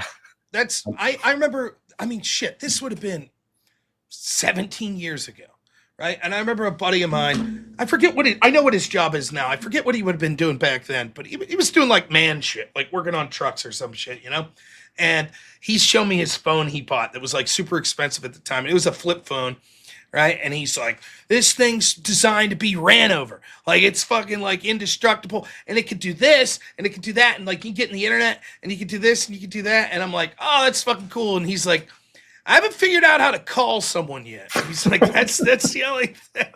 I'm like, nowadays that's not even that silly. But back then it's like, what the fuck's the point of the phone? I stayed away from touchscreen for a long time because when they were first coming out and I first started doing I first got into college, got my first touchscreen phone. I had it in my pocket and I was like carrying up my box of stuff and like just having it rest against my hips while I was walking it upstairs.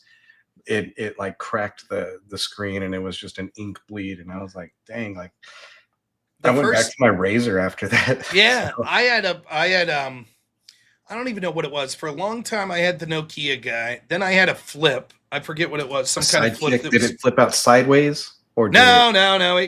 This one you had to like it's like the clamshell. Mine had the antenna, so you could pull out the antenna and then like snap your fingers and it would spin and open at the same time. Ooh. Yeah, we did tricks with it, man. It was awesome. So then I had the clamshell guy, and then my parents got me like my first touchscreen phone, and it was some fucking piece of shit from overseas.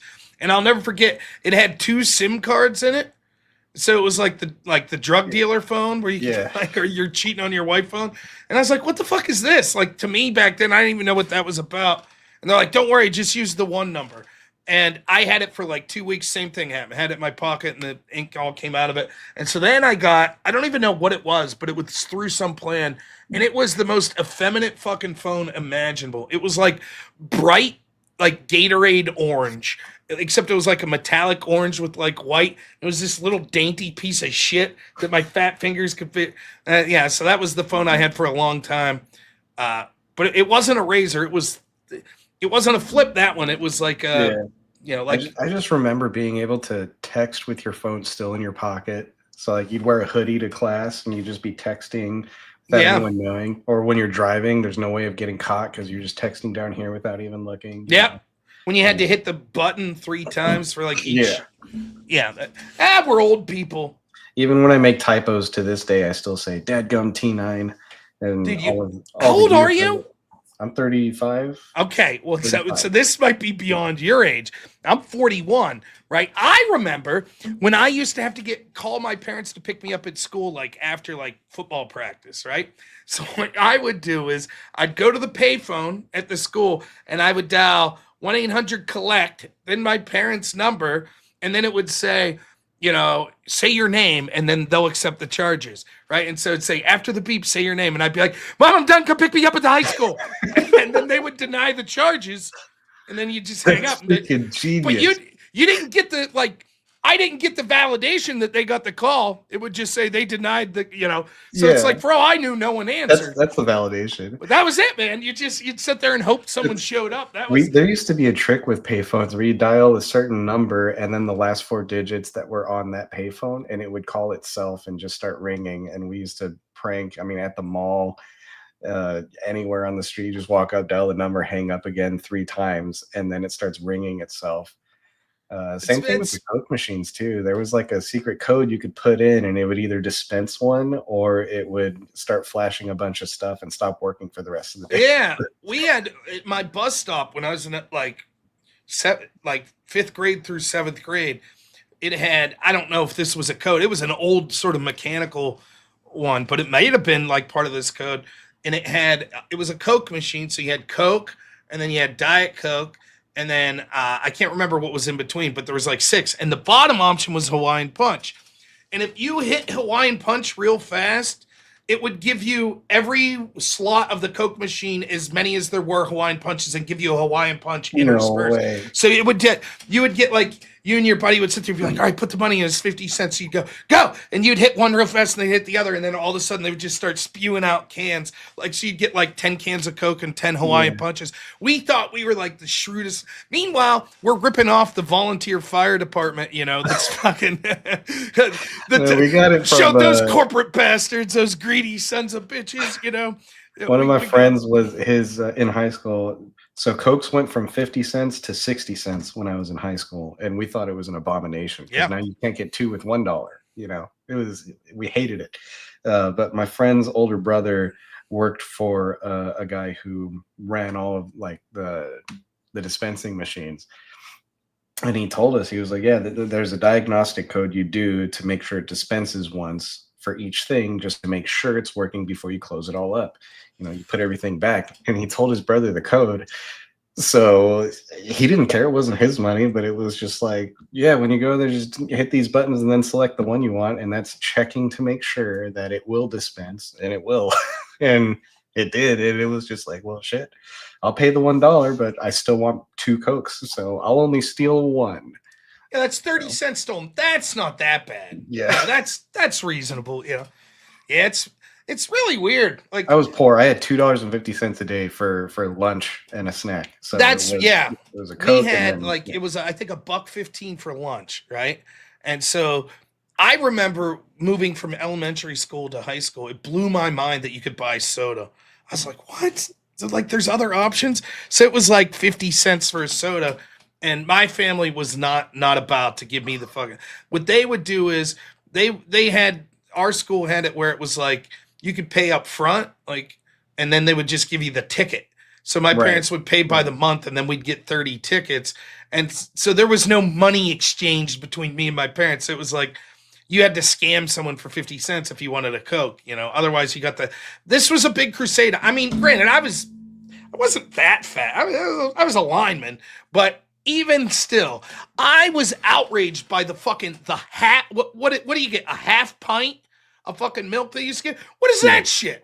There is no one on this planet that has ever been like their thirst quenched by a fucking half 8 pint. ounces of milk. What is this shit? It was like you couldn't even give like a reasonable. I'm not even bitching that the chocolate milk was always the bullshit low fat stuff. Whatever, fine. I drank whole milk, whole There white just wasn't milk. enough of it. But come on, fucking that little carton. What a piece of shit. I was never satisfied with the small milk carton. In fact, I may have voted for Obama the second time if Michelle in her war against school lunches would have been like, and bigger milks. I would have been like, all right, that's I'm with you there, Michelle. I found out I don't know if this is true. I saw a reel on Instagram that was talking about the old pizzas that we had at school lunches. And it was like, hey, check out actually how healthy this one pizza is. Probably why it didn't taste like a delicious pizza is because it was actually healthy, and it was probably the healthiest thing they served. So except for where I came from on Fridays, they always had tortilla soup because it was a cultural thing, and they like really handmade the tortilla soup. It was that's delicious. It was amazing. One of my good friends in high school, his dad was like our cafeteria manager, so he ordered all the food and that shit. And I remember he was very excited because he told us he convinced his dad to try this new thing that he saw. And I don't know, they were just like chicken tenders that were like seasoned with hot seasoning, but he called them chicken fire fingers.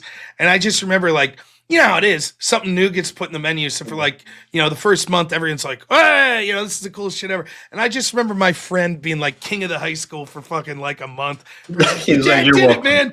Your dad got hot chicken stuff. fingers. You're welcome. You're welcome. Hey, congrats. Yeah, Yeah. He's walking around like the big man, just like, sup? Like, I feel like he should have shot his shot. He probably could have dated like the prom queen right then. You know, like, you taste some salt and pepper in your chicken. That was me. That's that was me. Yeah. That's hot pepper seasoning. Me, baby. I did that. Yeah, but you're from like a wider area, so they put mayonnaise on that chicken and it's spicy all of a sudden. That's true. That's true. Hey man, I'm telling you, don't sneeze on the door. We had a little spice. The chicken fire fingers were a little spicy. Don't. I still to this day, I see that guy. I'm like, is it possible? Now we're in our 40s. Where can I wholesale buy the chicken fire finger? Like, I'll buy a freezer just to fucking keep these in so I could pop some in the microwave every. It is weird though. Like from moving from high school to my little dicky college, right? The college, it was like, I thought it was the craziest shit in the world. You go in and they had a cafeteria. You just paid up front, and then there was like 10 stations, right? And I was just like, this is like the greatest thing that's ever happened. Yeah. Like, and like after you do it for like 2 months, you're like, this food sucks. I'm going to Wendy's. But at the moment, you're like, wow, there's so many options. I can get whatever to me, I want. it seemed like the food court at the mall. It was just like, which one of these 10 places do you want to eat from? And then it just eventually turned out that none of them. We didn't have a mall. We didn't. But they had the free soda machine, so it was like you can always get as much chocolate milk or milk as you wanted, sweet tea, Coke. Well, see, at the college I was at, the one thing that I could stand behind, most of the food sucked, but they had the like the cold cuts station. So they just, I mean, you can't really fuck that up. It's like ham, fucking banana peppers, mayonnaise. I think the only way to mess that up is bad bread. Like if the bread is really bad, then the rest of the food doesn't matter. You might as well just wrap it in lettuce instead and that's fine. They did the, I don't know, the rolls with the sesame seed. I'll never understand the sesame seed. I have a grudge against sesame seeds too.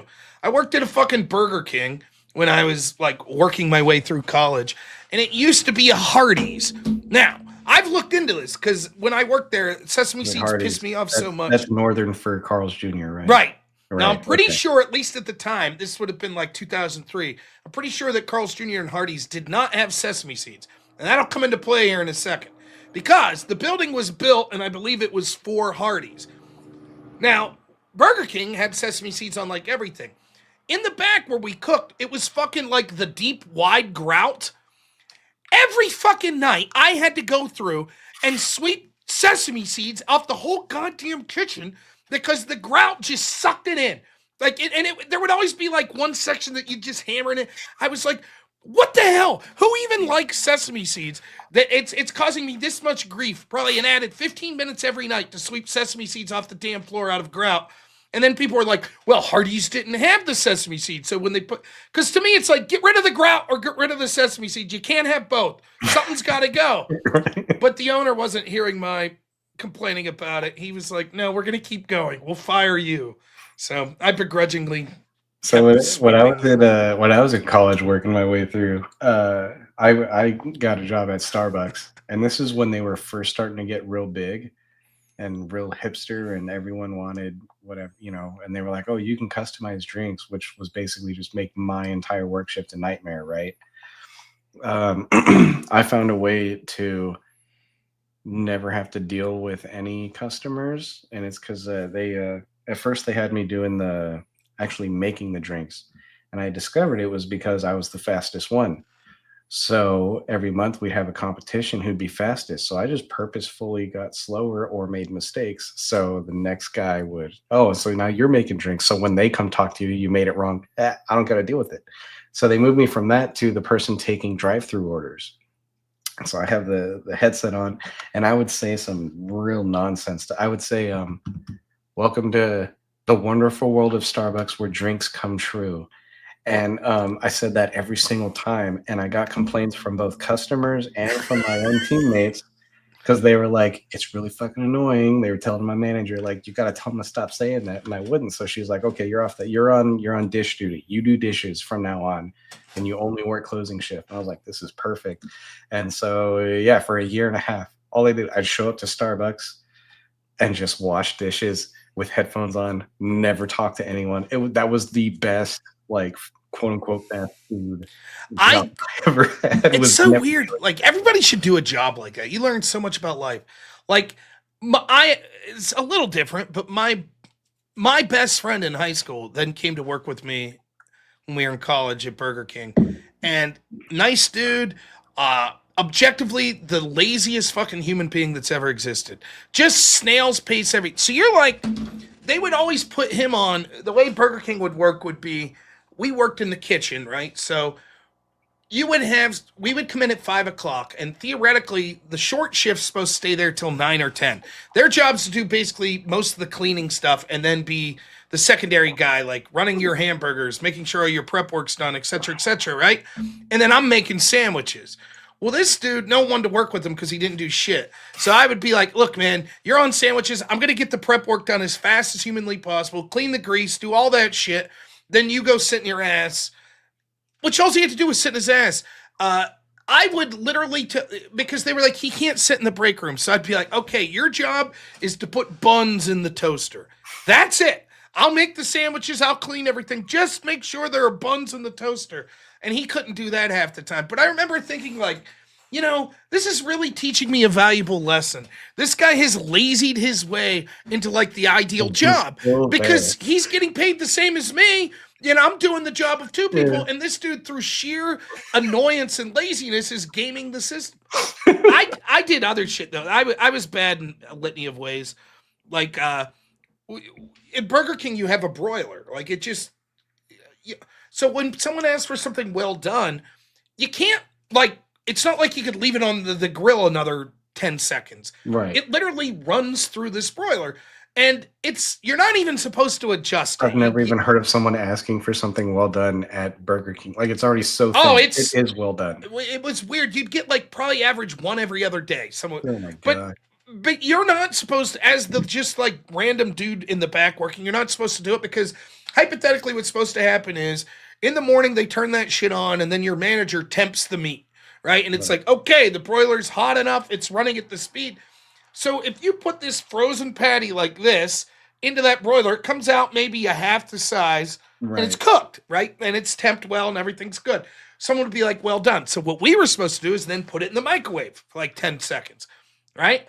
Well, this one dude comes in, and I fought with people all the time. I didn't give a shit about the job. My cousin was the manager. I wanted to quit. My parents wouldn't let me quit because they're like, your cousin needs the help. So I was constantly trying to get fired. So this asshole comes in one day and it's like, I want it well done. So I put it in the microwave. He comes back up yelling at the girls up front. This isn't well done, blah, blah, blah. I want it ran through the broiler again. I was like, man, you can't run it through the broiler again. Bullshit. That's what I want. I'm like, it's going to come out like a charred hockey puck, like a 50-cent piece. That's what I want. All right. So I fucking run it through again. And of course it comes out unedible, wrap it up just like you would a regular Whopper or whatever. I walk up front. I set it there because I knew it was coming. He opens it up. He's like, I can't eat this. And I was like, let me see that. And I just fucking threw it and hit him right in the face. I was like, fuck you. I got wrote up for that. They had to comp him like $25 in free meals. I was like, I told the bastard. I was like, you can give him the free meals, but I ain't making them. Fuck that. So call someone else. I'm not getting him shit. I was always, I didn't care. It's everyone should do it, man. If you're rich right now, do it. Go get a minimum wage job. Like a service job, and just unleash on people. It's one of the most cathartic feelings you'll ever have. I did all, and then like we'd do other. I've already told one story about stealing shit. Might as well tell another. Like you were allowed to have like one meal, so they'd be like, on your break you could have a cheeseburger and fries or whatever, right? So I remember we had a team meeting, and they're like, listen, people are eating too much. Like you got to be reasonable. You're only allowed to have one sandwich. Don't be getting like a sandwich and fries and chili and, just one sandwich, one fry.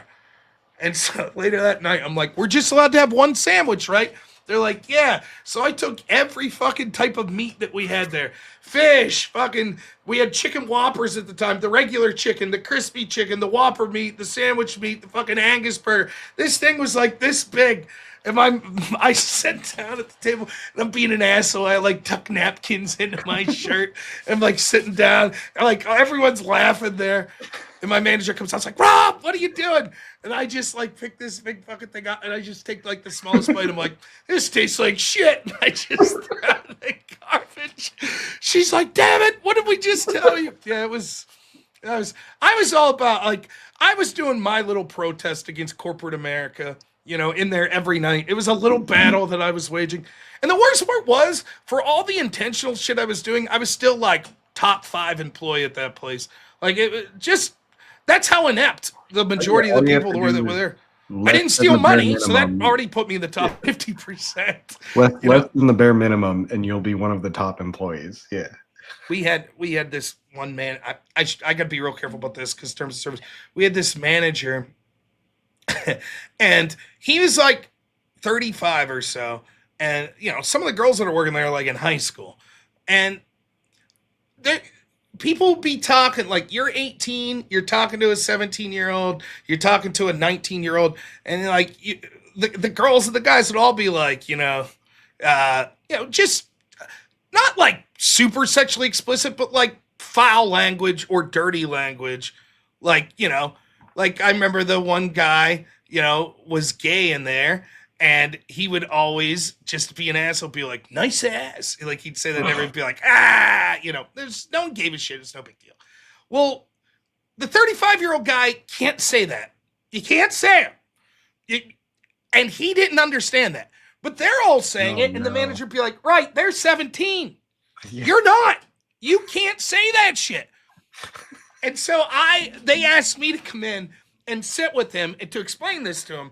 And so me and the head manager and this like assistant manager are talking, and I'm like, hey, guy, we'll call him Bill. That wasn't his name, but I'm like, Bill, I know you hear us like telling dirty jokes or whatever. You can't do that.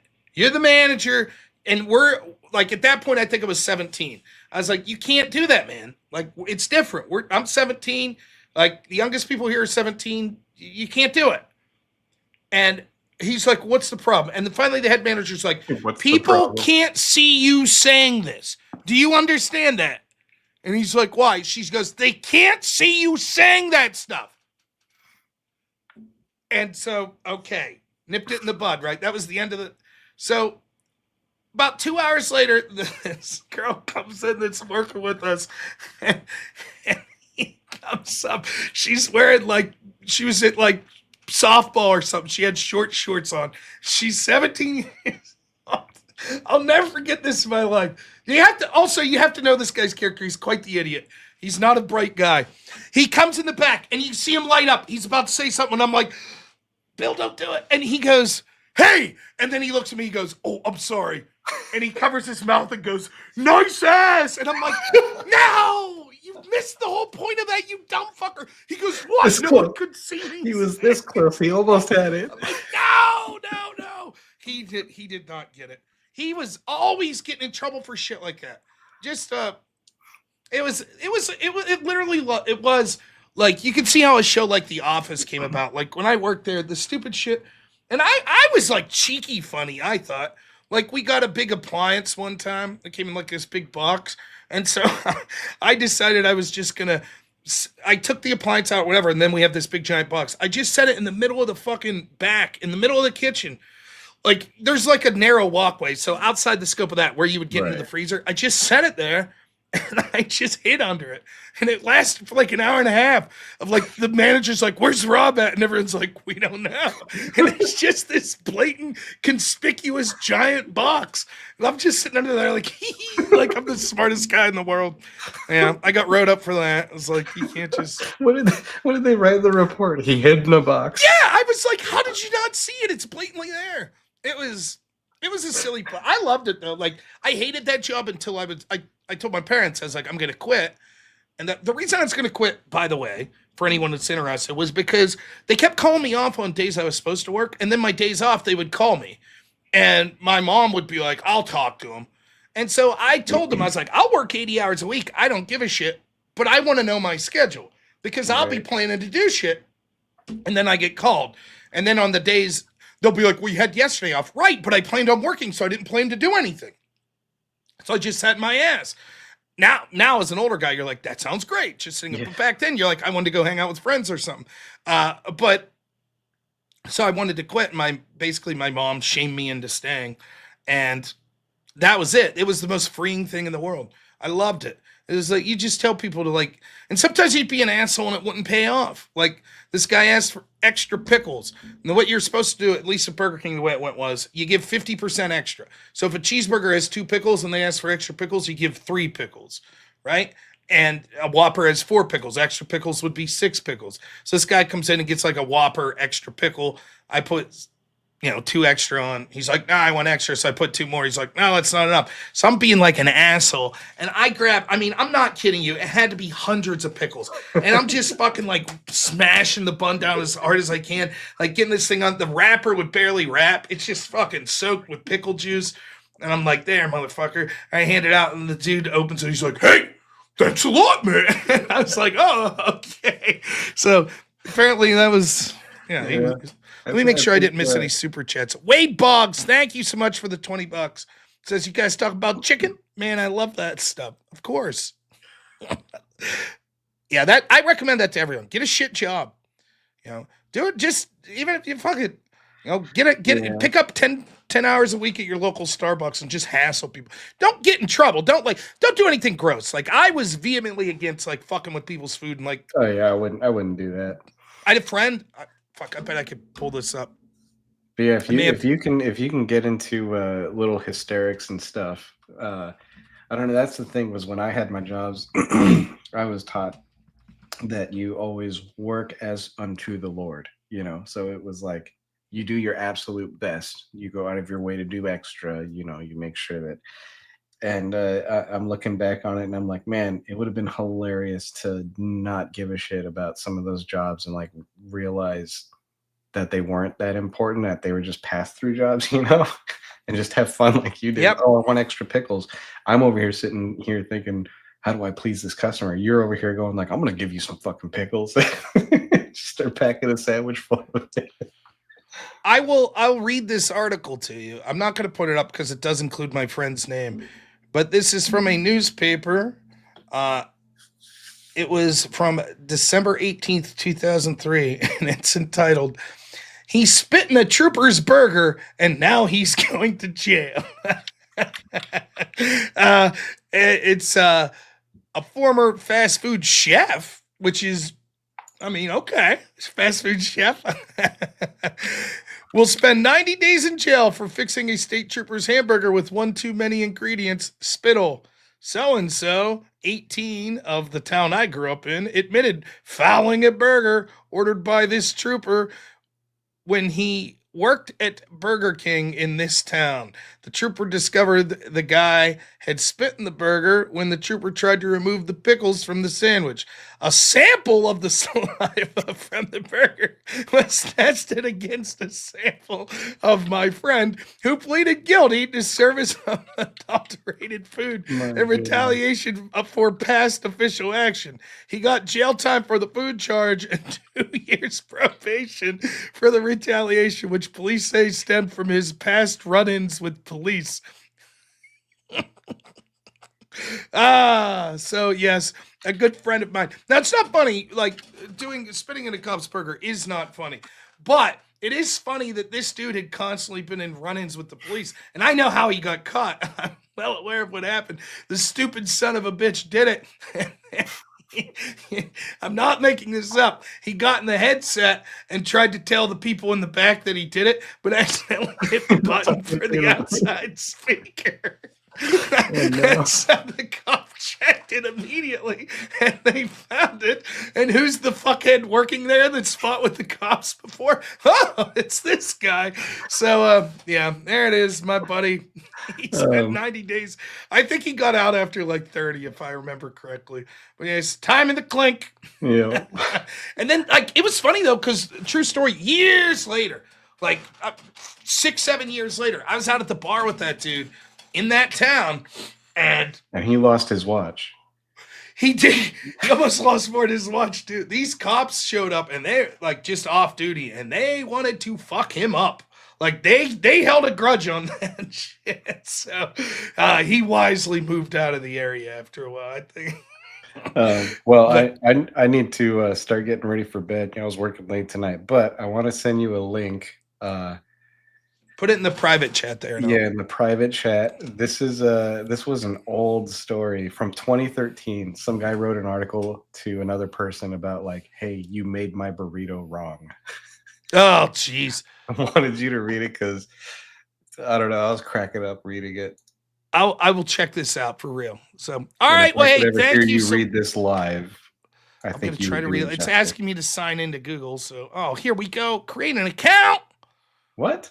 It's making me create an account. How? Why? Medium.com. It's a member-only story. What? I'm not a member. I'm in here right now. Let me try to use archive. Anyway, the article is called Dear Guy Who Just Made My Burrito. Oh, here's another one. Copy pasta text. I don't know. It was circulated widely. There we go. All right, I got it. Yeah. All right, we'll check it. I'm gonna head off, but thanks for having me. Just for thank you, John. Yes, it's always a pleasure. We'll talk soon. All right, have a good one. Yep. Thank God John wasn't cheating on his wife. I was gonna let it slide, and then I figured it was a joke. Wow, we kept 113 people watching me telling Burger King stories. I could tell more, but we need $69. Wait, how much do we need? More than 69, right? 100 minus 30, 70 or 69. Yeah. Yeah. One donation of $69.42 will do it for the lulz. Trying to get to that super chat. Night, John. All right, let's read this article. Is this the right one? Dear Guy Who Just Made My Burrito, a fictional letter written to a fictional person about a real struggle. Have you ever been on Earth? On Earth, we use the word burrito to describe a tortilla filled with things you eat. Pretty simple stuff. And I'm surprised you at least got that part right. My burrito was in fact filled with food. In this, you and I agree, and our friends. But this is also where my lifelong hatred for you begins for you, and anyone else whose brain has been repeatedly scrubbed with the same mixture of bleach and pop rocks yours has. Because that should have killed you, but left you around long enough to do what you did to me today. You're an idiot. Let me further explain. Burritos are eaten from one end to the other, so that means when you assemble a burrito with mother effing zones of ingredients that direction, you create a disgusting experience for the burrito's end user. When you make a burrito, you shouldn't have the ingredients and layers lengthwise. That way, every bite has at least a chance of getting at least two types of ingredients, and there's a little chance of being almost hopelessly trapped in the goddamn cilantro cavern. Have you ever eaten one of the things you make all day? You should try one. They're pretty good when you're not willing through the fucking empire of sour cream only to end up in lettuce country. When you eat a burrito, you don't stand up and bite down on it lengthwise like a fucking rancor. Humans don't usually dislocate their jaws, and I'm not a pelican. But you must think that's how it's done, since that would be the only way to take a bite out of your craptrosity and have it taste like a burrito. Guess what else, player? You're probably not going to guess anything because I'm pretty sure you're just a mop with a hat. Fell over and spilled some shit in a tortilla. But just in case, here's what. Humans don't eat burritos like corn on the cob, like a typewriter from one end to the other while a ding at the end of the line. But today I wish I'd tried that, because at least then I'd be able to eat some rice, then some beans, and be like, hey, beans, all right, I'll be going back here for the guacamole for a second. Nope. My experience was more like, hey, beans, it's just going to be you and me for a few minutes till I can excavate the rice from beneath you. Then it'll be a fading memory, and oh, hey, I'm wrong. It's the cheesosphere. Now rice must be next. I hope it's not another fucking salsa pocket. You built this like a pack of lifesavers. And don't even think I'm going to open this shit up and re-engineer your nonsense 90 degrees. I already put a hole with my mouth. Yeah, that's how I discovered your suck at looking at things. I'm not going to do the tortilla origami to get this shit back together. Only end up with a burrito that's been shot in the gut and some bleeding with urine aptitude. What's that? I should have asked you to mix it up the first time. Is this Jamba Juice? I don't want to drink my burrito through a bendy straw, and I don't want to pile a burrito in a souffleur. I just want a burrito. In conclusion, you're the worst thing that's ever happened in the universe. You owe everyone everywhere an apologies for this burrito abomination, and I hope your babies look like monkeys. And then he says, update for just saying a fork? I didn't order a fucking cabrito salad. And anyone who's handed me a burrito with a fork, they would be wearing a brand new burrito hat for my collection in 10 seconds. It's like buying that's like buying a car and having them hand you a fucking wrench with keys. Like, yeah, you know this is going to explode and be spread across 8 lanes as soon as you hit the gas. But hey, we give you a wrench, so be cool. Jesus already gave me 2 burrito forks on each end of my arm. They're called hands. A fork. My God, I haven't cried since I was 6, but I'm sobbing now. People eat burritos with forks. God is sorry he made us. It is true. I've never thought of that. But yeah, sometimes you do get the burritos like that. I don't eat at a lot of burrito places, though, if I'm honest.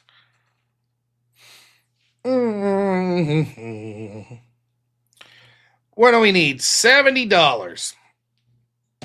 70. Woo! We could do it. We get $70. My poor friend that got arrested for spitting in a Cubs burger.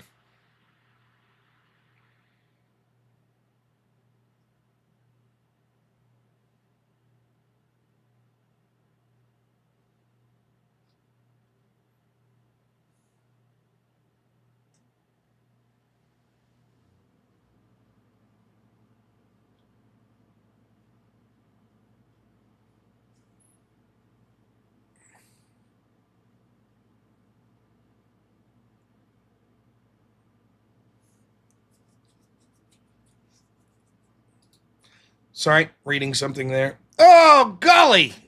$70! My goodness. Well, I believe that calls for a...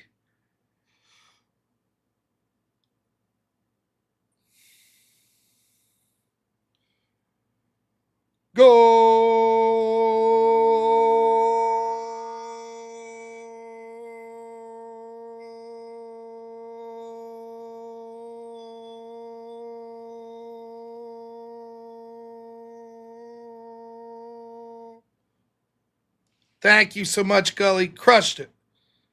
70-second goal for that? Okay.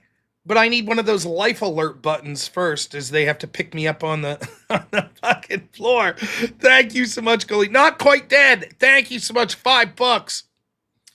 One of the things I forgot to do was announce the great William Gramer Jr., not just the whale of the channel with the one-time donation of $2,000, but the Chad of the Week. Chad O' the Week. The goal gets turned off by the noise canceling. Gully is a legend. He's crushing it. Absolutely.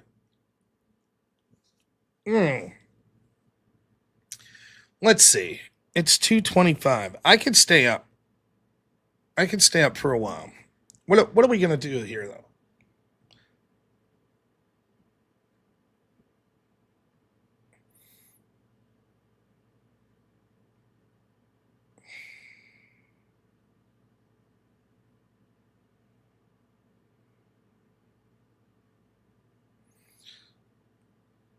Well, you know what? Why not? You know what this calls for?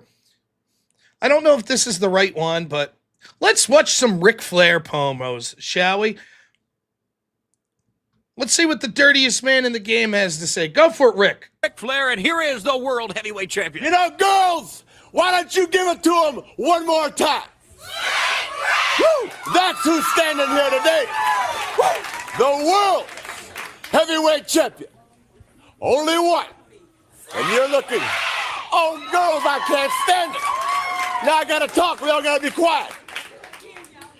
Nikita Koloff, we've only just begun. That's the end of it. Dusty Rhodes, don't ever make the mistake of sticking your nose in my business. If I'm down and out, I'll get up and take care of myself. So Dusty Rhodes, remember, when you walk out here, woo, talking Ric Flair, don't think you can walk in that ring and give me a hand or try to help me out and ease the tension in our relationship. Philadelphia, woo, I'm going to tear you down. Pensacola, Florida, when I get to town, we're going to treat all you women, woo, the way women ought to be treated. Yeah. Because the NWA and some real men are going to take that Civic Center apart, and then we all going to be over at Rodeo, woo, driving the women wild. Miami Beach, get ready. Woo, we on tour, and we're doing it better than anybody else alive. Now, Buddy Landell It's so hard for me to sit back here in this studio looking at a guy out here hollering my name when last year I spent more money on spilled liquor in bars from one side of this world to the other than you made. You're talking to the Rolex wearing, diamond ring wearing, kiss stealing, wheeling dealing, limousine riding, jet flying, son of a gun, and I'm having a hard time holding these alligators down. There's only one. Jim Crockett, when you brought me here 10 years ago, you knew that I was going to be the biggest star of them all. It cost a lot of money to bring the real world champion on location. Because you see, when you got the Andersons, you know, we're family. Only in our... All right, Slick Rick. Whew. You gotta handle so much. That line, though. I spent more money on spilled liquor from bars at one end of this country to the other. I saw someone at one point tried to average if that was true. And it may, in fact, be true. Because I think Buddy Landell was making like 30,000, 40,000 or something like that. And they were estimating, like, Rick used to take everyone out for drinks as much as they wanted. And if you estimate that someone spills 1 out of every 5 drinks, then Rick may have spent more than $30,000 on spilled liquor. It may have happened. Yeah, Macho Man promos, the Ric Flair promos. Man, I didn't watch SummerSlam tonight. I don't watch much modern wrestling, but man, that old shit. Hey, Ric Flair, that'll get you pumped. That's good shit. Old Slick Rick.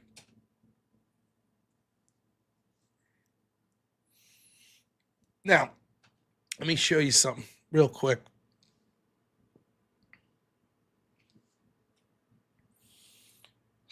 Let's see.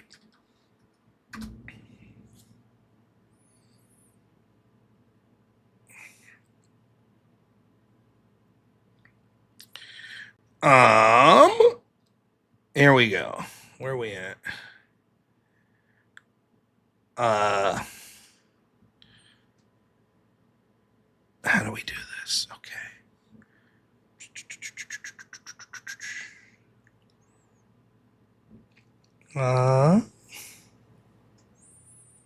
44. We be editing something here. Give me a second. Rob's doing some editing. Editing. Whoop, boop, boop, boop, boop, boop. That'll do. That'll do. Yep. Looks good.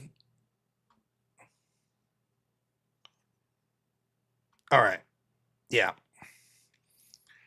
Now, I wanted to show you something. I'm sort of excited, sort of disappointed. It's a bittersweet. I got a new picture to show you.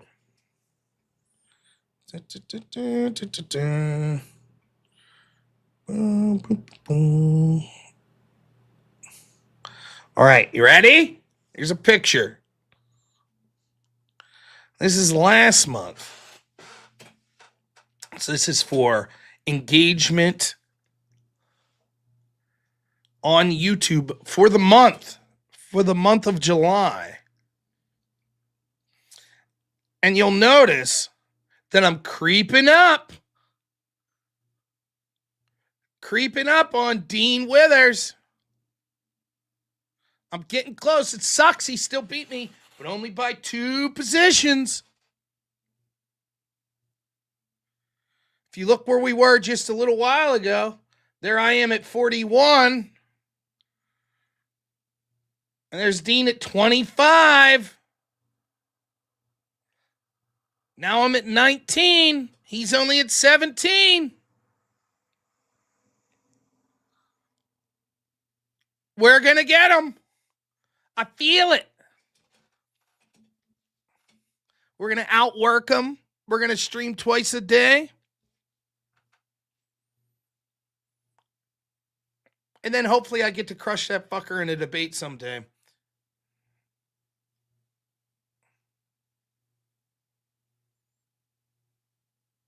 So we're gonna try to pass them up in August here. We're gonna try our best. What do you think about that, Dean Withers' buddy Parker? Yeah, not too happy, huh? We'll get there. We're gonna get there.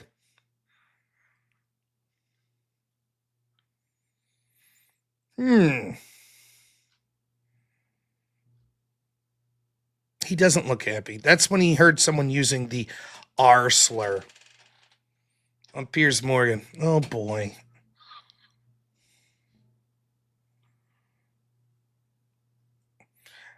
But I thought, yeah. I noticed. I was getting close.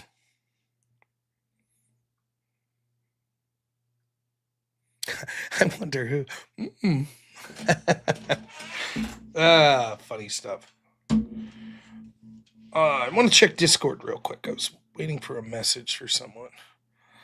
Oh, shit. I got messages.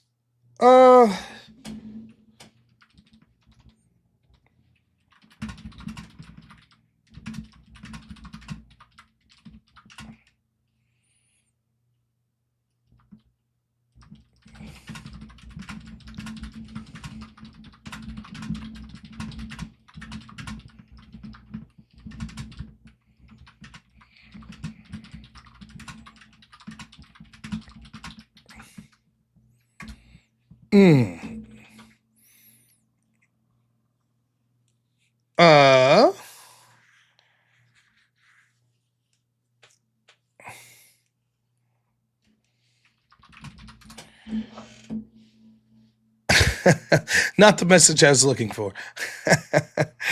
I got to see if I'm going to Chicago this week. Chicago. More like Hammond, Indiana, I think it's called. Oh, also, I watched this guy. He is, dude. All right. I just got to show you. To the shaky cam. All right, here we go.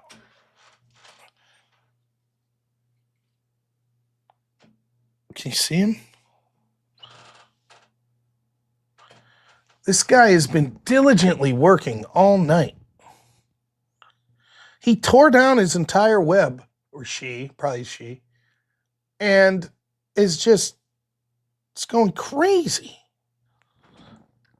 My cord's not any longer. So I apologize for the blurry camera there, but yeah. Did we name this spider? Wasn't the spider's name Lostenhall? I think that's what we named it. So, yeah. Oh, I think the spider was already named. We can't resell naming rights. Oh, yeesh.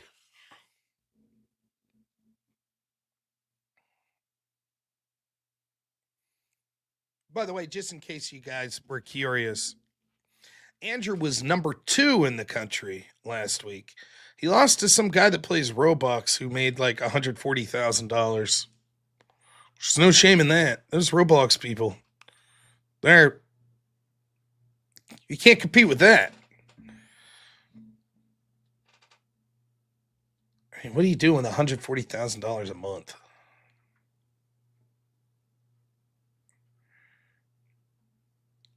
From playing Roblox.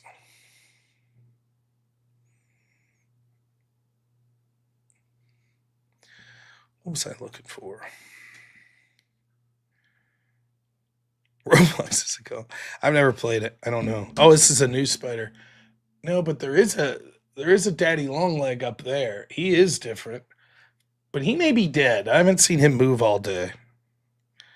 The spider may be a Democrat socialist. We don't know. We're not going to judge.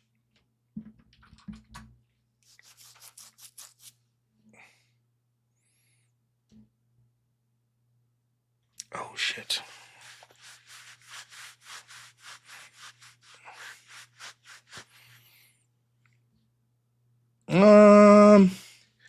Before I go tonight, can I trouble you all very quickly to go over to my gaming channel and just give a sub? Can I trouble you? It's just Normal America Gaming. Oh, limited time only. $50 to name the second spider.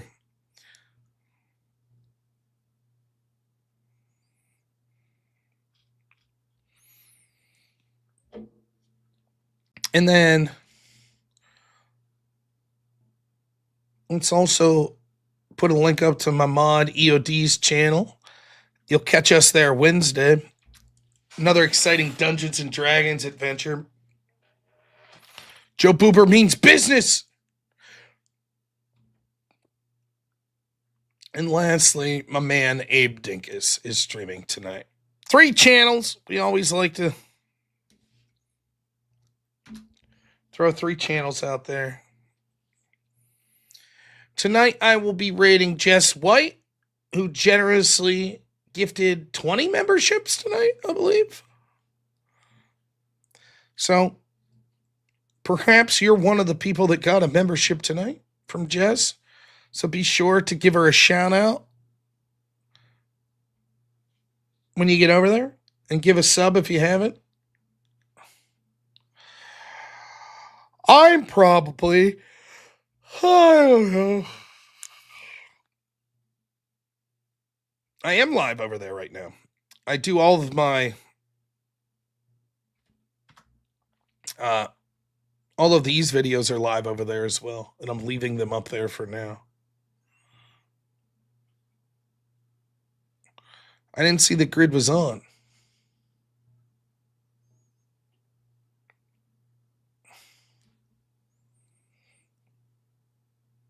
Grid's not streaming. Are you just saying that to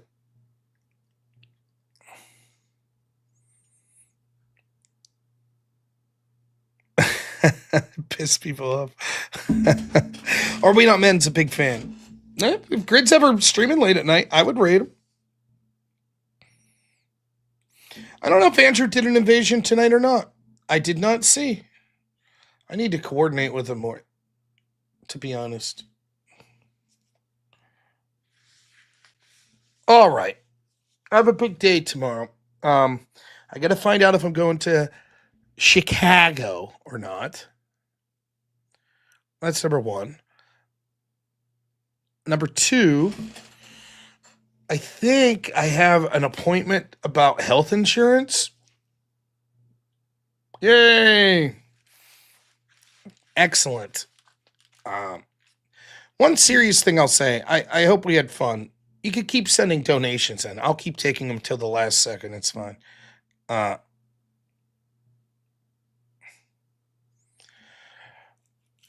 There is a...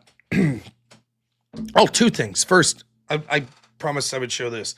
This guy, this is a rubber gorilla, and it might not seem like much. I don't know how much this cost. Probably $1.25. I'm guessing this came from the Treasure store. But I actually really enjoy this. My son picked out flowers in the yard today. I left the dog out and my son went out and he picked out flowers and then gave them to my wife and said, "This is because you like pretty things," and gave her the flowers. And then he got in his toy chest and he said, "I want you to have this." And he gave me this and he said, "Because you like strong things." And I was like, "Thank you very much. That's going up in my office." So there it is. My son's gift to me, this rubber gorilla, because I like strong things. So I'm very excited to keep that up here. It's right by my screen, right to the left here. So the gorilla will hang out there for now until my son remembers and wants to come up and get it. So, but I was pleased. I don't know if it could open an olive jar. The other thing is, one of the people I used to work for in my previous job is in a maybe good, maybe bad position with their health. I can't go into much details because of obvious medical privacy concerns, but I'll just tell you that the nature of it is there's legitimate, serious, very serious health issues, but there is a transfer in facilities, which could be good or bad news. So hopefully I will be getting more details on that Tuesday, but I'm very nervous about it because it's someone that I deeply care for. So if you think of it, if you could pray for the unnamed person that I'm concerned for and their health issues, I don't know. I'm worried that it's not going to be good news, but I don't know. We're gonna try our best.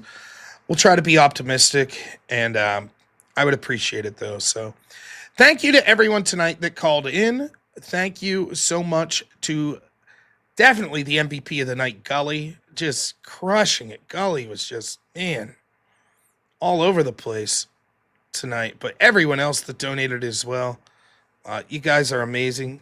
Abject Phil gave $60. Runting gave over 60. You guys are amazing.